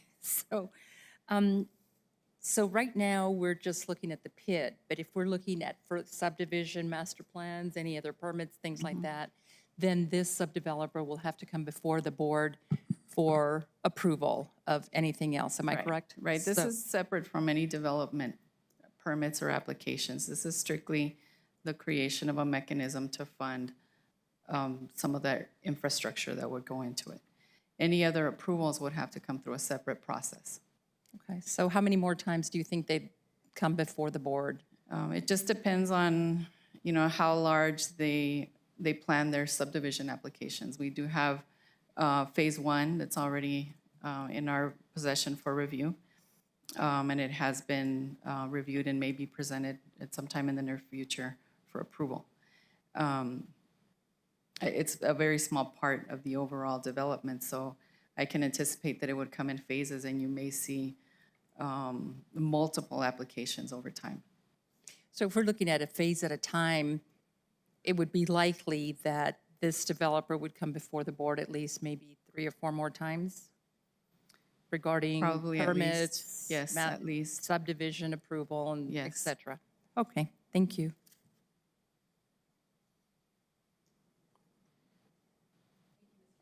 Thank you. Just a quick question as far as it goes with today, and this is probably a more technical question. So if the PID is approved today, and so once this area is designated as a PID area, what mechanism is there to reverse a PID if the construction does not happen? I mean, if the PID doesn't have, let me refer to our bond counsel for that question. Morning, welcome. Thank you for joining us. Mr. Chairman, members of the commission, Chris Muirhead with the Mongrel Firm, we're your bond counsel. So our role in this is to review the application and provide you legal guidance as to the requirements and whether this has met the county policy, the state statutes, and as Mr. Harmon referenced, George Williford is your financial advisor at Hilltop. He also reviewed this and provided the recommendations. He, back and forth, just a little background, worked with the company over several weeks and their consultants to determine, not making a recommendation to approve it, but just saying from a financial statement, for financial standard, that he was comfortable you could move forward and there were protections in place for the county. So just to be clear, he's not making a recommendation to approve. He's making a recommendation that with these guidelines and safeguards, he's comfortable saying from a policy standpoint, if you want to, then there are financial protections in place.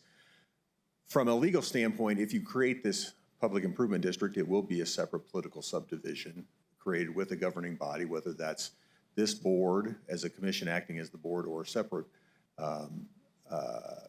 board of appointed members. If it did not proceed and move forward, I would, I have not seen that. I would estimate or I'd speculate that the county could take action to unwind it at that point if it's not moving forward. If it is, the hiccup's going to be if you have concerns down the road and they've issued debt and there's bonds outstanding, that's a different deal. And therefore, in that situation, that district is moving forward. It's taken actions. It's incurred debt. Things are happening. And I think then it would be much, much more complicated to try to unwind it because there's outstanding obligations that the special levy is paying. So what are the safety measures for Doña County if that does happen? As I think taxpayers want to know. So from a financial standpoint, the safety measures are that, of course, to be clear, that assuming that the district gets to the point of issuing bonds to pay for the public, the infrastructure, and as was mentioned, that's really the goal of a public improvement district is to create a mechanism to finance public infrastructure at a potentially more cost-effective, cost-efficient way. That debt, in that context of issuing debt to pay for that, is paid for by the special levies that are levied on each individual property based on the value that's received by that property. So in the application, there's a proposed rate and method of apportionment, and that sets forward, okay, for each single-family residence of half an acre, third of an acre, likewise, there is a set assessment that's put on your property taxes over the term of that bond up to 30 years. And that special levy then pays, and that's when it gets back to the 1.1 times that Sam was referencing. That special levy pays the debt. In that debt, it's very clear, and it's disclosed to all investors, that it is not an obligation of the county. It is not an obligation of the state. It's not an obligation of any political body in Doña County or the state of Mexico, other than, in this case, the Alta Mesa Public Improvement District. So that's the primary protection for the county from a financial standpoint. From a protection standpoint in terms of it moving forward, I think it gets back to the idea that Commissioner Chaparro indicated, that this creates a framework to finance the infrastructure, but there are already multiple county procedures, permitting and the like, and subdivisions that would still have to be approved by the commission as it moves forward. So you would be seeing updates and progress with the district as it improved or as it progressed. And if it just became stagnant, it was clear that this developer and this structure was not moving forward and nothing had happened and there were no bonds issued, I think you would be in a position then you could unwind it at that point.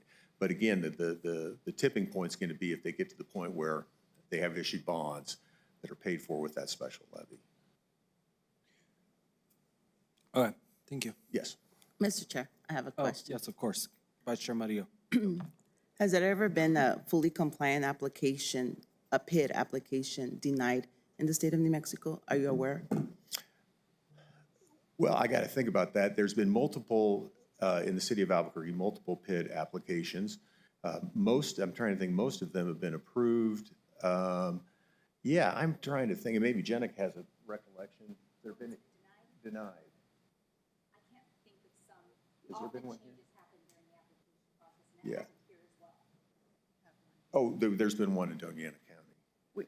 There was a small PID application prior to my employment here, and it was for a small area in La Union that was denied at the time. And it was primarily because there were already other property owners there, and they were not in agreement with Oh, okay, that other particular property PID. owners. Okay, thank you. And just to be, so the key on these really to why they work is usually they are brought to the governing body when there's a single or a close-knit group of property owners that own the entire area. If there are multiple property owners, then it is, and they're not all in agreement to do it, it is subject to a vote. And so you don't see them really happening in that context. They happen on the very front end like you're seeing here, where it's minimal owners all in agreement to move forward with the application. Mr. Chair. Yes, Commissioner. Just to follow up on Commissioner Murillo's question, and perhaps Ms. Ainsworth is the correct person to ask. Now that you've mentioned that there was a small PID application in La Union that was not approved, I remember this from years ago, and I believe I had asked Mr. Gooden to give me some brief information, but I was out of pocket last week. But I remember there was a special assessment done within the county of Doña in Soledad Canyon along Dripping Springs that was very controversial at that time. And so I am aware of it because one of my best friends lives in that area and he's paying a special assessment. And I think, but for, I don't remember the year, and maybe you can bring that to mind, but I know that those property owners along Dripping Springs Road are paying a small special assessment to pay for the infrastructure. Am I correct on that? Unfortunately, I don't have any information on that one. I had not heard of it, but I'm happy to do some research and see if I can find anything later. So, Thank you. Mr. Chairman, Commissioner Chaparro, have been multiple, or at least I'm familiar with a couple, special assessment districts in Doña County. That's a different mechanism to pay for public infrastructure, which also passes the cost off to the homeowner to pay for, again, an assessment tied to the benefit they're receiving from the roadways or the water, sewer, or whatever that is. So Doña County has had those in place. So that is a method that was used more widely before public improvement districts. And I think, again, the idea being that it's more efficient if you have a single owner of a large tract of land to be developed to go through a public improvement district process rather than a special assessment district process. So, Thank you. yeah.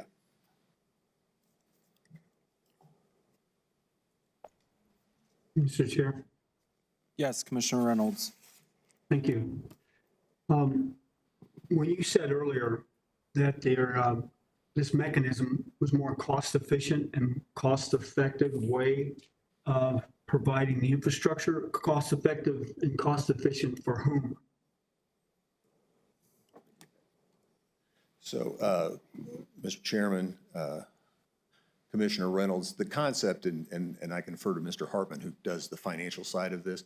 In theory, the way the public improvement district would work is you can borrow, because it's a public entity doing public infrastructure, that you can borrow the funds on a tax-exempt basis, which is a lower borrowing cost, whether instead of the developer going through a commercial lender.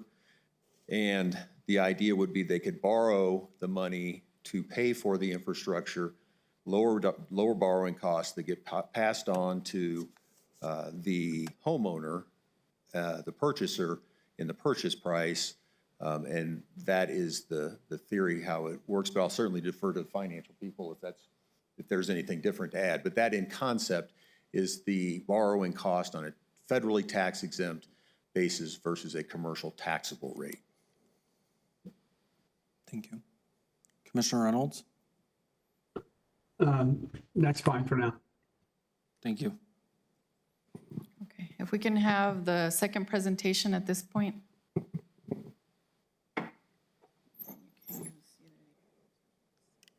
Thank you so much.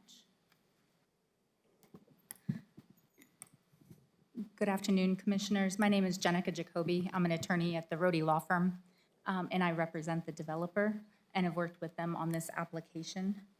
We appreciate all of the work of your staff and consultants in helping us to evaluate the application and make some amendments to more closely align with some of the county's policy and goals here. Last time we spoke, I focused on PIDs generally and how they work. This presentation is going to focus more on this specific PID application and what it contains, but I'll try to touch PIDs generally a little bit too, and if you have any questions, please don't hesitate to ask. And so you had the opportunity to meet the underwriter who has consulted with us, Mr. Hartman. He's basically, an underwriter is a lender for the bond transaction. And so one day the district may hire him to sell these bonds. And so he's telling us what's marketable, what works, what's happening in other states, because New Mexico is not alone in using these districts. They're used everywhere in order to try to use the advantages that come of this to bring more housing and more affordable housing to the market. We also have a special district consultant with Launch Finance Development Advisors. I believe Ms. Giss is available online. Our developers, a couple of representatives here, Mr. Laughlin and Mr. Devin Laughlin, are available and can touch some project details as well if you have any questions. And then Mr. Muirhead is the city's bond counsel, has reviewed this, and he was the one that was helping me with some questions earlier, and maybe an appropriate source for follow-up questions as well. But you've got good people here who can answer any questions that you have. So I do want to be clear, because PIDs are a little new to the commission and complicated. What is this and what is this not? We're not approving any zoning today. We're not approving any planning stuff. A PID doesn't give you any exemptions from normal development process. You still have to do your platting. You still have to meet the infrastructure list requirements that the development department comes up with. You have to have the right zoning. If you need an update to the master plan or need anything, you have to do that stuff. Approving a PID doesn't change any of that. It doesn't get rid of anything that's already in place and approved, but it doesn't give you any exemptions to things that you're going to have to do in the future. And so the developer will absolutely be back with future platting actions and things like that. But if you approve the resolution today, that does form the district. It approves a development agreement that contains a lot of these procedures and constraints and protections for the county. And your means, if for some reason the developer defaulted and you needed to unwind, all of that's set forth in the development agreement. The general plan explains how the district is planning to work, what the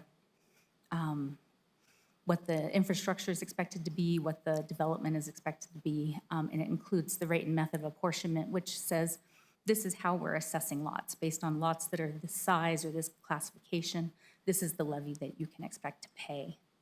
And so that's the stuff that's in the application and would be approved. Oh, it is, I skipped over the disclosure, but it's important to note that a disclosure that a PID exists and this is what you can expect to pay for your levy, it's already drafted, it's in the application, it's ready to record and go.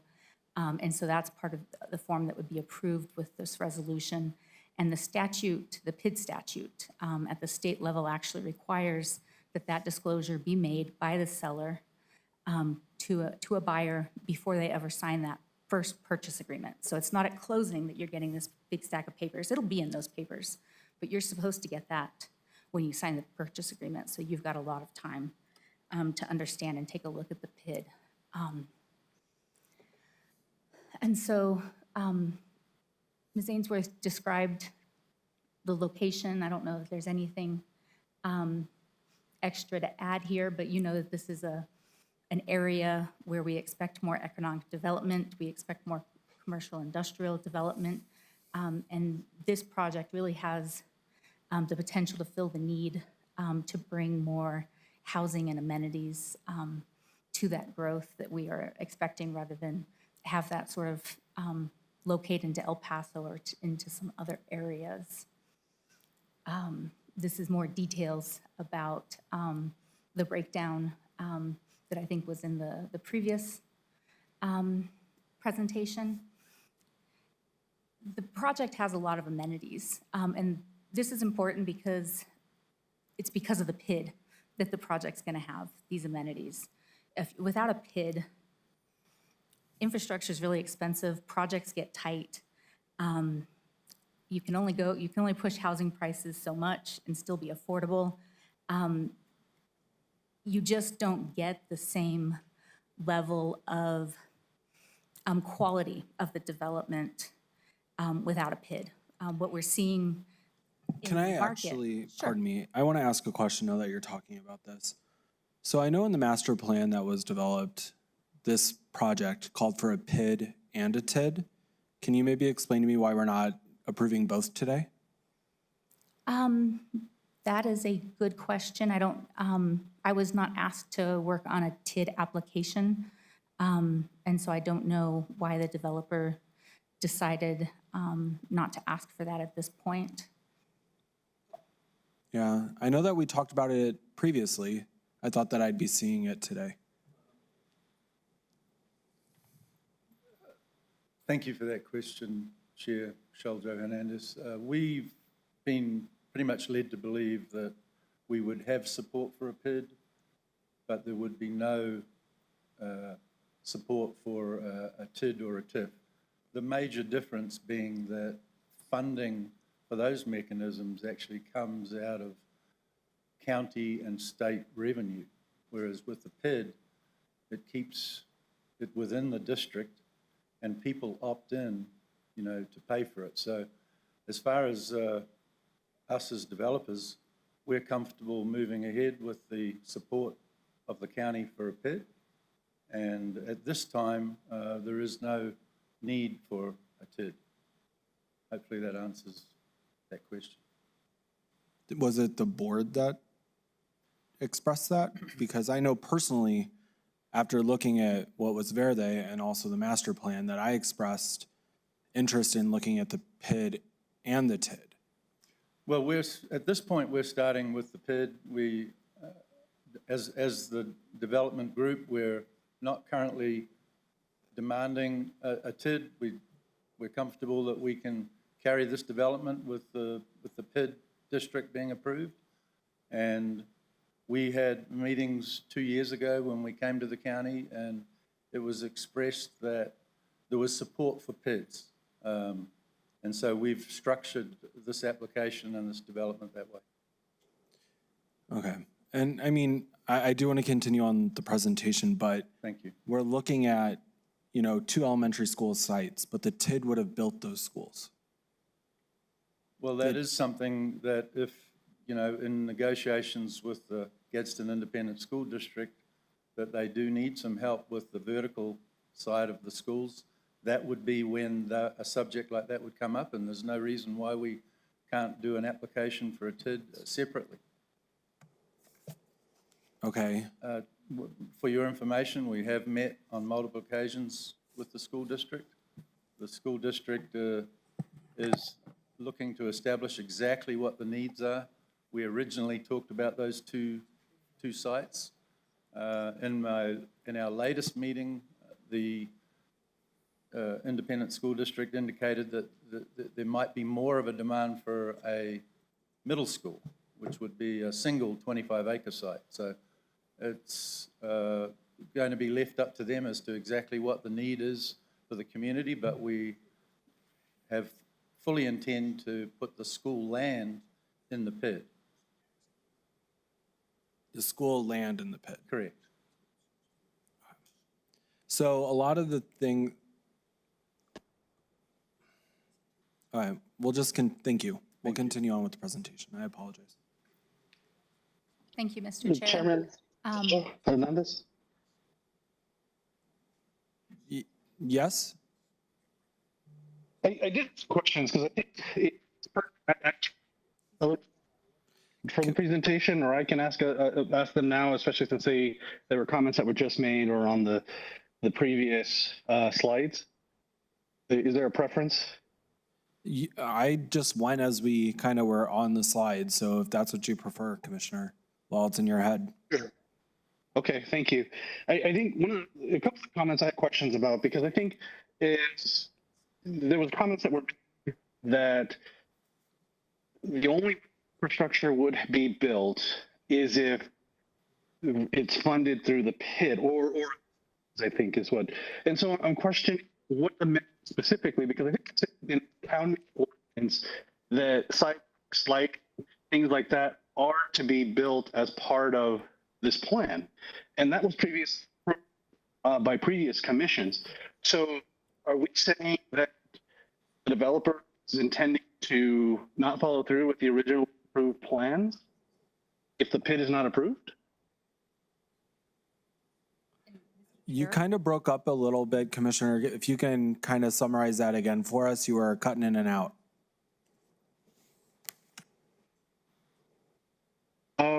Hold on. The question is, if the plan called for certain amendments to be included in this, in the plan, is the developer backing away from building these facilities or amenities now? Okay, so he's asking if the PID is not approved, the developer will not support the building of these amenities. Mr. Chair, members of the commission, if the PID is not approved, I am not certain that the project pencils in a way that the developer will be able to move forward. I think that the developer team would have to regroup and figure out what is feasible for the project. As I was saying, a PID helps bring more amenities because it does improve the financial picture. It improves the ability of the developer to get financing with the lender knowing that the reimbursement is coming. And even though the PID money won't go directly to many of these items, the money is sort of fungible and can move around. And what I see in the market is that the hottest communities, the ones selling fastest that people want to move to, particularly in the Albuquerque metro area, they're all PIDs. And it's because the developers bring that higher quality, sort of large-scale thinking, sense of place, sense of community. Let's bring amenities, let's bring better parks, let's bring more connectivity. And that's what the buyers want. They appreciate that, and that's where they're attracted, even knowing that there's a PID assessment on it. This is able to provide the kind of communities that constituents want, and that's just borne out in the market. And so the amount of playgrounds, splash pads, the fields, the master planning that brings in the reservation of the school sites, and I think that there were some other public service sites engaged. And I love the idea of the Central Plaza. It'll be 32 acres and really bring some of that New Mexico heritage. And I think that sort of plaza also helps develop and preserve that sense of community and place. And so the PID really helps bring this concept to life because the PID will make the project pencil and make this possible. But there's a lot of built-in natural constraints and sort of protections built in for everyone and how a PID works. This slide is showing all of the infrastructure that we're estimating is required now. Infrastructure is eligible for reimbursement from the PID only if it's public infrastructure. So if it will be owned by the county, if it will be owned by CRUA, or some other government entity such that it is public. And so only a portion of the infrastructure is eligible. But even from that, not all of it's going to be reimbursed from the PID. Just because it's eligible doesn't mean that there's money, doesn't mean that you're going to get full reimbursement. And that's subject to a number of natural and imposed constraints, such as the ones that your financial advisor imposed, because those kinds of constraints limit how much bonds you sell and therefore limit how much money is available to make the reimbursement. And so you have the natural revenue constraints, you have some of that debt coverage and value to lien ratio constraints that are located as conditions of approval, and I think they're actually in your statute or your local ordinance as well. The local ordinance also has just a flat-out developer, you have to contribute a certain amount, period, and that's 25 cents for every dollar of bonds issued. The developer has to show that they've contributed that to the community in either public or private infrastructure and amenities. And so there's a lot of built-in expectations of the developer that you're going to get a full package before any reimbursements are made. And I think it would be helpful to kind of talk about timing and how that process works. Because when you come and apply for a plat, the developer says this is going to be phase one. They identify which area they're going to develop first. They're going to bring in a plat. The county is going to review that through its normal process, and the county is going to say, well, in order to develop it the way you're proposing and plat it out like this, you're going to have to build this infrastructure, and an infrastructure list is created. That's the infrastructure that would eventually be eligible for reimbursement.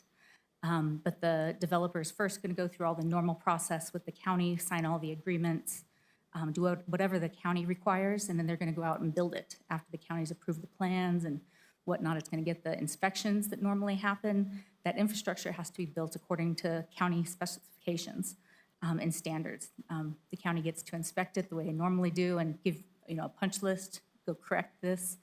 And the PID doesn't do anything until the developer gets all the way through that.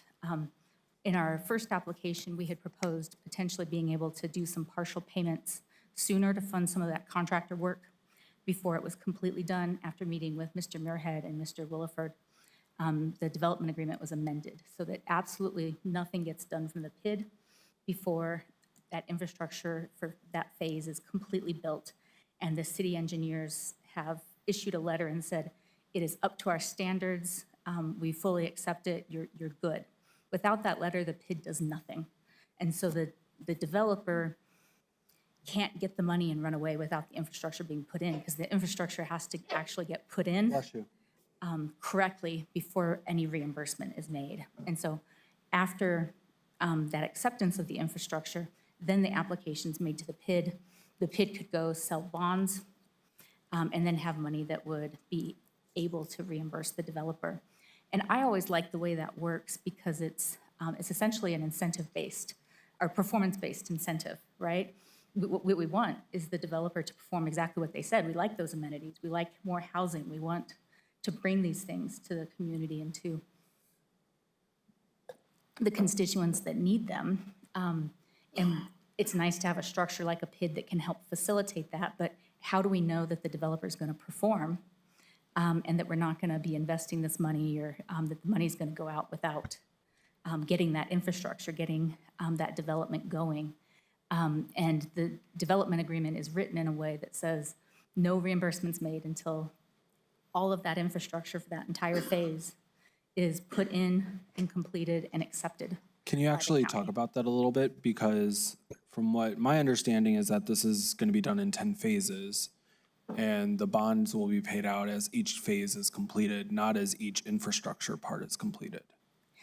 And so when I use phase, I'm sort of tying that to a plat and an infrastructure list.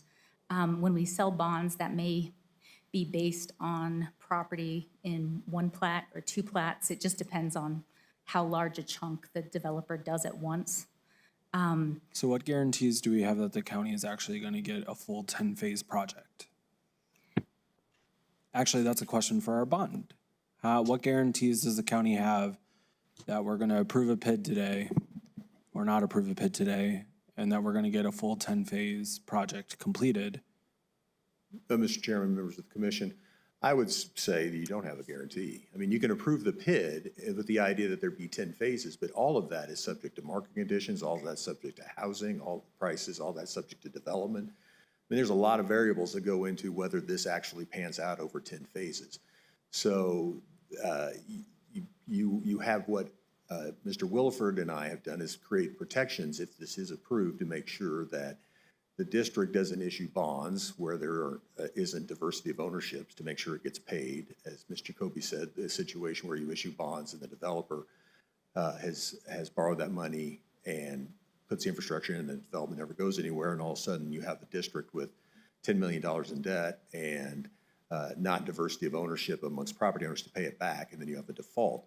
So in terms of guarantee of the development of going over 10 phases, I would say that you do not. You have, as in any development, you are looking at current conditions and speculating about over a 10, 15-year period, does this pan out?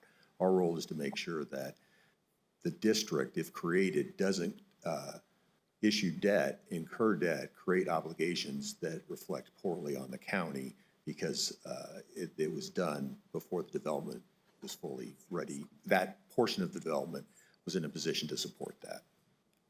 Okay, thank you. Mr. Chairman? Yes, Commissioner Sanchez. If you didn't need to add or elaborate on your question, I had a couple more questions regarding PIDs and PIDs across New Mexico.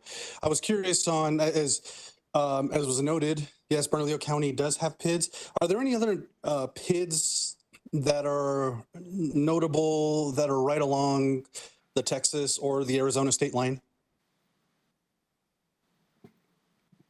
Mr. Chair, members of the board, I think that the PIDs that are most applicable to that would be shown here on this slide. And that is a series of PIDs that are located in Sunland Park.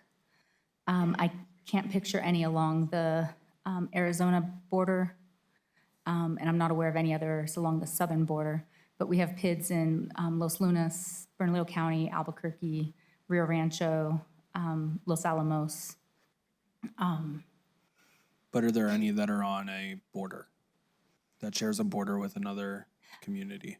Just the Sunland Park ones. And this slide was actually to show sort of how Alta Mesa compared to those PIDs in the total PID levy. This is actually another statutory constraint on how much money can be sort of used from a PID because there is a statutory limit that the total tax burden on a property cannot be more than 1.95% of the average market price of the home. And you can see that Alta Mesa is proposing to be about 1.67%, which is lower than what we're seeing in the Valencia Park or Sunland Park PIDs. And these represent a couple of different developers in the Sunland Park area. One of those is almost fully completed and is going for financing right now.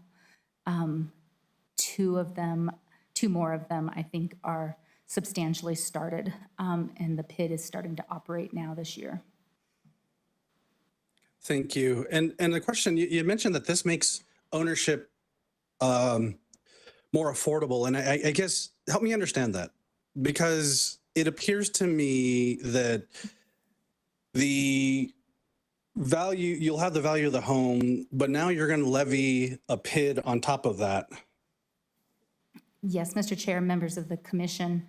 The PID levy is essentially another tax, and so your property taxes are a little bit higher to pay for the infrastructure in these areas. And there are various advantages to structuring it that way as opposed to charging a higher price for the lot sold from the developer to the builder, which then results in a higher price from the builder to the homeowner. By not having the PID levy amount or that value of the infrastructure in the base price of the home, as Mr. Hartman indicated, we're borrowing at a lower interest rate because the PID is borrowing at a tax exempt rate, which usually runs, I think, approximately 2% lower than what the private market does for interest rates.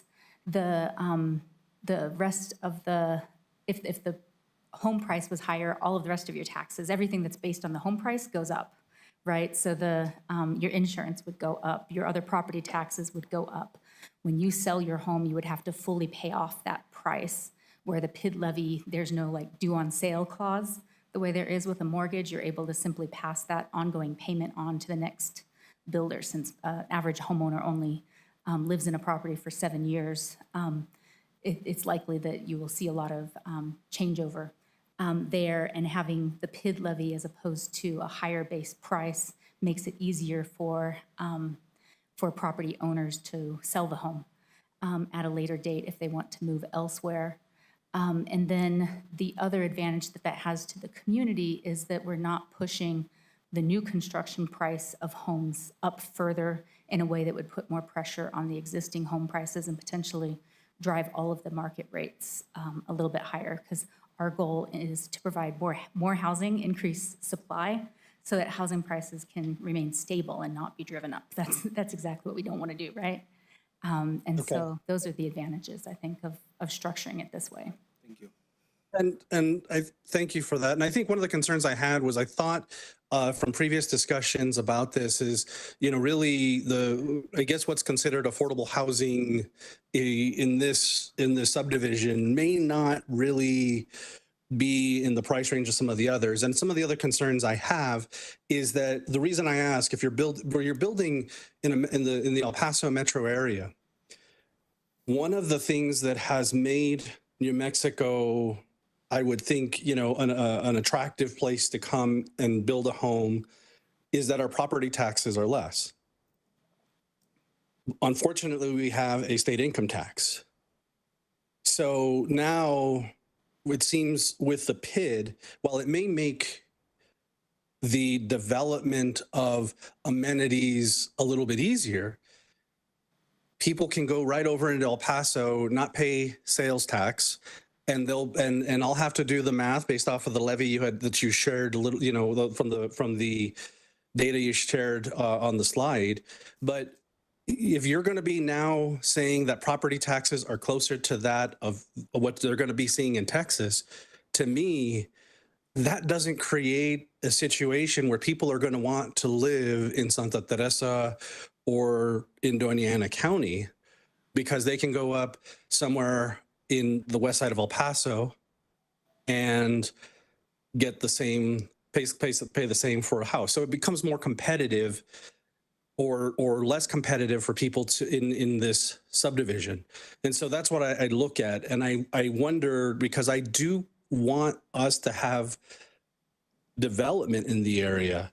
And I go back, I think, to the chairman's comments about maybe this is a better discussion of having a PID and a TID so that there is that money for public infrastructure. Because what I've seen is in the city of Las Cruces, you mentioned the quote unquote hottest developments, but in Las Cruces, the city of Las Cruces, they have not used a PID. I think they've used TIDs for many of their developments. So just trying to understand, I guess I still don't see the value of a PID, of that being more valuable than a TID, when we have examples of TIDs being utilized here in the local area and they've been successful. So if you can, I don't know, maybe I don't know if you're able to answer that or help me parse through that, but I think that's where my concerns are around property taxes that people will have to pay, the price of what you all are proposing and saying is affordable housing, and a PID versus a TID, and or both. Thank you, Mr. Chair. Commissioner Reynolds, there are a couple different questions there that I will certainly take a stab at. I think that the total property taxes here are still a little under Texas, but I think you're right. If the goal is to steal residents who would otherwise live in Texas, but we're going to lure them over here with lower property taxes, no, this isn't the project for that. But if we have people who would like to live here but don't have the housing options, there's not enough housing, there's not enough of the amenities that they're looking for here, and they would otherwise go to El Paso to find that, this is filling that niche, that we're growing that community here rather than losing it to El Paso. I don't think that you're going to get a vacuum necessarily the other way as strongly, because the property taxes, while still lower, are getting more comparable to Texas with the PID in place. The TID and the PID are, even though they're both public finance options, they operate quite differently, and so they encourage sort of different activities. And so the PID is the one that is traditionally very much associated with residential development, because it's when you build a lot of residences, you're diversifying the ownership of property owners who are going to pay that levy. That then everyone's paying a little piece of the pie to build that public infrastructure. And it just works really well to size it and to gear these toward residential development. TIDs are usually used to encourage more commercial development because the PID, where we've talked about, we put an extra property, that's what this is showing, it's a new property tax. None of the property taxes from the city, the county, any of the other districts, the school, everyone gets their normal property assessment. This is simply another tax on top of it with the PID. The TID doesn't create any new taxes at all. The TID would take a portion of the existing property taxes that would otherwise go to the county and give, 75% or some percentage of that for properties located in the TID district to the TID to pay for the same kind of infrastructure. And so the TID can take a portion of property taxes. The other thing that the TID does is take a portion of GRT. And so that is particularly well suited for a retail or other kind of commercial project where there are businesses that are on an ongoing basis generating gross receipts taxes. Because if you look at a residential subdivision, you'll have a lot of gross receipts taxes generated up front because you pay gross receipts taxes on the house or the construction activities. But after that, I mean, maybe you've got a home occupation business. I don't know that we're even to the point that the state is reporting like internet sales. Well, maybe you've got a little bit of property tax or a little bit of GRT on utilities. But on an ongoing basis after the initial construction activity, a residential development doesn't generate much GRT that would fund a TID. And so a TID is really well suited to something that has commercial development. Now, this project could handle both because it is mixed use. And so, a TID could definitely provide some benefits here, but that's the reason you see those two structures used on slightly different projects. Though big projects, a big master planned community that's doing a lot of things, yes, it makes sense to consider both. You can absolutely have a TID district with overlapping, the same or slightly different, but overlapping boundaries as a PID. We see that. And just on that kind of thought, wouldn't the TID also have helped with some of the maintenance and upkeep that we were talking about, Ms. Amesworth? Because it's a reoccurring amount, we could help with the maintaining of the parks, the trails, all the recreational, the systems. Okay, I'm sorry, could you say the first part of that question? The TID would have helped alleviate some of that for the county when it comes to upkeep of the infrastructure like parks, trails, sewer systems, stormwater drains, so on and so forth. That's where the TID would have came in as well, correct? I mean, the question is, can you use that funds for maintenance of these Sure, yeah. different? And that's actually, I think I'd rather defer that question to. Mr. Chairman, may I just inject, because I know that it gets a little bit complicated, but let me try to simplify it in response to Commissioner Sanchez. The only TID in Las Cruces is downtown, and that TID was created in order to redevelop the downtown area because it had become so depressed. But you already had a commercial strip. It's the downtown area. So you were able to take some of the gross receipts, maybe some of the property tax, and reinvest it in the TID area. I don't think that there's any TIDs in Las Cruces that are associated with residential development. And this seems to be an effort to, yes, there's mixed use, but it seems like the primary focus is on residential development. That doesn't provide you with the gross receipts taxes that are necessary to reinvest. What it does is take the county's portion of the gross receipts taxes away, but you won't be generating that gross receipts tax for a substantial period of time. So this kind of effort to mix the TID and the PID, maybe a TID would come into play later on in the process when there is more commercial development, but I'm not quite seeing or understanding how it's there from the inception. And I think that that's why the applicant is asking for the PID, to be able to fund the infrastructure. But then off of why assessments. would the original master plan have called for both a TID and a PID? Because the original master plan may have been imposing the TID on a commercial area that would be developed. And also, if I could just interject briefly, that master plan is a much larger area than just this portion. It encompasses basically the entire Santa Teresa area, including the industrial park, which would generate quite a bit more GRT than this particular chunk of that master plan. Thank Mr. Chair. Yes, Commissioner. Thank you, Mr. Chair. Now, one thing is, Mr. Macias is correct that the only TID is for the downtown and revitalization. They are considering another TID for El Paseo as well. So that's one of the areas we're trying to improve down in Las Cruces. Something else that Las Cruces does that we don't do is they have impact fees on the residential areas where they do development. And those are actually passed on to the developer, who passes those on to the people who buy the houses. So rather than having a PID, they use impact fees for most of the infrastructure they do there.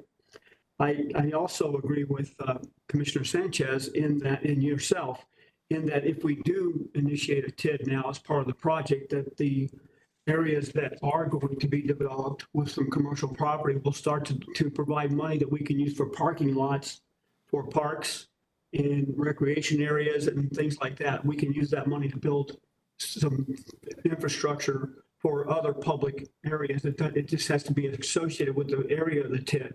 So if we make the whole development a TID, then we can take the money from any place that's gained from the GRT tax that we're using and actually take that and build parks any place in the area. There's another question I have for the developer, though, and that is, are we including sidewalks on these roads? Because I don't see any allowance for that in the list of projects that are being there. You just have the roads listed, but you're not telling me whether you're going to put sidewalks or lights, or I don't see where all the parks are going to be located. They're showing money for parks, but are they going to be in the neighborhoods or centrally located? Mr. Chair and Commissioner Reynolds, we would be looking at the sidewalks, the streetlights, and those particular improvements at the subdivision level. Currently, sidewalks are required in all cases when subdivisions are approved. We've had some modification requests to not include sidewalks in some limited areas of the county. Streetlights, as you know, are required depending on the size of the lot. But those are potentially, if they're going to be public, part of the public infrastructure and part of the roadway cross-section, those could be improvements that would be included in eligible costs. But they would be looked at as subdivision level, and you would see those applications separately and be able to vote on those particular elements of the subdivision. Thank you.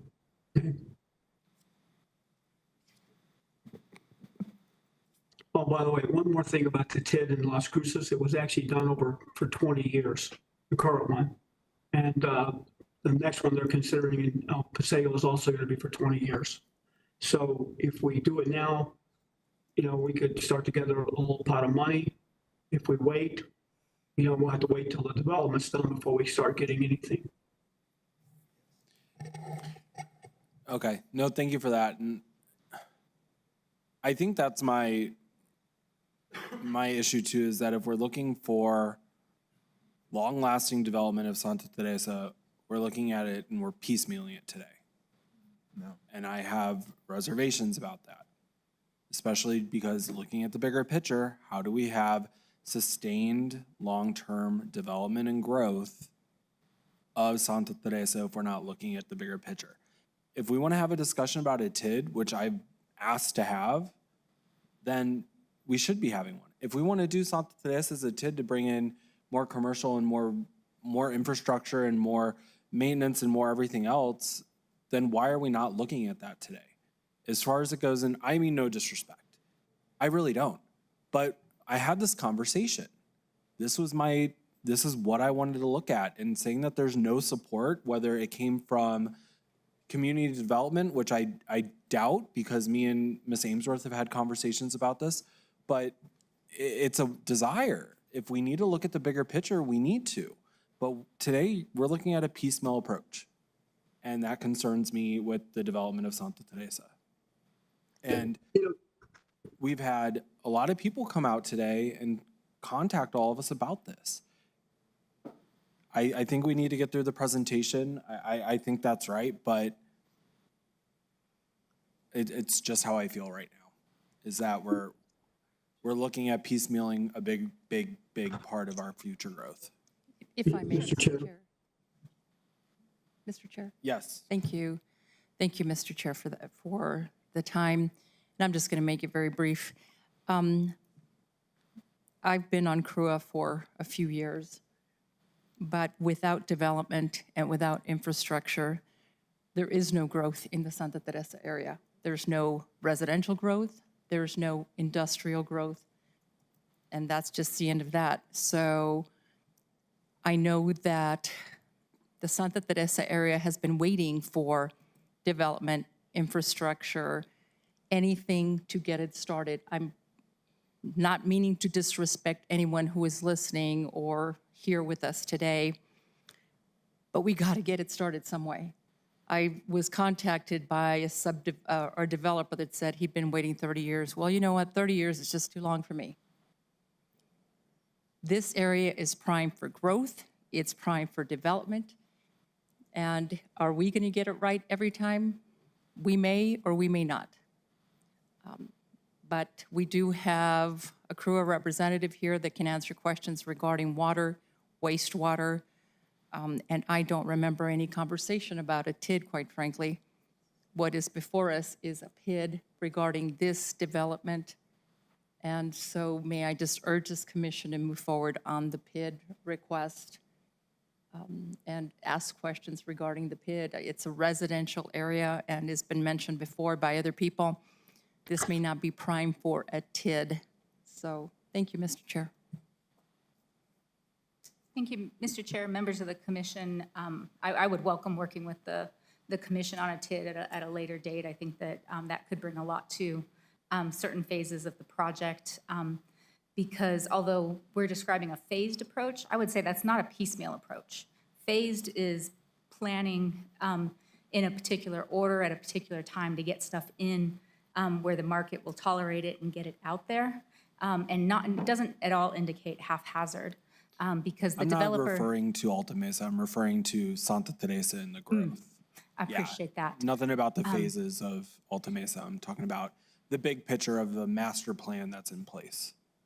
Excellent, because we are planning commercial, and one of the things that the developer is doing in the phasing is looking at getting enough residential in that you've got the consumer base to support additional commercial in some of the middle phases that will come in this project. And so I think that the PID will help make that happen, and the PID provides incentive, because even though there's not a guarantee that we'll make it through all 10 years, and that'll be subject to market conditions, once you have a PID in place, you have that incentive to the developer to go ahead and do the next phase of the project. It works much better than not having a PID in terms of advancing, in terms of getting things done and brought to market faster, because there's just that built-in incentive, and I see that be successful in other projects. But there's no reason that you couldn't have a PID and a TID, and that we could work on that at a later date for this project or for a larger area, because I'm with you in wanting to see more development and growth in this area. I think that it's really important to the county. Mr. Chair. Yes, Commissioner. Thank you. You know, if I remember before, maybe a couple of you were on the board, that we had Santa Teresa trying to form their own city government. And their biggest challenge was that there was not enough GRT tax, i.e. businesses, in order to support their application. And if we don't take that into consideration as our plan going forward, which a TID will provide us, if they are planning some commercial, then a TID would be appropriate now, as opposed to waiting. If they're not considering commercial, investing in commercial property and town center, strip mall or something, then yes, we can put it off. But it sounds to me like that's already part of the phased approach they're putting in, and we should make sure we start to gather the money so we can attract more businesses into the area to make them more successful, because without business, we won't have the tax infrastructure to keep anything going down there. That's just my opinion and view. Thank you. Thank you. Go ahead. Thank you. I guess one last thought, I don't want to derail us here, but when I see PIDs and TIDs work in synergy, one of the ways that I see them sort of divide up their tasks is that the PID focuses on that, what we call on-site infrastructure, sort of the interior roads and things like that. And then we have the TID focus on reimbursing or building more regional size improvements. And so that's one approach that we could take in the future if we want to further develop or invest in this area on a regional basis. We could have that conversation at a later date, and that wouldn't affect the PID at all, that these could still proceed as planned. I don't know if there was anything else I wanted to touch on. Ms. Ainsworth had talked about the board composition. The application originally proposed that the commission would serve as the board. The feedback we got from staff is that maybe an appointed board would be better, so the resolution in front of you appoints 3 representatives from the developer, who would select 2 more representatives to serve on the board for the first 6 years. And then under the statute, at the 6-year mark, the commission would have the option to either bring the management of the board, of the PID, back to itself and serve as the governing body, or the commission could say, no, go hold elections. And that would go on the local election ballot, where people who live in the district could run to serve on the PID board. Any vacancies sort of in between those time periods could be appointed by resolution by the commission. And so that's what the ongoing leadership would look like in its current form. And then the developer can discuss some fiscal benefits that they see and actually have calculated for the development, if you'd like to hear further from the developer at this time.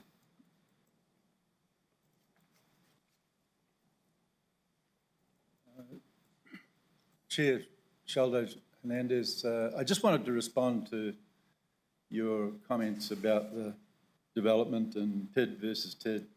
TID absolutely has its place. We would love to talk about a PID in the future. We are planning to be a horizontal developer, and we are planning significant amenities. We have had conversations with all of the large retail folks that will join our community in terms of creating retail and commercial. In every case, whether it's development that we've seen or been involved with in Dallas, Houston, Florida, El Paso, or New Mexico, the golden requirement is you must have residential development first before you get the retail. Otherwise, the retail sits there on top of that mesa, and it's not a good situation. You've got no client base. We've been basically told to go and build 1,000 homes and then start focusing on retail. We are planning significant amenities, and I think this would be a very appropriate time to make a statement that we have signed a letter of intent with Hunt Communities, and I wanted to take this opportunity to introduce the President, Justin Chapman, to make a statement.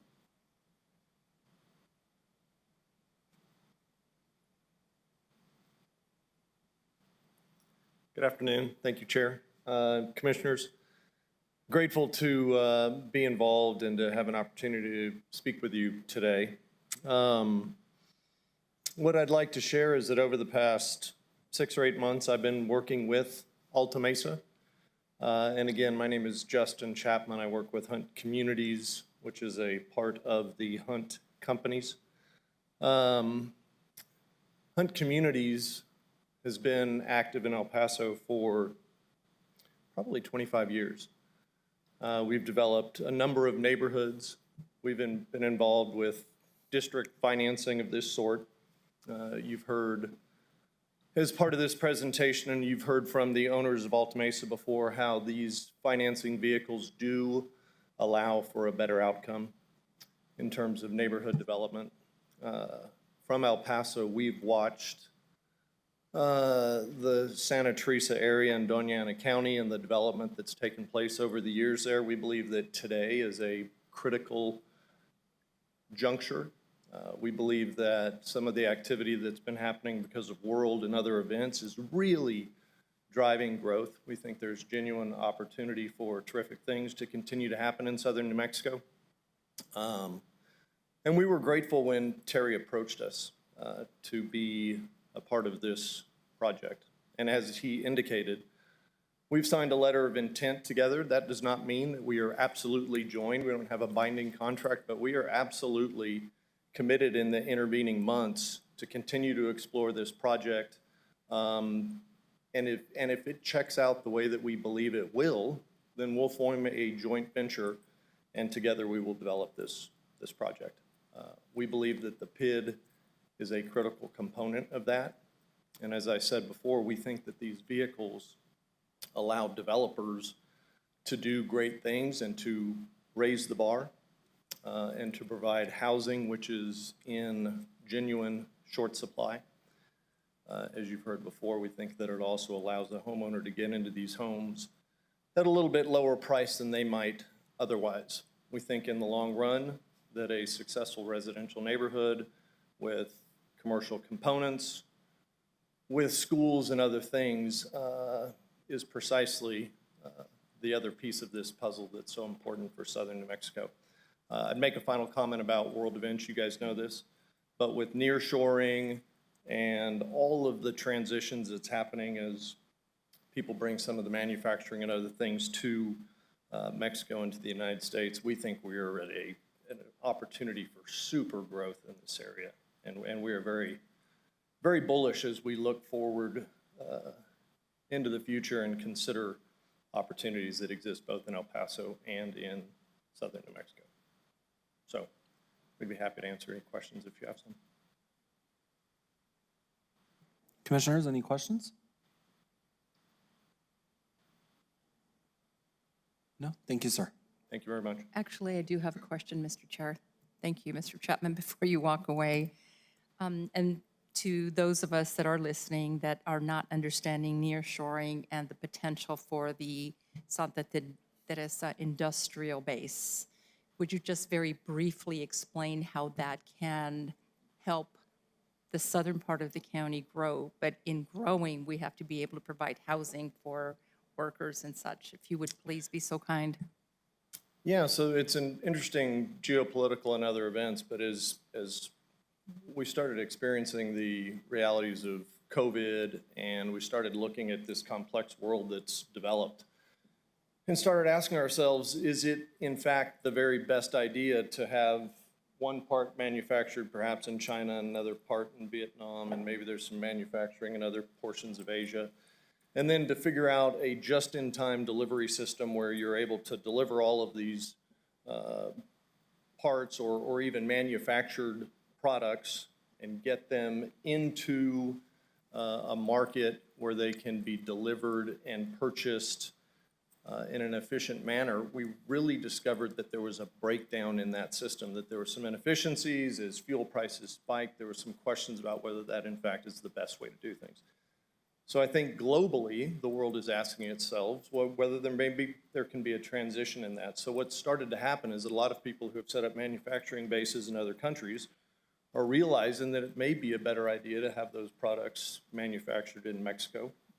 And because of all the investments at some of the border crossings, we found that you can ship more efficiently across the United States-Mexico border. And of course, southern New Mexico has an important border crossing there. And so this is a real deep investment from industry and manufacturers and warehousers. And so all these people who have invested heavily in other parts of the world are really exploring whether to reinvest in this portion of the world and in southern New Mexico and in Mexico and in Texas. And so as that happens, we believe that the opportunity for industrial growth, I mean, that we're just scratching the surface today. And as these things happen and as shipping continues to grow, as border crossings expand, as roadway infrastructure is built, again, we just think we're at the tip of the iceberg. You guys have a full agenda today. I know you're tired. I'll try not to go on too much longer. We think this project is a key part of that. And the pit is super important to it. Thank you. Thank you, Mr. Chair. Commissioners, any other comments or questions? Mr. Chairman? Yes, of course. I appreciated those comments, and I have a couple of questions. I think as we talk on the nearshoring and doing all that, I think it brings up an important point, because I think part of my hesitation or just wanting to make sure we're doing our due diligence here is, for example, I think we look at Burrell Aviation and what was expected to come to Santa Teresa, which unfortunately doesn't appear that is going to come to fruition.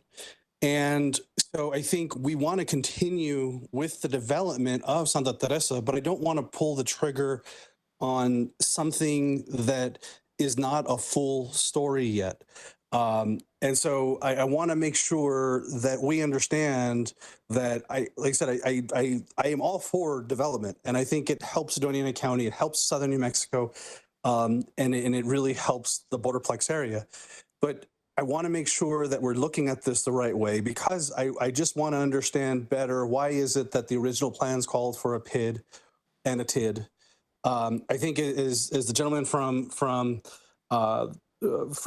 Hunt was talking about, I know they have a ton of development in the El Paso area, but I don't know if he can answer to, are they using TIDs, PIDs? I'm just trying to understand, what vehicles does El Paso County use to help that development?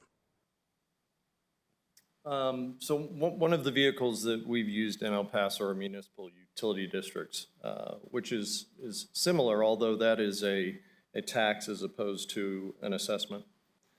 So we've worked in a number of jurisdictions with municipal utility districts, which are a means of reimbursing a developer for infrastructure construction.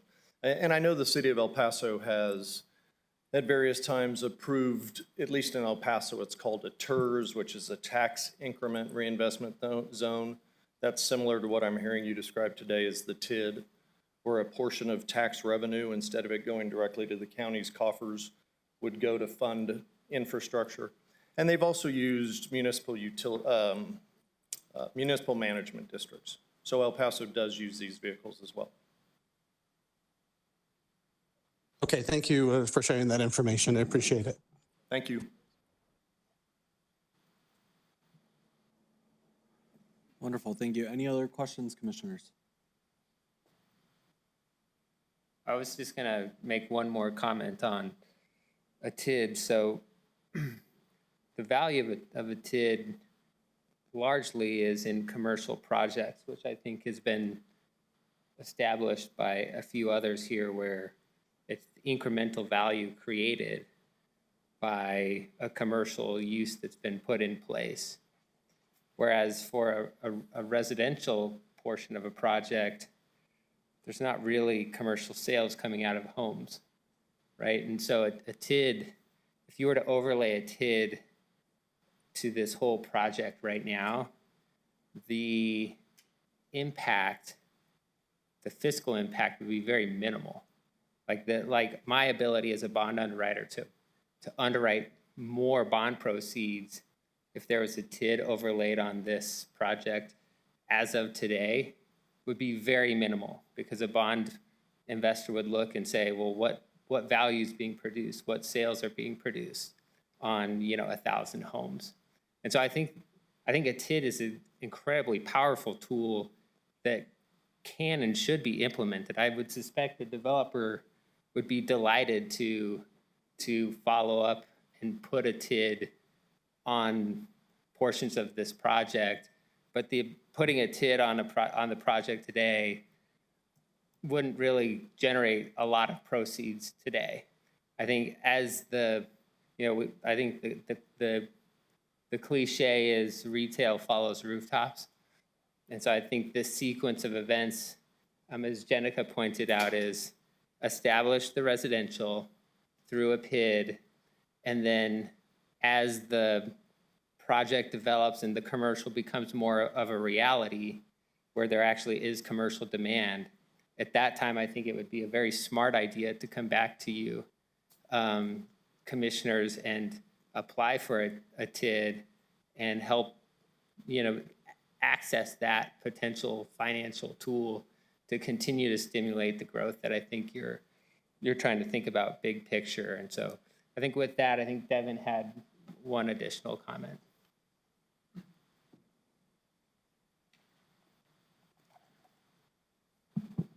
Thank you. Thank you, Mr. Chair and Commissioners. My name is Devin McLaughlin, and I'm covering the tax benefits, the tax revenue impact of this project.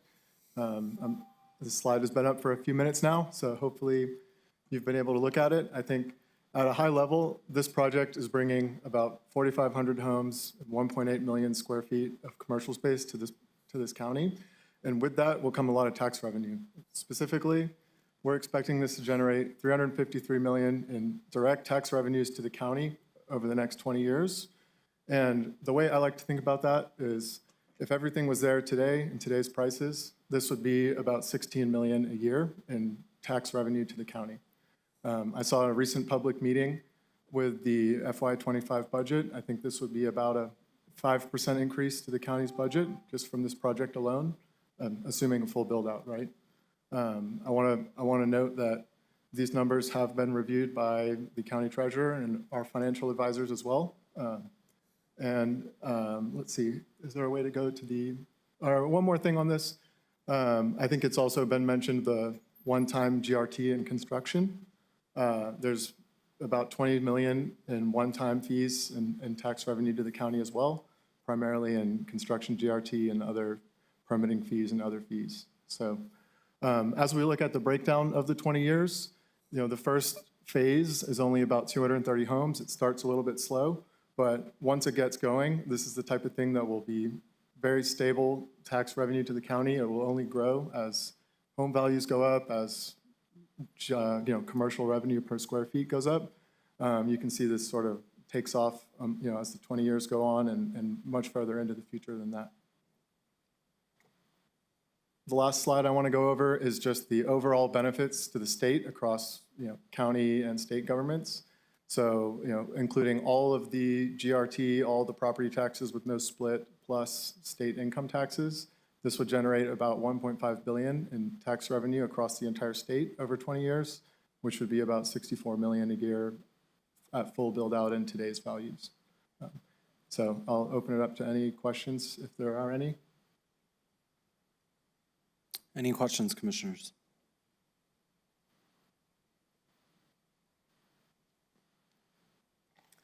Okay. Mr. Chairman, not so much on the tax benefit, but I think just wondering, I know Commissioner Chaparro had mentioned CRUA and some of the discussion.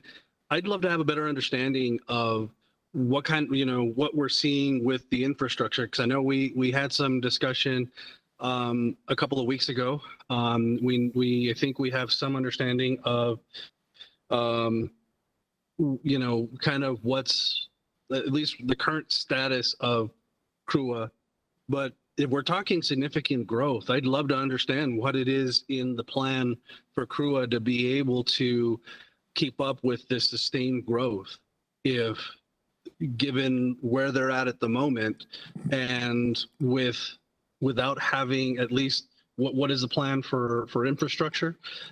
So I'd love to understand that. The other thing I would love to understand too is, and maybe I'm missing it here within the agenda or the packet, but in terms of public safety, is there any ability or is there any plans for county infrastructure to be included in this?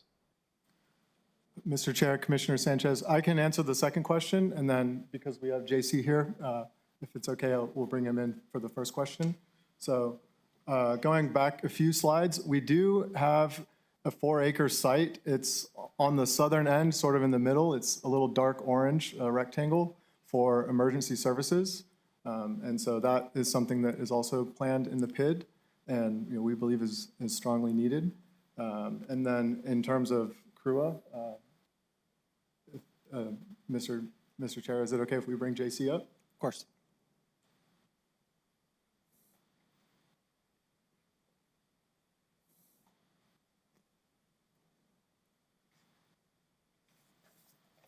Good afternoon, Mr. Chair. My name is JC Crosby with CRUA. I wanted to speak on behalf of CRUA regarding this PID. First and foremost, CRUA is in favor of this PID. Typically, when you use PIDs, it's a good funding mechanism that is used for infrastructure, and it is a method of choice for paying for some of these items, although there's also other choices that can be used when you're looking at funding.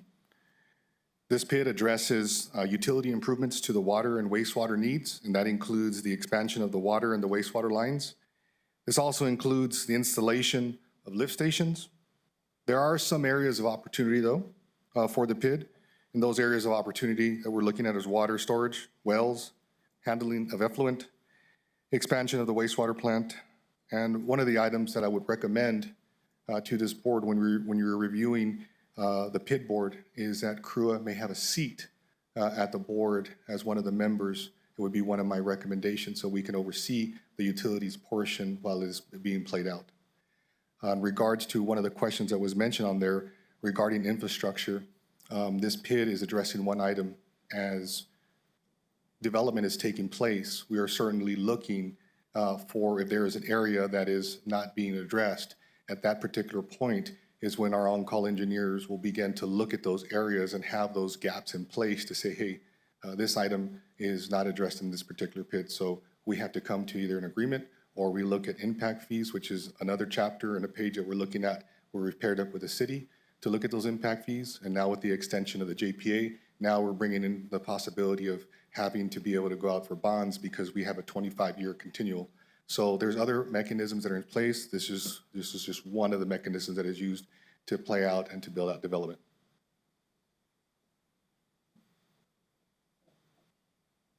And that concludes, and I stand for any questions. Commissioner Sanchez? Thank you, Mr. Chairman. Thank you, Mr. McLaughlin and Mr. Crosby. I appreciate the updates. I think I appreciate understanding kind of how you see CRUA fitting in. I think I do have some other concerns that we can address, but I think I understand at least kind of where you're going, or at least have a vision for where it's going. I think when we look at how things are managed, I think, that'll be something I think we have to understand a little bit better with CRUA as a long-term investment, but I appreciate helping understand where the funding, how it'll be used, and then even the concerns of what would need to be addressed as you move forward. So I appreciate those details. Thank you. Thank you. Okay, thank you, JC. Thank you. And quick question, this is a question, I don't know who it goes to, but regarding when the selection of the board is being placed for the PID, if the board as chair may please consider CRUA to sit on that seat. Thank you. Chairman, if possible, I'd like to answer Commissioner Sanchez's question with a little bit more detail also. Commissioner Sanchez, the first phase of 232 lots, given that we get this approval and we hit the ground running July 1st, we're going to be looking at connecting water and wastewater treatment services for the first 230 homes sometime in the spring of 2026. So I just wanted to add that to make sure you understood nothing's going to happen immediately. And we are very committed. We've pre-purchased wastewater connections. We've pre-purchased a large commitment for 2,500 acre-feet of water rights. And we've made sure that we've got enough wastewater connections, for the first 3 phases, so that we can guarantee to our partners that we're in a good, strong situation. We're able to flush the toilets once that development's complete. Another bit of good news that I can share is that Phase 1 and Phase 2 of the development is fully spoken for with builders. We're a horizontal developer, and we're bringing in builders with expertise from a little bit the El Paso market, but mainly New Mexico. And pleased to be able to report that we've got full commitment for those first 2 phases. So that will really, those first 2 phases will be in the first PID tranche, and that enables us to tie that in.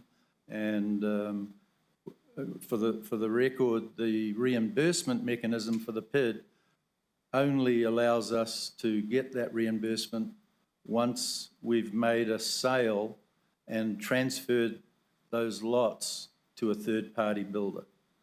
And that's a safety rail that's been added in on this particular PID, which we're comfortable with. We're happy to do that developing and invest that financially so that we can get reimbursed after the fact, which will come in handy for the latter phases.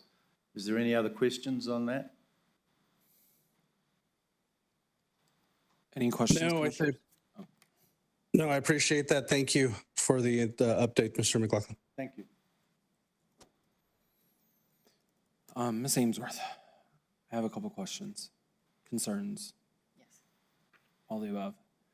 Can you explain your opinion on the PID board and the makeup and what we should do? Is this is the county's first PID. Okay. And I think I speak for myself that, you know, this is a big deal. Mm-hmm. It's our first. And if it goes off without a hitch, but I think the county commission will need updates on how this is going and to understand that the investment is there. So that way we can learn and grow from this. Do you have recommendations for the PID board? I mean, off the top of my head, I think, you know, given that their primary responsibility will be looking at projects that are needed and how to manage those projects, prioritizing those projects, I think it would be prudent to have people who are knowledgeable in development and have understanding of how these improvements are made. I think the recommendation to have someone from CRUA on the board is a good one.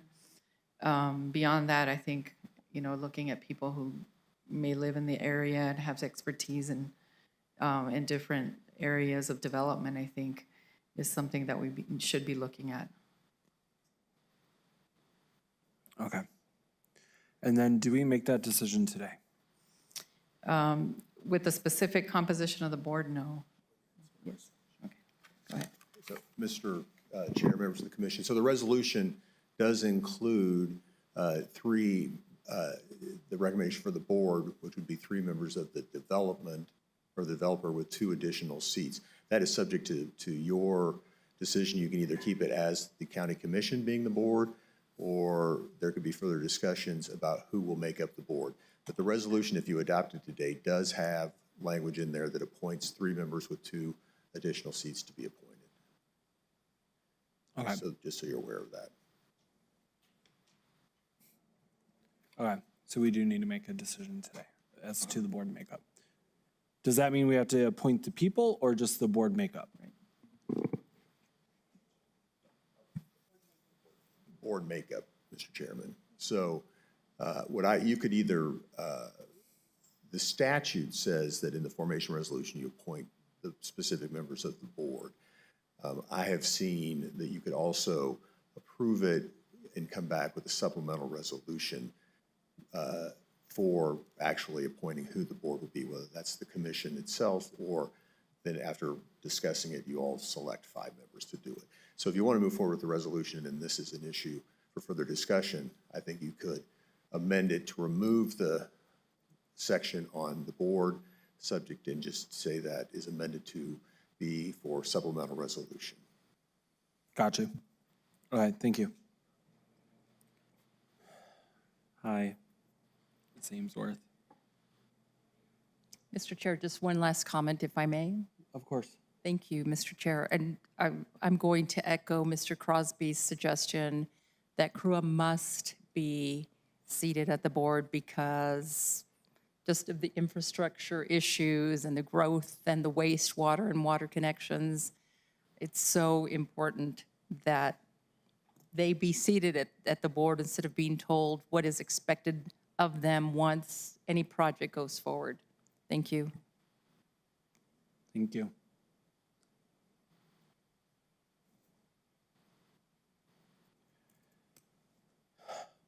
Okay. Anything else for us, Ms. Amesworth?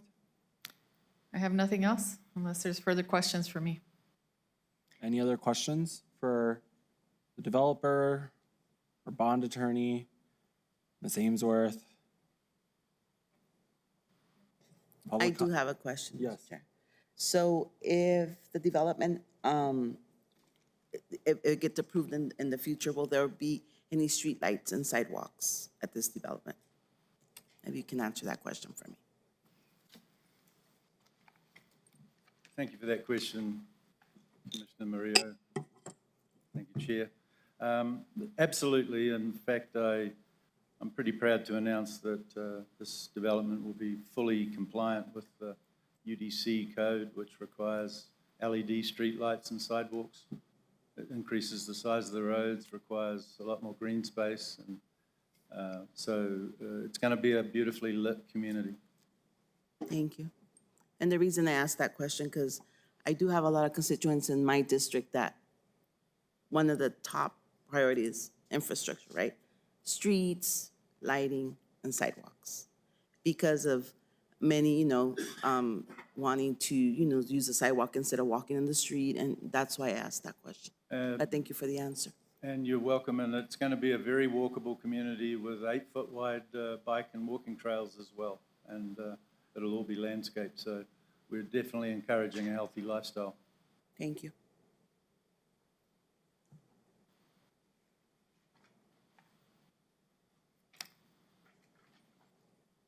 Okay. Any other questions, comments, or concerns from the board? Anyone on WebEx? Pardon? Yeah, is there anyone here that wants to give public comment? If you want to form a line?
Good afternoon, Chairman, members of the committee here present and online or on phone.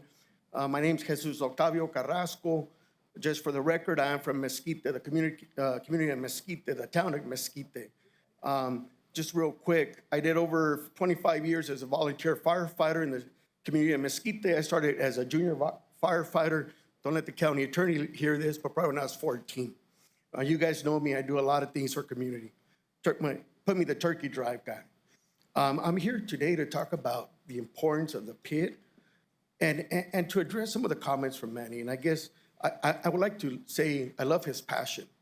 But when we talk about the whole Santa Teresa, the escarpment, the West Mesa, that's a bigger project. You got many property owners. If those property owners are not coming in and applying for a TID or a PID, we can't force them.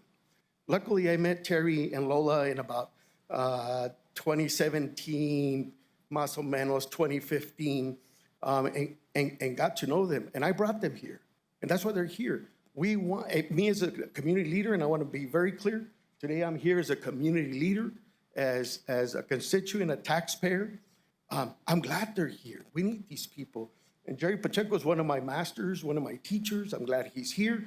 But we got to bring these people so we can grow our county and showcase our county, like Rio Rancho, like Bernalillo, other places. So thank you for taking the time to meet with us. Take it.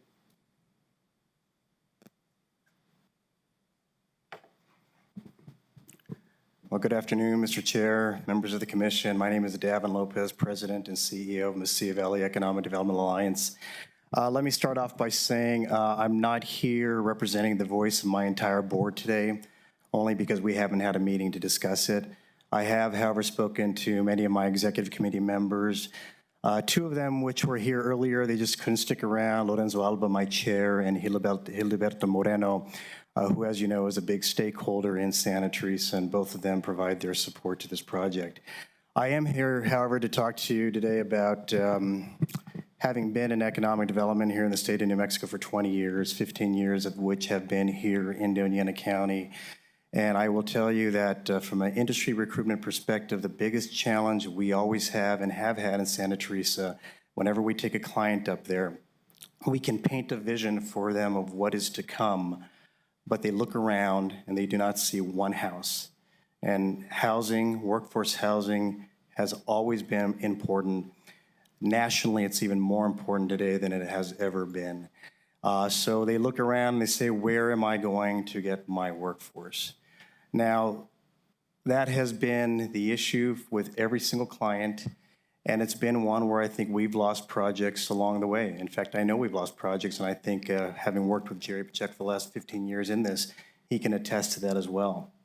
I can't even count how many thousands of jobs that might be.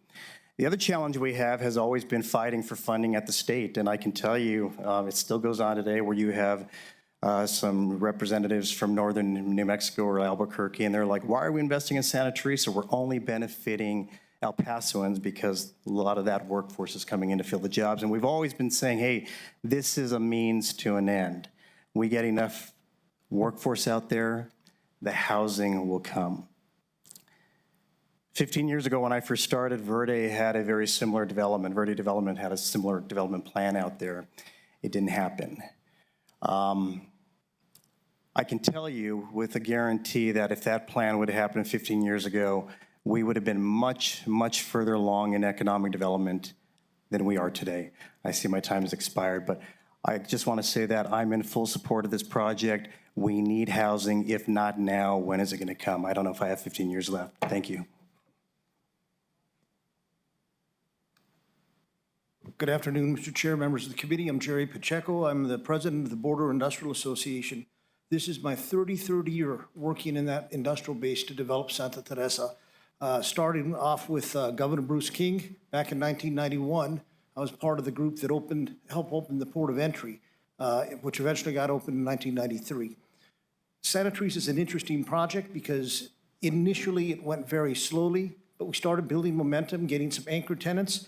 And right now we have about 1.5 million square feet under construction or being recently constructed, with more on the drawing board. Santa Teresa accounts for 63% of New Mexico's, the state's total exports to the world. Our little industrial base, 63% of the state's exports. But we need workers. I'd rather have New Mexicans. And it's not just because I'm a New Mexican. It's because if a company comes in and hires Texans, a lot of the incentives that we can offer don't apply to that situation. So we need developments like this. And when you have a developer who is coming in with a major home builder that's going to invest millions of dollars up there, which the housing will eventually turn into commercial retail, we gotta accommodate them. This is one of the biggest projects that I've ever seen in my 33 years coming into Santa Teresa. So I would urge you to take this first step. We'll all work together to make sure this is successful in the future. And I would invite any commissioner who wants to go down and get a windshield tour and a presentation, see what the development is, you've got to see it with your own eyes. Slides don't do it justice. So when you see a 425,000 square foot spec building being painted, it just warms your heart that that's in our county. So thank you very much.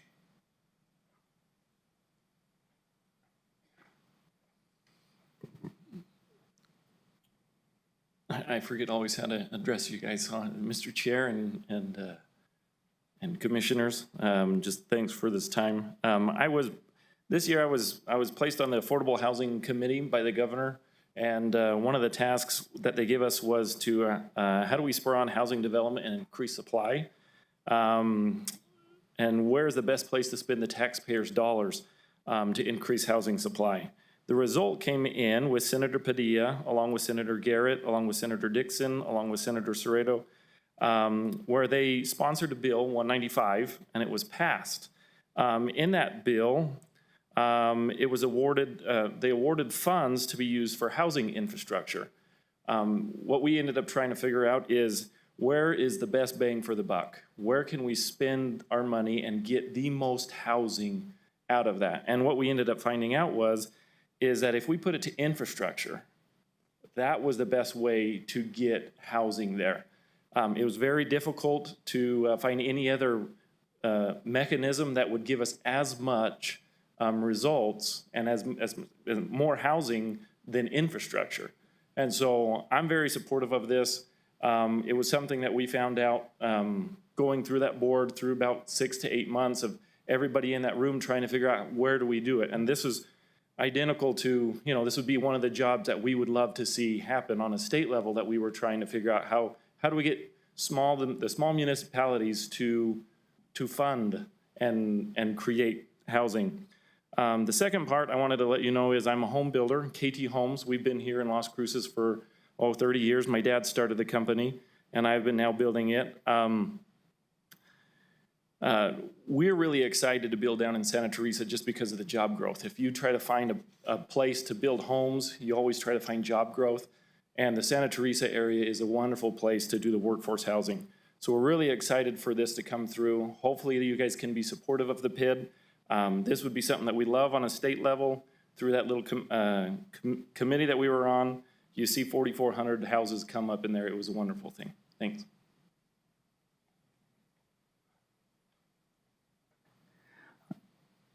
Mr. Chair, Commissioners, my name is Cristian Lira, a local advocate and resident of Doña Ana. All new subdivisions in Solon Park in the past 7 or 8 years have been done with a PID. That's why they have been able to grow so much in the north side, close to Artcraft and P. Dominici. PIDs give developers the opportunity to develop southern New Mexico at a lower cost. These are financial mechanisms that are in place in New Mexico that should be encouraged for development. The mother of my child and many peers live in a PID district, to be specific, in Valencia Hills subdivision. My mother lives in Rancho Santa Teresa subdivision, another PID district in Solon Park. 2 subdivisions by 2 different developers. Everyone living in those districts are all aware of what a PID is and still choose New Mexico over Texas. I can assure you that they are way better in a PID district than buying and living in El Paso. Being able to take advantage of all of the benefits that New Mexico has to offer, not only cheaper residential taxes, but better pay wages, better health care, and better child care. If not because of a PID development, my mother would have been forced to probably move to Texas and lose her state benefits.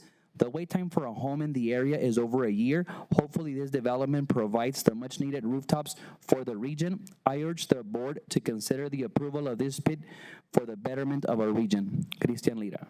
Thank you. And Mr. Chair, if I may interrupt, are there any other questions for Mr. Crosby? He has a meeting he has to head to. Thank you. Good afternoon, Commissioners. My name is Juan Uribe. Ms. Ainsworth, Mr. Macias. I've been a commissioner for Planning Commission for the City of El Paso for 10 years.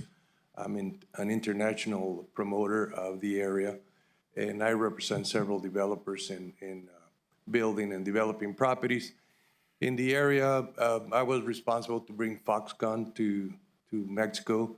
I help sell 50% of the industrial lots right across the border over the last 12 months.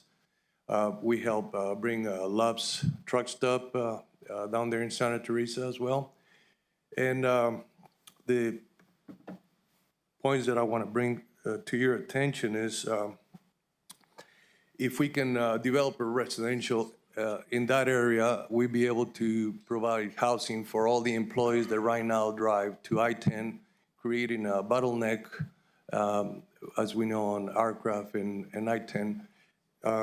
The other thing is we know that we're going to be building the park downtown El Paso, and we're going to be closing I-10 for a couple of years. So this is an opportunity for New Mexico to capture on all the warehousing action that is going to be needed from manufacturing plants that will need warehousing in Santa Teresa, wanting to avoid I-10.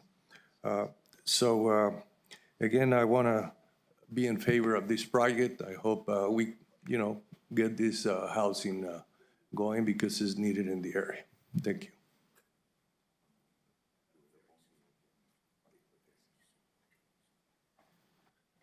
Good afternoon, Mr. Chairman, Commissioners.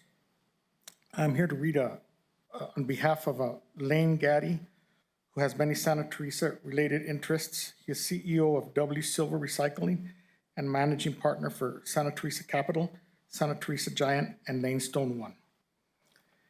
He says, I am writing to express my unequivocal support for the Alta Mesa Estates Master Plan Community proposed for the corner of Strauss and Pete Dominici Highway in Santa Teresa.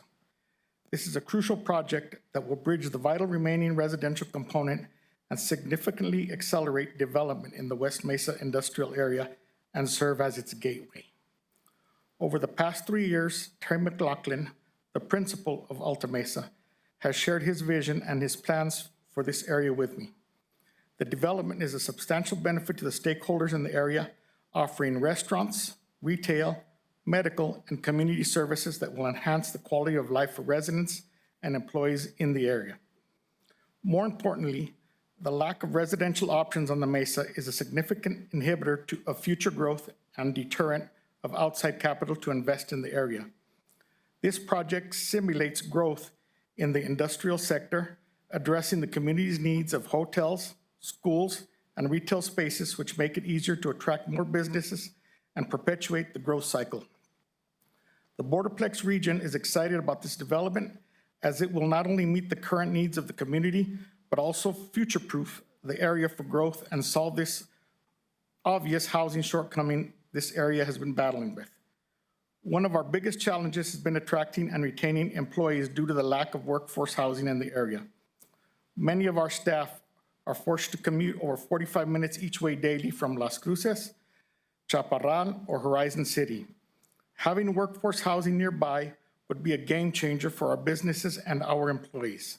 Additionally, this development will bring much needed emergency services to the area, addressing the vulnerability felt by businesses and residents on the West Mesa.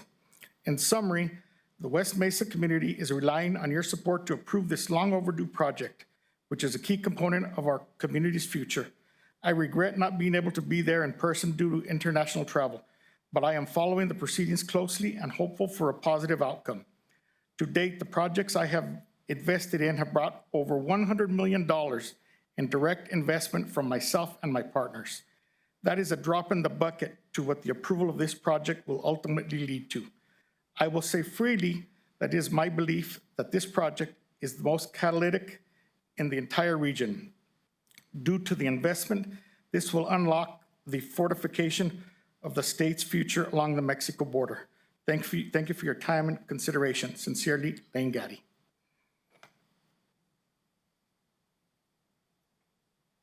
Good afternoon, Chair, Commissioners. I'll be reading a letter today on behalf of NA1 First Valley. Chairman and members of the Board of County Commissioners, we are writing on behalf of the NAI First Valley and NAI El Paso team to express our wholehearted support for the Alta Mesa Estates proposed community in Santa Teresa, New Mexico, in Doña Ana County. This project is a well-planned community that will significantly accelerate development in the West Mesa industrial area, serving as a gateway to progress. At NA1 First Valley and NA1 El Paso, with over 100 years of combined commercial real estate experience and a transaction volume exceeding 160 million, we are excited about the opportunities this development brings to the Santa Teresa industrial area. The Borderplex region eagerly anticipates this project, recognizing its potential to meet current and future needs while enhancing community well-being. This is the type of development that will benefit all stakeholders in the area, offering much-needed housing, restaurants, retail, medical, and community services that will foster the quality of life for all. Additionally, this development will lead to the creation of many job opportunities, greatly contributing to economic expansion and further solidifying the region's prosperity. In summary, the West Mesa community is relying on your support to approve this long overdue project, which is a key component of our community's future. As the largest commercial brokerage group in the region, we are in full support of this project going forward.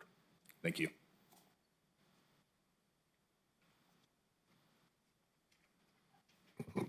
Hello, Mr. Chairman, Commissioners. My name is Josh Orozco. I'm with the Border Industrial Association. I've been working in Santa Teresa trying to develop it or help the development probably for 20, 23 years. You've already heard from my boss, Jerry. He's been there longer, so he's given you that insight. I come to you today not as a developer. I come to you as somebody who wants to live in this type of community. My wife and I have a daughter who's going to turn 2 in 2 weeks, and we want a community that we can walk, around the neighborhoods. We can walk to a store. We can walk our daughter to school. This is the type of community that we want. And I'm actually a little bit ashamed because I had to move to El Paso recently. And the big reason is there's just not housing. I've worked so long in Santa Teresa to make it into a community, and we're getting there, but there just isn't the community there that we were looking for. And so earlier this week, I had to go to Texas Public Department of Safety and apply for my driver's license. So it pains me. But joking aside, this is the type of development we want. In my years working in Santa Teresa, it's deal after deal. And what I mean by that is you don't get the whale right away. You work on small deals and they get bigger and bigger over time as the region gains more and more notoriety. And that's what we're going to see here.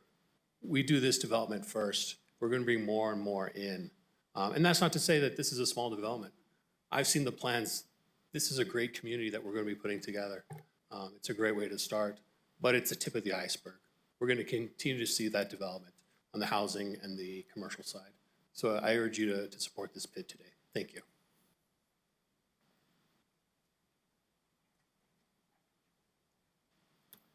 Hello, Commissioners.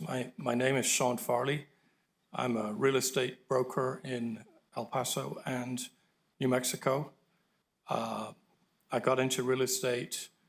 I got my license about 44 years ago and got into commercial real estate roughly 38 years ago. One of the first things that my boss at the time did was drive me around Santa Teresa. And all of his thoughts were that it was going to be this amazing industrial complex with housing. It was 22,000 acres. And he really, really believed at that time that this would be one of the big developments in El Paso. I've been a broker on my own now for 30 years. I'm in favor of this because trying to do deals up on the Mesa has been particularly difficult over the years because people ask, where's the infrastructure? How do people eat in 30 minutes to an hour? You can't get food. There isn't the type of infrastructure that I think we need up there at this time. It's growing and it's a little easier to do deals, but it would be a lot easier if there were housing up there to take care of some of the employees that I feel will come about because of that. Thank you. Hello, Mr. Chair, Commissioners. My name is Rudy Chanez. I'm with French Brothers Homes, as we spoke about earlier, one of the local builders. that we just wanted to come to you and let you know that we fully support this project. We think that it addresses several or a few issues, affordable housing, number one, and also the lack of housing. And we urge you to move forward with this proceeding. Thank you. Mr. Chairman, I understand that there's Mr. Guillermo Lopez on our WebEx who wishes to make public comment.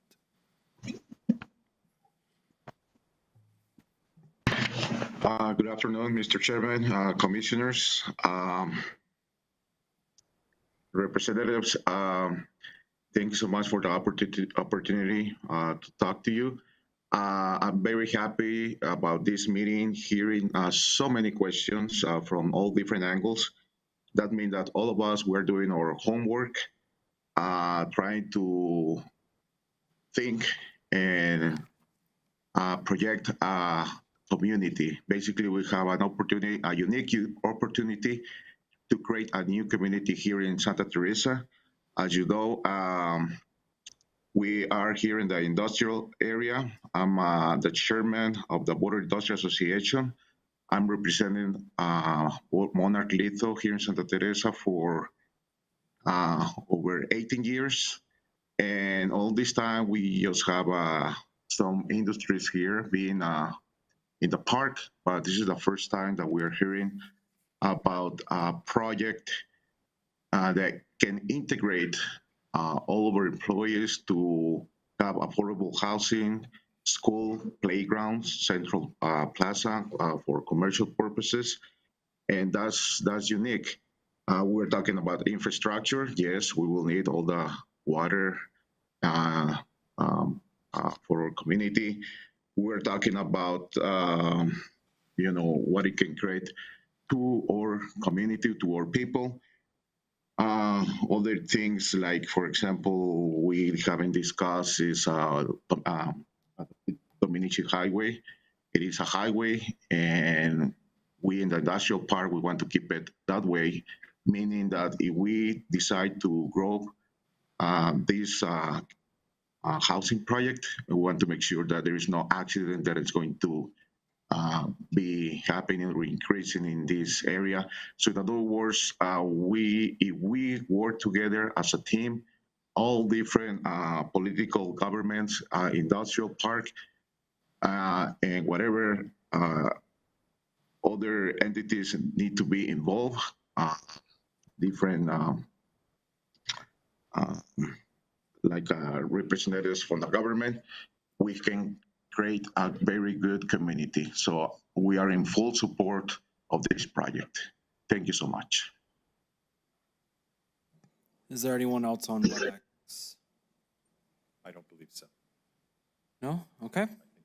Commissioners, any other comments? Yes, Commissioner Chaparro. Thank you, Mr. Chair. And I know it's been a long afternoon, but I need to reiterate this. And I will quote actually the mayor of Sunland Park, Mr. Perea. This is a new Santa Teresa, a new Sunland Park. It's growing, it's thriving, housing is needed, infrastructure is needed, and I will say again, without development, without infrastructure, there is no growth. There is no growth for workers, there is no growth for the industrial base, and we get stuck again. And Mr. Pacheco has been with us for so many years, Josh, Davin, there's so many people that have worked so hard to bring business into the southern part of the county, and it's much needed. So again, this is a new, exciting movement on the horizon for this county, a new Santa Teresa, a new Sunland Park. And this commission should move forward with this exciting movement. Thank you, Mr. Chair. Thank you. Any other commissioner comment? Mr. Chairman? Yes, Commissioner Sanchez. I have some, and maybe just hearing the public comment, I think a few things I want to point out. There were a couple of notes that there were multiple PIDs in Sunland Park. As far as I know, the only one that's approved by DFA has been the Valencia Park one. So I think as far as I know, there's only one.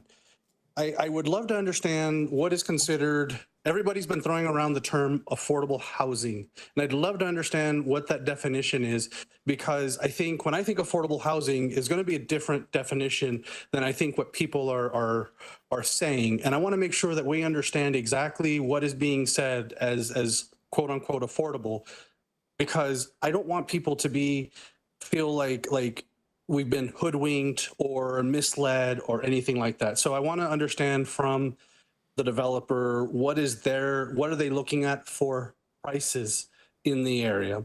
And I just also want to point out is even with the Valencia Park PID, and maybe it's too soon because I think we hear that if you build homes, the commercial will come. As far as I know, other than the Loves, we've had industrial out there. That's great, and that's what we need as part of our borderplex and that growth. But I'm trying to understand, because everybody wants amenities. People are going to want, I think, as Mr. Orozco pointed out, he wants to be able to go to where he can walk to the store and do all that. But I keep hearing that we need the PID first before we have to worry ourselves about a TID. But I think, again, I think we need to go back and look at put this decision off.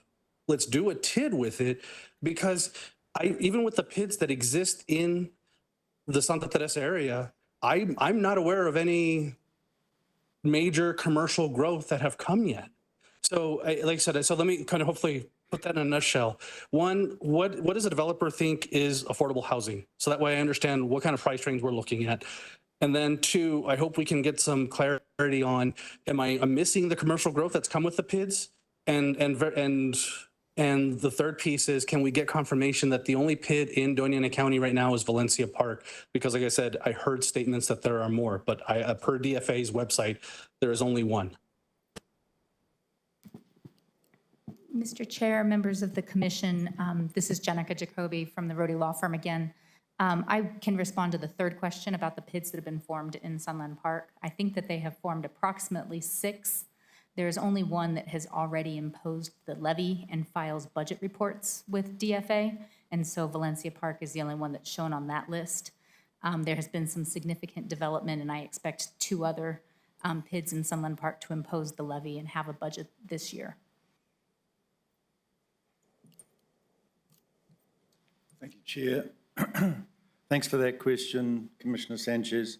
This is Terry McLaughlin, the developer. As we've stated, we do the horizontal development and we bring in our builder partners. We are going to have half a dozen builder partners, and I can tell you that we've spoken to all of them and we've reached agreement on the first couple of phases. I can tell you that we are going to be selling lots in the $50,000 value in the first phases. I can also share with you that the goal of the builders that we're bringing into this community is to have housing available in the sub $275,000 to $350,000 range. This is a deed restricted community, and you know that is definitely considered attainable in terms of what people can afford, and it's definitely a little bit more attractive than other communities. And that's what makes the difference with the PID. Not only do they get value, but they get the amenities that go with it for a healthy lifestyle that New Mexicans deserve. Anything more specific with regards to those values I can answer? No, sir, I think that helps me understand the price range of what you're targeting. Thank you. And in fairness, that we're going to have something for everybody. We're also planning estate lots in phase 3, which are a third to half an acre, which we would fully expect to see housing, you know, in the $500,000 plus range. But the majority of the properties are probably going to average, you know, those numbers 275 to 300. So that's probably some of the most attainable housing there is in the nation at this point. Thanks very much. Thank you. Any other questions, commissioners? I just have one more, Mr. Chair. Yes, Commissioner Reynolds. I just have one more comment, and that is that some of the infrastructure discussed and mentioned by the community, by the public input, like P. Domenici, protecting that, widening P. Domenici so we can actually get more commercial use out of it. Making sure we have the Crua water taken care of. A TID is something that will actually help with all that. And I still believe it's time to put a TID and PID both on this property at the same time and get that done together. It's my thoughts.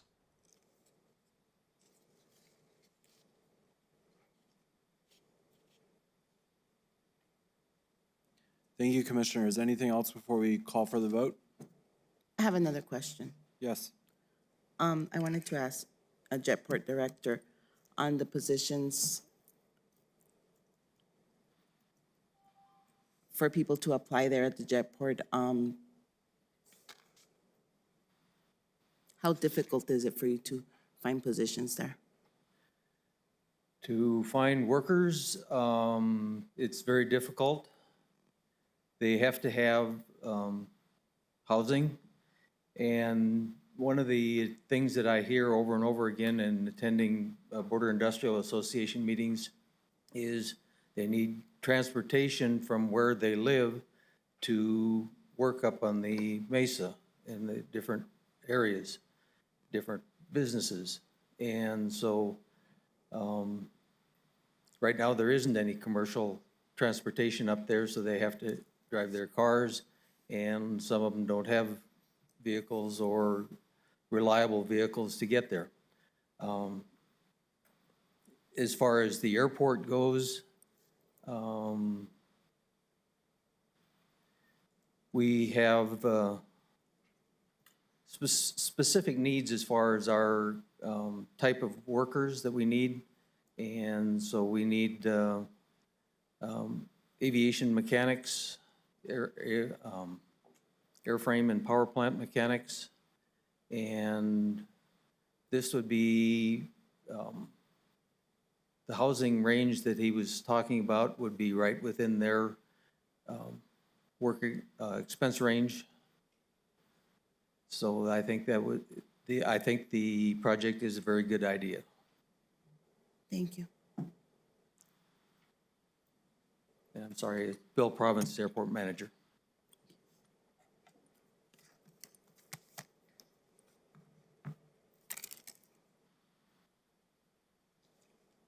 If I may ask, add one more thing. Yesterday morning going to work, I saw along the airport road a number of signs advertising Franklin Mountain Management, which means that we have, they are starting their project to build their 2 warehouses on some of what was airport property. We finally got that job done, but they're going to be looking for a lot more employees too. As far as I remember, it's somewhere between 200 and 300 people in the 2 different warehouses, if I remember my numbers correctly. So we finally got that land exchange done with the FAA. Thank you. Thank you, Bill. Commissioners, any other questions before we call the vote?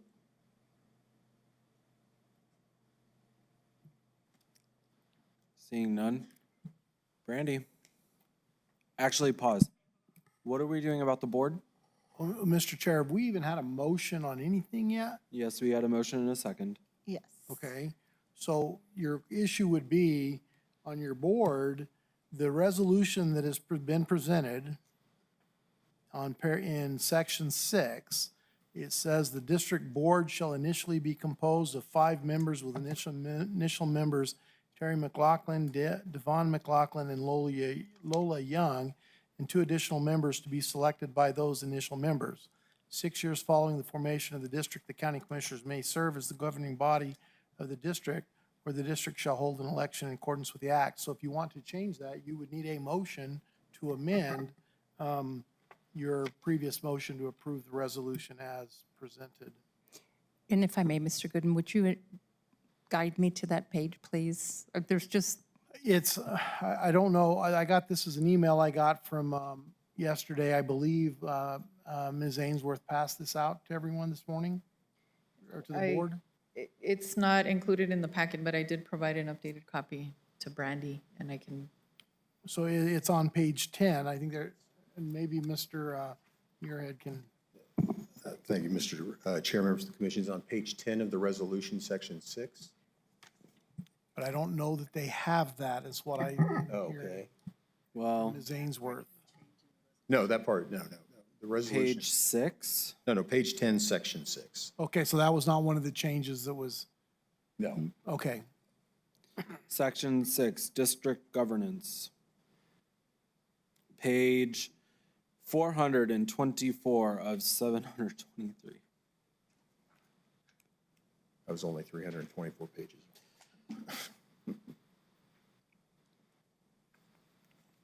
424.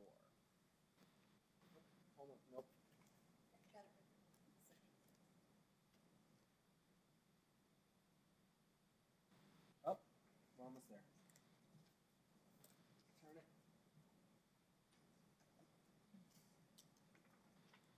Section 6.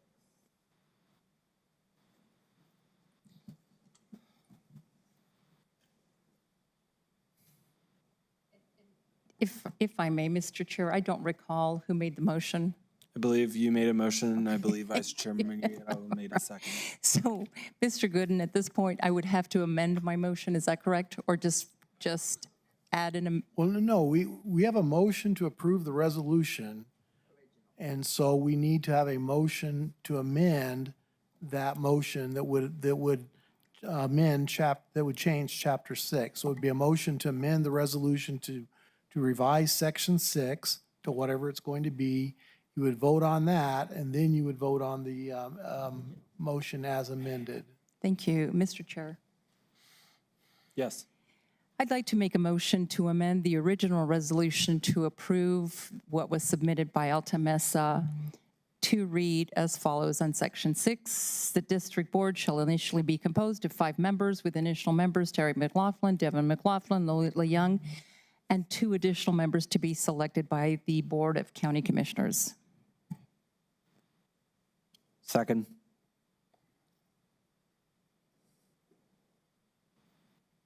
Thank you for that, actually.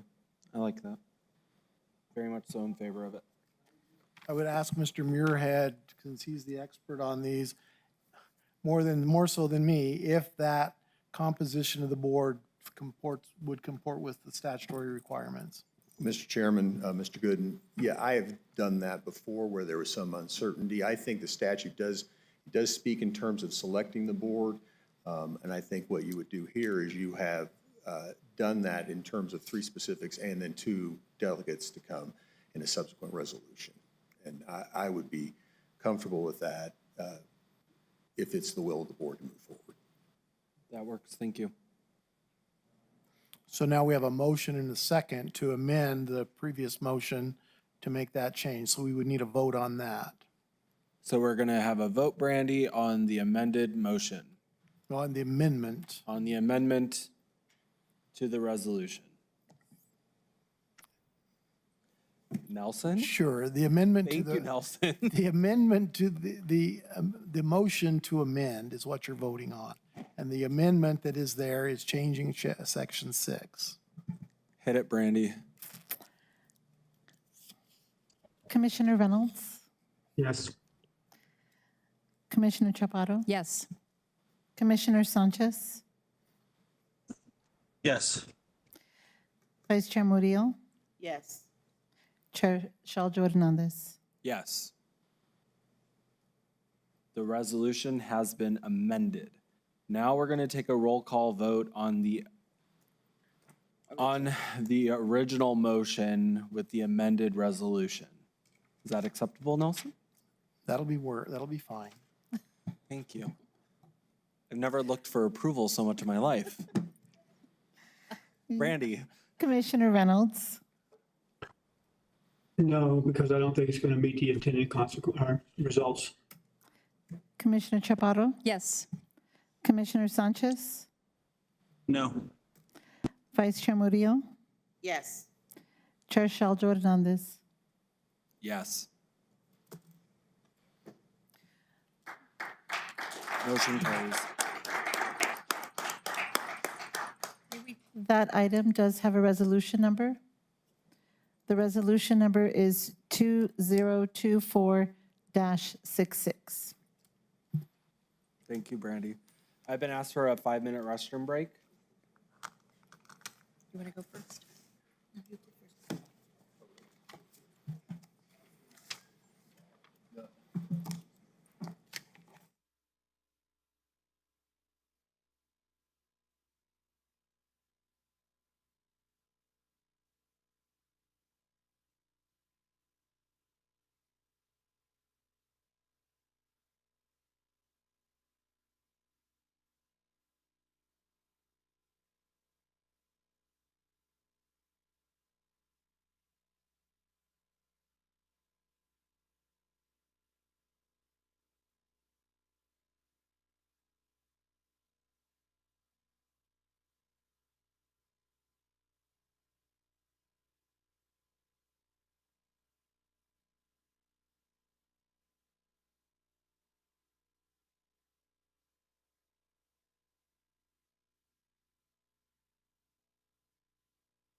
Welcome back. It's 4:48.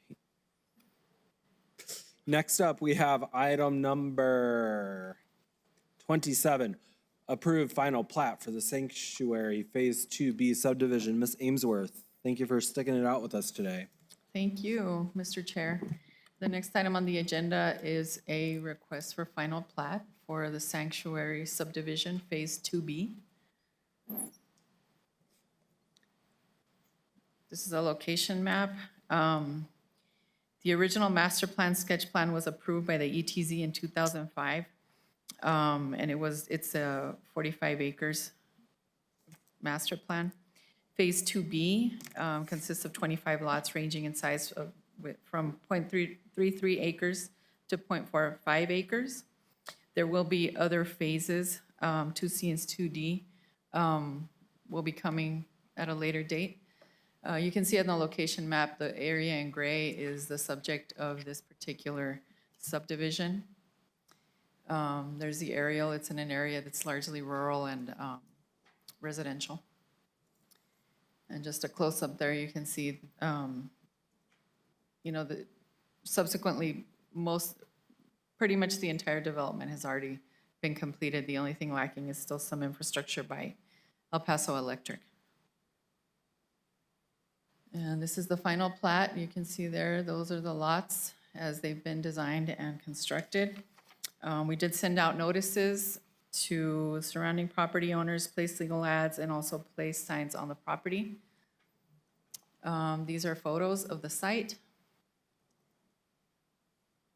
You can see all that infrastructure already in place.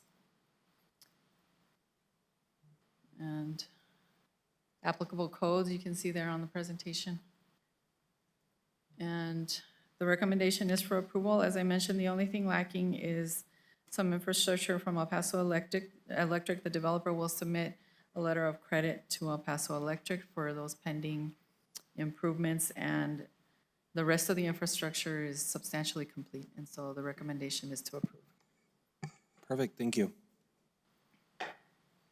Okay, commissioners, we didn't have a motion, so we need. So moved. Thank you. We have a motion by Commissioner Chaparro and a second by Vice Chair Murillo. Any discussion? I don't know if the developers want to come up or not. Nope. I appreciate that. I really do. I respect that more than you know today. Brandy. Commissioner Reynolds, Yes. Commissioner Chaparro, Yes. Commissioner Sanchez, Yes. Yes. Vice Chair Murillo, Yes. Chair Sheldon Hernandez. Yes. I'm sorry, somehow my screen went muted. Yes. We gotcha. Thank you, sir. Okay, motion's approved. Thank you. Why did we even have to vote on it if it says the BOCC shall not deny a final plat? Shouldn't this just be like a thing that happens? It as Mr. Chairman, as our county clerk, Dr. Askin would say, our role is ministerial. Got it. Thank you. Ministerial BOCC. Well, moving on, we do have 3 items that are work session budget presentations. Thank you for sticking it out, you 3. I appreciate you. First up, we do have Mr. Armijo with South Central Regional Transit District. He is the executive director. It might cover what? I mean, unless you want to say hi, Lucio. Mr. Chair, Commissioners, I was going to just provide an introduction. So we do have the SCRTD, MRVDA, and Animal Service Center here today to present their budget requests for FY25. Perfect. Thank you. First up, Mr. Armijo. The fate of this meeting is in your hands.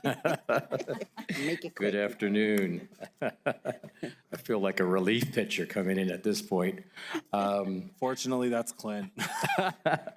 Good afternoon, Mr. Chairman and Commissioners. Thank you very much. I'll be brief. I do have a few slides that should give a little bit of an overview of where we have been this past year and the last 8-9 years and where we're going in the coming year. Next slide. There we go. So as an overview, I'm going to bring it down to actual service initiatives. What is the service that we're doing? I think that's a better way to look at it. What does the agreement represent as far as funding? Because it does give us a local match to federal grants, which I'm sure you're familiar with. And then I want to talk a little bit about the program funds, because we've been doing this now for almost 9 years, so you will see an escalation of costs, but a lot of that's due to inflation. Next slide. So I thought I'd do it this way. Service initiatives, we do routes by colors. So if you look at the map all the way to the left side, you see that we started with 4 bus routes of the red, the blue, turquoise, and purple.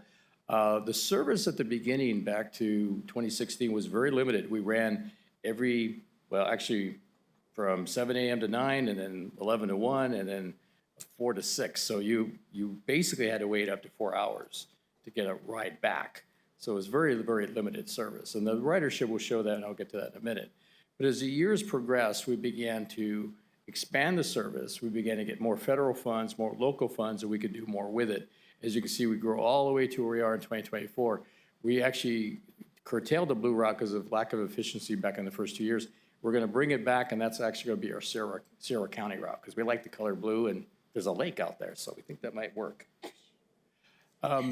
So the ridership has grown 7 out of 8 years.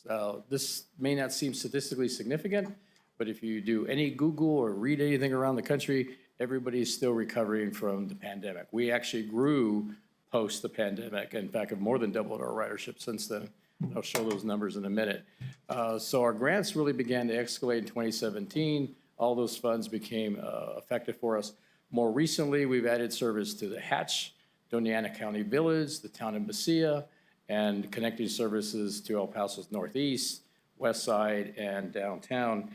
And that consistency of both rural and intercity or urban is really what's helped us get our numbers up. 2024, we were nominated or named last year as the Agency of the Year for the state of New Mexico. And that was based on our ridership, productivity, of efficiency, and the constant growth in ridership that we've been having, which I was detailing a moment ago. We also installed bus shelters over the last couple of years. The most preeminent one was the one in Anthony. It took us a while to get that done. There was a lot of bureaucracy. We're learning through that process. We will be adding 4 more vehicles. Actually, our first 2 electric vehicles, they're Ford 460 vans, will be in here within the next 30 days. We have 2 other buses called Front Runners that are up in Albuquerque being prepped. So we're continuing to grow the system, and that will allow us to expand service as we go. As we go into the coming year, we're going to be adding, we should bring closure to a purchase of the Sunland Park facility.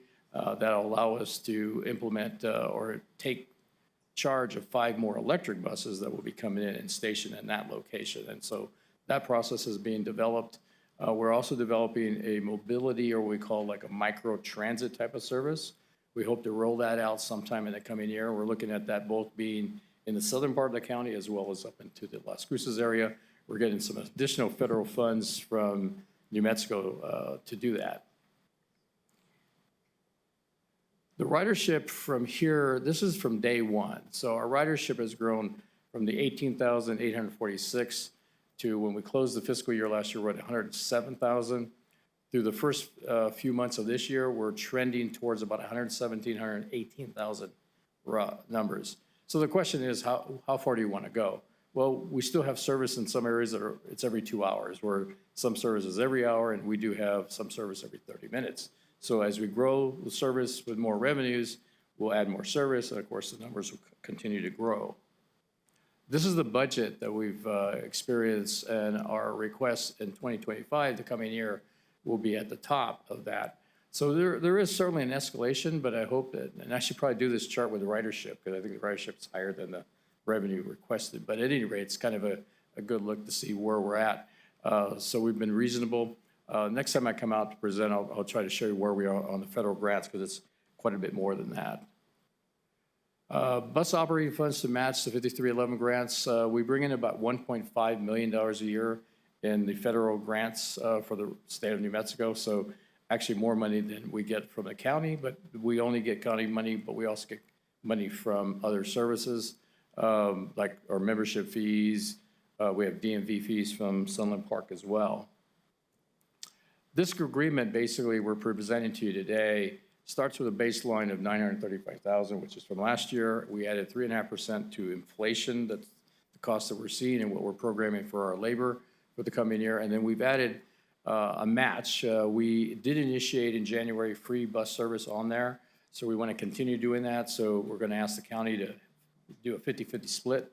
The other 50% will come from our membership fees from the district. So we think we can continue to do that. We would also say that that's helped us to increase our ridership even in the last few months. So we see a little bit of an increase, probably about 10%. We're averaging about 14, 15% for the year. And that's it in my presentation. Awesome, thank you, sir. Any questions? Any questions for Mr. Armijo? Mr. Chair, I do have a question. You said you have over 100,000 people that you're serving per year. Yes. Is that correct? So, and you're asking, total budget of $999,725. So if I divide the 101,000 people that are riding, we get 278 per day, more or less. So if I divide that, we're looking at about, it's at the end of the day, but we're looking at about $3,596.13 per person. I don't have those numbers. I mean, I know that our ridership is now moving past 10,000 riders per month. So you're looking at those numbers. I guess 10,000 per month, and you have to average out the budget, and the numbers are the numbers. So, Thank you. thank you. Mr. Chairman? Yes, Commissioner. Mr. Armijo, I believe some of the funding that we're looking at, you had mentioned it's going to be for matching funds, and that is for capital projects. Is that correct? That's correct. Yes, sir. Okay. Do you know about how much? Because I understand, I could see, we're very simply doing the math, as Commissioner Chaparro was mentioning, leads you to that. But I think it's just important that we understand that the request from the county is not solely for operations or specific. This is also for capital improvement projects. Funding that you've gone to the state, to federal grants, to, you've explored various options to help fund. And so this is all part of that funding mechanism. Yes, sir. That's correct, Commissioner. One of the parts to this is we're still working through our budget. I just found out last week from the legislature that we were given $268,000 of capital. We use the legislative capital which has to be for capital first, and then whatever else we would need. We also had $300,000 from the legislature from last year, so that gives us $568,000 to work with. So the buses that are coming in this year average out at about $1 million a piece. We have to have a 10% match. So the match to the 5 buses coming in would be about $500,000. So we have that money. That means we have more money available through the county agreement to go with operations. And our goal is always to put as much operations in the field to service the people that we have, and then restrict whatever funds we might still need for anything else that would be required from a capital point of view. So we don't yet know what the split will be in the coming year, but we'll know that before we bring back our budget in June, which is to our board. Mr. Chair? Yes, Commissioner. Just one more thing, Mr. Armijo. I noticed that you're adding that route to Sierra County. And so I would encourage you to please look at early routes, because we do have migrant workers that travel from Las Cruces to the Hatch Valley at certain times of the year for chile, onions, and so forth. That's correct. And I know they leave very, very early in the morning. Yes. So if you're looking into that expansion into Sierra County, please keep that in mind.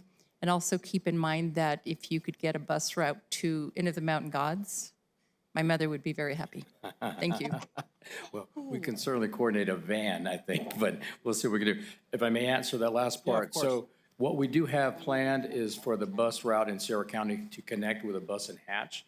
And the reason for that is to do exactly what you said. We have earlier and later service to the Hatch area. That may be difficult to start in Sierra County, but as we go, we're going to bridge those two services together. Wonderful.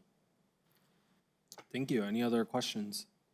Mr. Chairman, just a quick comment, and I think Mr. Mijo can confirm this, but Mr. Mijo, I do believe Z-Trans does, I don't know if they go all the way to Ruidoso, but I know they do go into Otero County. I don't know if you can confirm if they make it all the way up to Ruidoso. Yes, I can confirm that only from the standpoint, I know there's been changes to their routes, but historically, they have gone to the end of the Mountain Gods. They, maybe not door to door, but they are there in Rio Grande, and they connect out of the Alamogordo area. So I can certainly, I'll look for some information, I'll send it to you. They've had some issues politically in their service in the last year, so I'm a little bit off track, but I'm pretty sure they have something there. No, I understand. So, Commissioner Chaparro, I think the short answer is there is a way to ride the bus all the way to the Mountain Gods, but we can tell you for sure you can ride the bus to the Sunland Park Racetrack and Casino. Or Commissioner, you could take my mom to into the Mountain Gods. She would love your car. Hey, I'm all for it. We'll be spreading those EVs all around. Mr. Chair. Yes, Commissioner. Thank you. Robert, I'm looking at this chart again, and the one where it shows your budget was 935,000 this year from the county. Can you go back to that slide for us, Mr. Mijo? Sure. Thank you. Page 699. Right there. Yeah, that's the current year, correct? Okay. Yes, sir. So you had roughly 110,000 riders, Yes. or is that actual each ride or each segment? Is that it, or total number of people got on it, or is that each segment you're counting? Commissioner, it's based on the National Transit Database, which means it's single trips, unlinked trips. So it can be in either direction, to and from.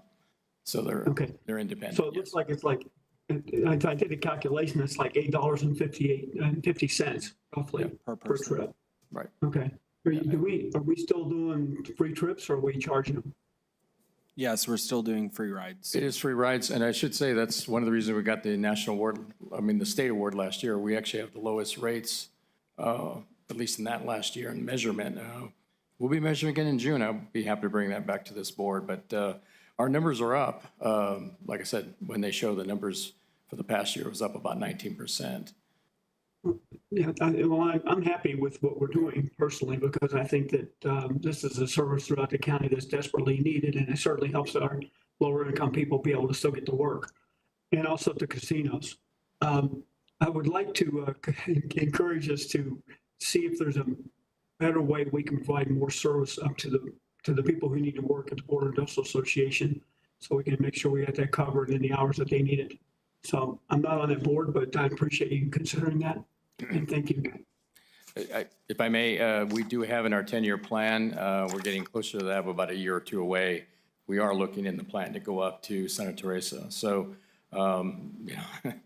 it's another growth area for us. We'd like to get that going sooner than later. We think there's a lot of potential.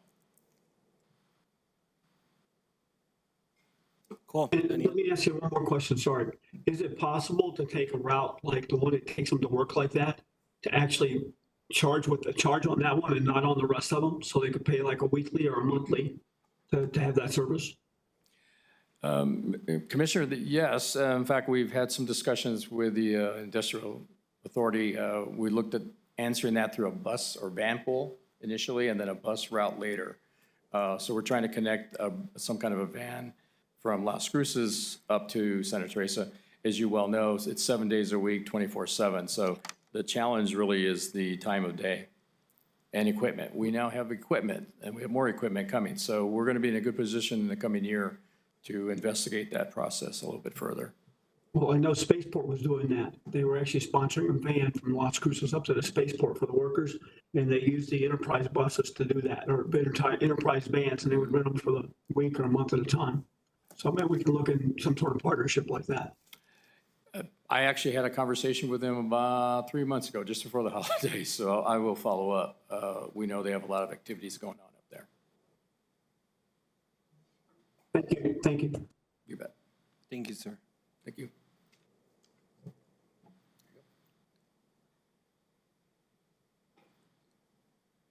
Okay, next on the budget work session, we have Mesilla Valley Regional Dispatch Authority, MRVDA. for FY25. We have the interim executive director, Jennifer Gorham. Welcome. Hello, thank you for having me again this week. So I just want to go over briefly a couple of things regarding the MRVDA budget for fiscal '25. As you are aware, MRVDA is the 911 center for all of Doña County, including all incorporated and incorporated areas. I go based upon numbers for 2023. That is how our joint powers agreement is resolved. So in 2023, I need to correct this number. We had 351,503 telephone calls, which resulted in 328,422 incidents as dispatched. Just under 266,000 of those were law enforcement, just under 38,000 were fire, and under 25,000 were EMS dispatches. So I want to discuss just briefly why our fiscal '24 looks significantly different than our fiscal '25.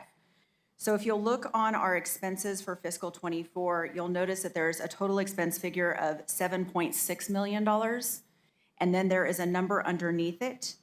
The original budget was for $5.8 million. Throughout the year, the MRVDA board went ahead and made some decisions to pull out of our reserve funds. So we pulled approximately $1.8 million out of our reserve funds to fund several large projects. The most significant being the 700 megahertz radio system that is going to be installed and should be completed by June 30th of this year. So we're moving ahead with that. In addition, we also had some upgrades to our building in the way of audio-visual. We'd been in our building 8 years this month, and so we did need to make some adjustments to that as well. So to compare more apples for apples, what I did was stated that should we had not have done those large expenditures out of the fund balance, our budget last year was $5.8 million. This year, our budget is at just under $6.4 million, which is a 9.43% increase. But I want to break down a little bit of where that 9.4% is coming from. 78% of MRVDA's budget is personnel costs. And the personnel cost for this year going forward is a 6.04% increase. That is due to contractual longevity increases with our union and also healthcare increases. Our healthcare is administered through the City of Las Cruces' benefit program. Then the other component of our increase for this next year is our operational. Our operational budget is being increased by 23.5%. That actually is due, it's about $265,000 in an increase, and that is due to radio maintenance of the new 700 megahertz system. We are also implementing a new priority dispatch EMD software, and that was at the wish of many of our fire jurisdictions. And that system will be going in place hopefully by October of this year as well. And that includes a significant increase in ongoing maintenance. In addition, we have regular ongoing maintenance for other projects. So what we do is we take our just under $6.4 million in expenses, we subtract out any additional funding that comes from outside of our agency contributions. So Mesilla Valley Regional Dispatch also administers the City of Las Cruces false alarm ordinance. And so we are estimating a decrease in the revenue for that, but that is actually a very good problem to have, because that means that we are not sending fines or fees to individuals for noncompliance. So the revenue primarily is just for the permitting. It's no longer a fine or fee structure. We were fining or feeing based upon noncompliance for non-permitting, not providing point of contacts, and then false alarms. We also have some Really minor. quick, Jennifer, Yes. is that something that just MRVDA is doing, or is that kind of a statewide initiative that's starting? False alarm ordinances have been all around the nation. The City of Las Cruces implemented that ordinance probably about 10 years ago. Okay. And so the county, I know, has received benefit from that indirectly, because law enforcement agencies are not responding to false alarms because the alarms companies have essentially administered the same protocols to county residents as they have to city residents. Gotcha. Without the permitting. So. Perfect, thank you. We also have additional revenues that are just minor in nature, and we have. I don't want to mislead by showing that the Department of Finance provides $30,000. That is primarily just for reimbursements of certifications for training. In addition, that does not flow through the MRVDA board, or I'm sorry, through the MRVDA budget, is approximately $1 million that the state does provide for maintenance of the 911 system. They do not provide any funding for personnel costs, however. The year prior, you'll notice that we had fund balance utilization of $2.4 million. Keep in mind that 1.8 was not originally budgeted for, so we had actually budgeted to utilize $620,000 out of the fund balance, which we did utilize. This year, we're using $300,000. With the large projects that we have undertaken in fiscal '24, our fund balance has diminished greatly. And so we are in the process over the next 3 years of refunding our fund balance, essentially, due to those projects. So, but we still did want to use $300,000 out of the fund balance as available funds to offset some of the contributions from agencies. Had we not utilized that $300,000, where you're seeing a 17.5% increase from the county, it would have been more about 24.5% increase. So that is why we were systematically trying to utilize the fund balance. We do need fund balance for additional things. For instance, we will need some capital outlay at some point to place our backup site with Office of Emergency Management's new building in the upcoming years. So we're excited about that. So you'll notice that there has been an increase in our dispatch volume. So we've had about a 4% increase in our calls for service, which then in turn, based upon the calculations of our JPA, then creates a additional cost contribution from the agencies.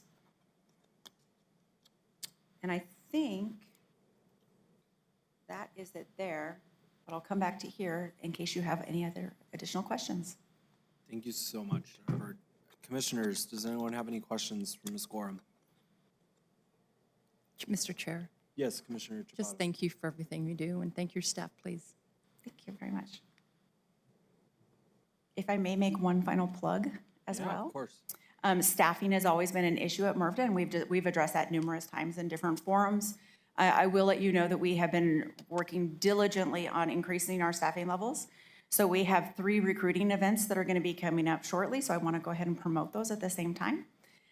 We are going to be working in combination with NMSU Athletics. So for 2 days, we will be attending the last home game held by NMSU Baseball. So we will be out there not only promoting proper use of the 911 system, but also doing some recruiting at the same time.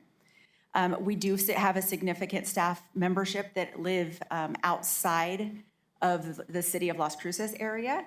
And we do have a few members that come from the El Paso district. So we are also going to be doing a recruiting event on May 11th at the El Paso Chihuahuas to try to promote our organization as well.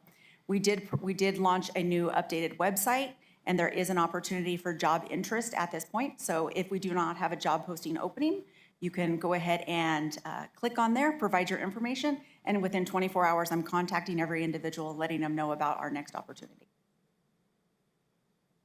Awesome. Any other questions? Just a comment. Jennifer, thank you for all the work you're doing and the overtime you're putting in.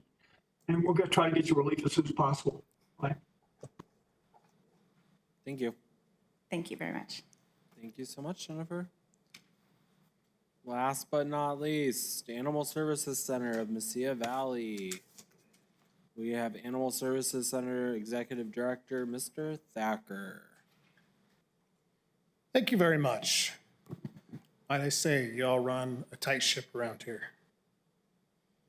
My name is Clint Thacker, Executive Director of the Animal Service Center, Mesilla Valley, here to talk to you quickly about our revised budget.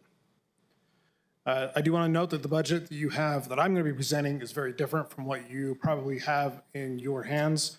The budget that I presented to the city last night or yesterday was not found in a favorable light as far as equitable and fundable. So we reworked some of the numbers, got down to a bare minimum of what we felt was equitable, and that was fundable by both the city and the county. Pretty much the only thing we're asking funding for is the results of our comp study be funded for our employees. the board went ahead and approved those in March. I'm sorry, in February. In March, they were implemented to the staff. What we're asking for is funding from July 1st until, or for the whole fiscal year 25. So that funding is $423,316 you see there is what we are requesting.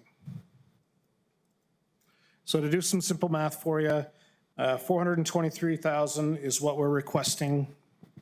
We have 0 operating cost increases, so those stay flat.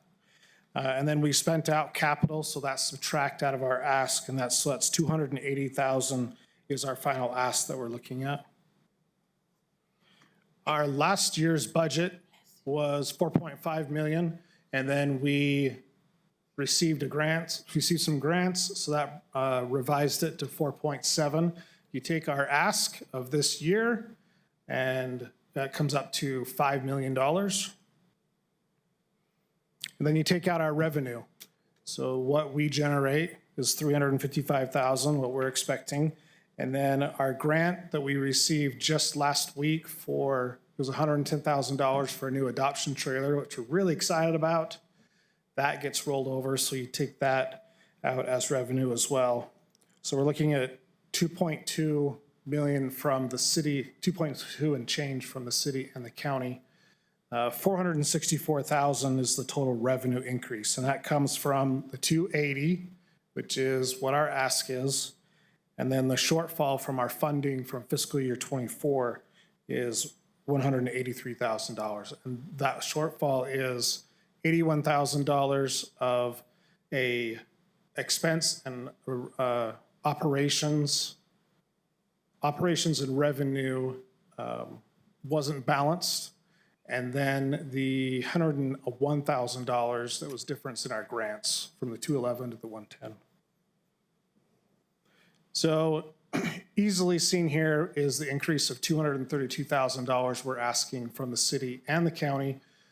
So what does that get you? That gets you, for one, our shortfall is covered, so we're even, have a balanced budget, and it also covers the required compensation study results that were already funded to our staff. So if I have any questions. Any questions from the commission?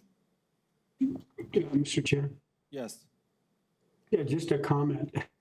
This makes our budget for transportation look pretty good. And also our budget for MRVA look pretty good considering all the requests that they get. So that's a lot. Anyway. Okay, any other questions from the commission or comments? Mr. Chair, was the city council agreeable with that amount? I have not presented this to the city council. Oh, you haven't yet? Oh, I see. Thank you. Okay. But I can tell you the amount that I did present to them, they said was not, they said if you could reduce it by 3%, and this is reduced far more than 3%. I see. Thank you. Okay. Seeing no other questions, thank you, Mr. Thacker. Thank you. See you at our meeting on Thursday. Okay, with that being said, we did have a closed session. We need another one? Unfortunately, we have to push it to the next meeting, so. Pardon? Meeting adjourned at 5:22. Well, excuse me, Mr. Chair, do. Actually, Mr. Well, if I may, is a motion needed to postpone the closed session until the next regular scheduled commission meeting? No. No, because it's just going to be added to the agenda. Thank you. And because it wasn't this. Yeah, We're we not already had discussing. one closed session during lunchtime, so technically fulfilled the closed session. So we're just going to do another one Yes. next meeting. But we do have any correspondence. Yes, we Exactly. do. That's what I was getting to.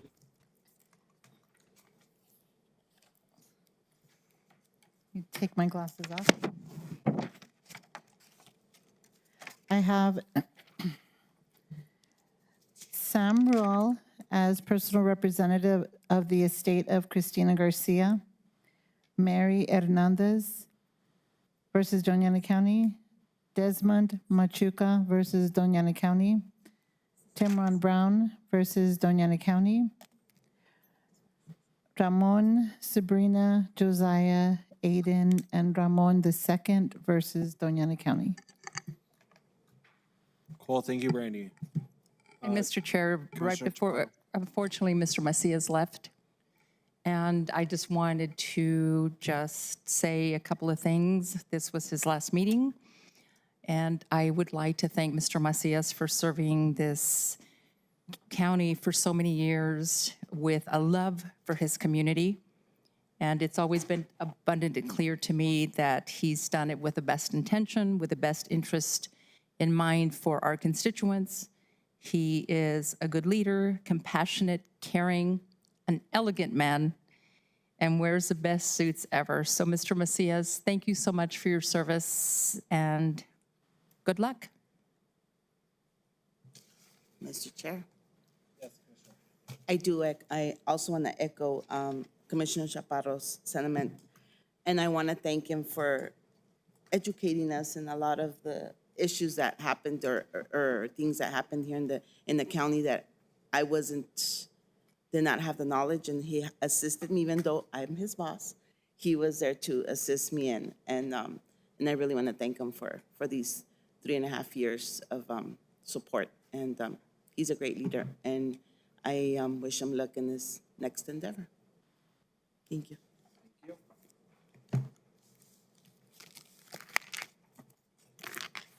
What time did you adjourn? Okay, meeting adjourned at 5:25.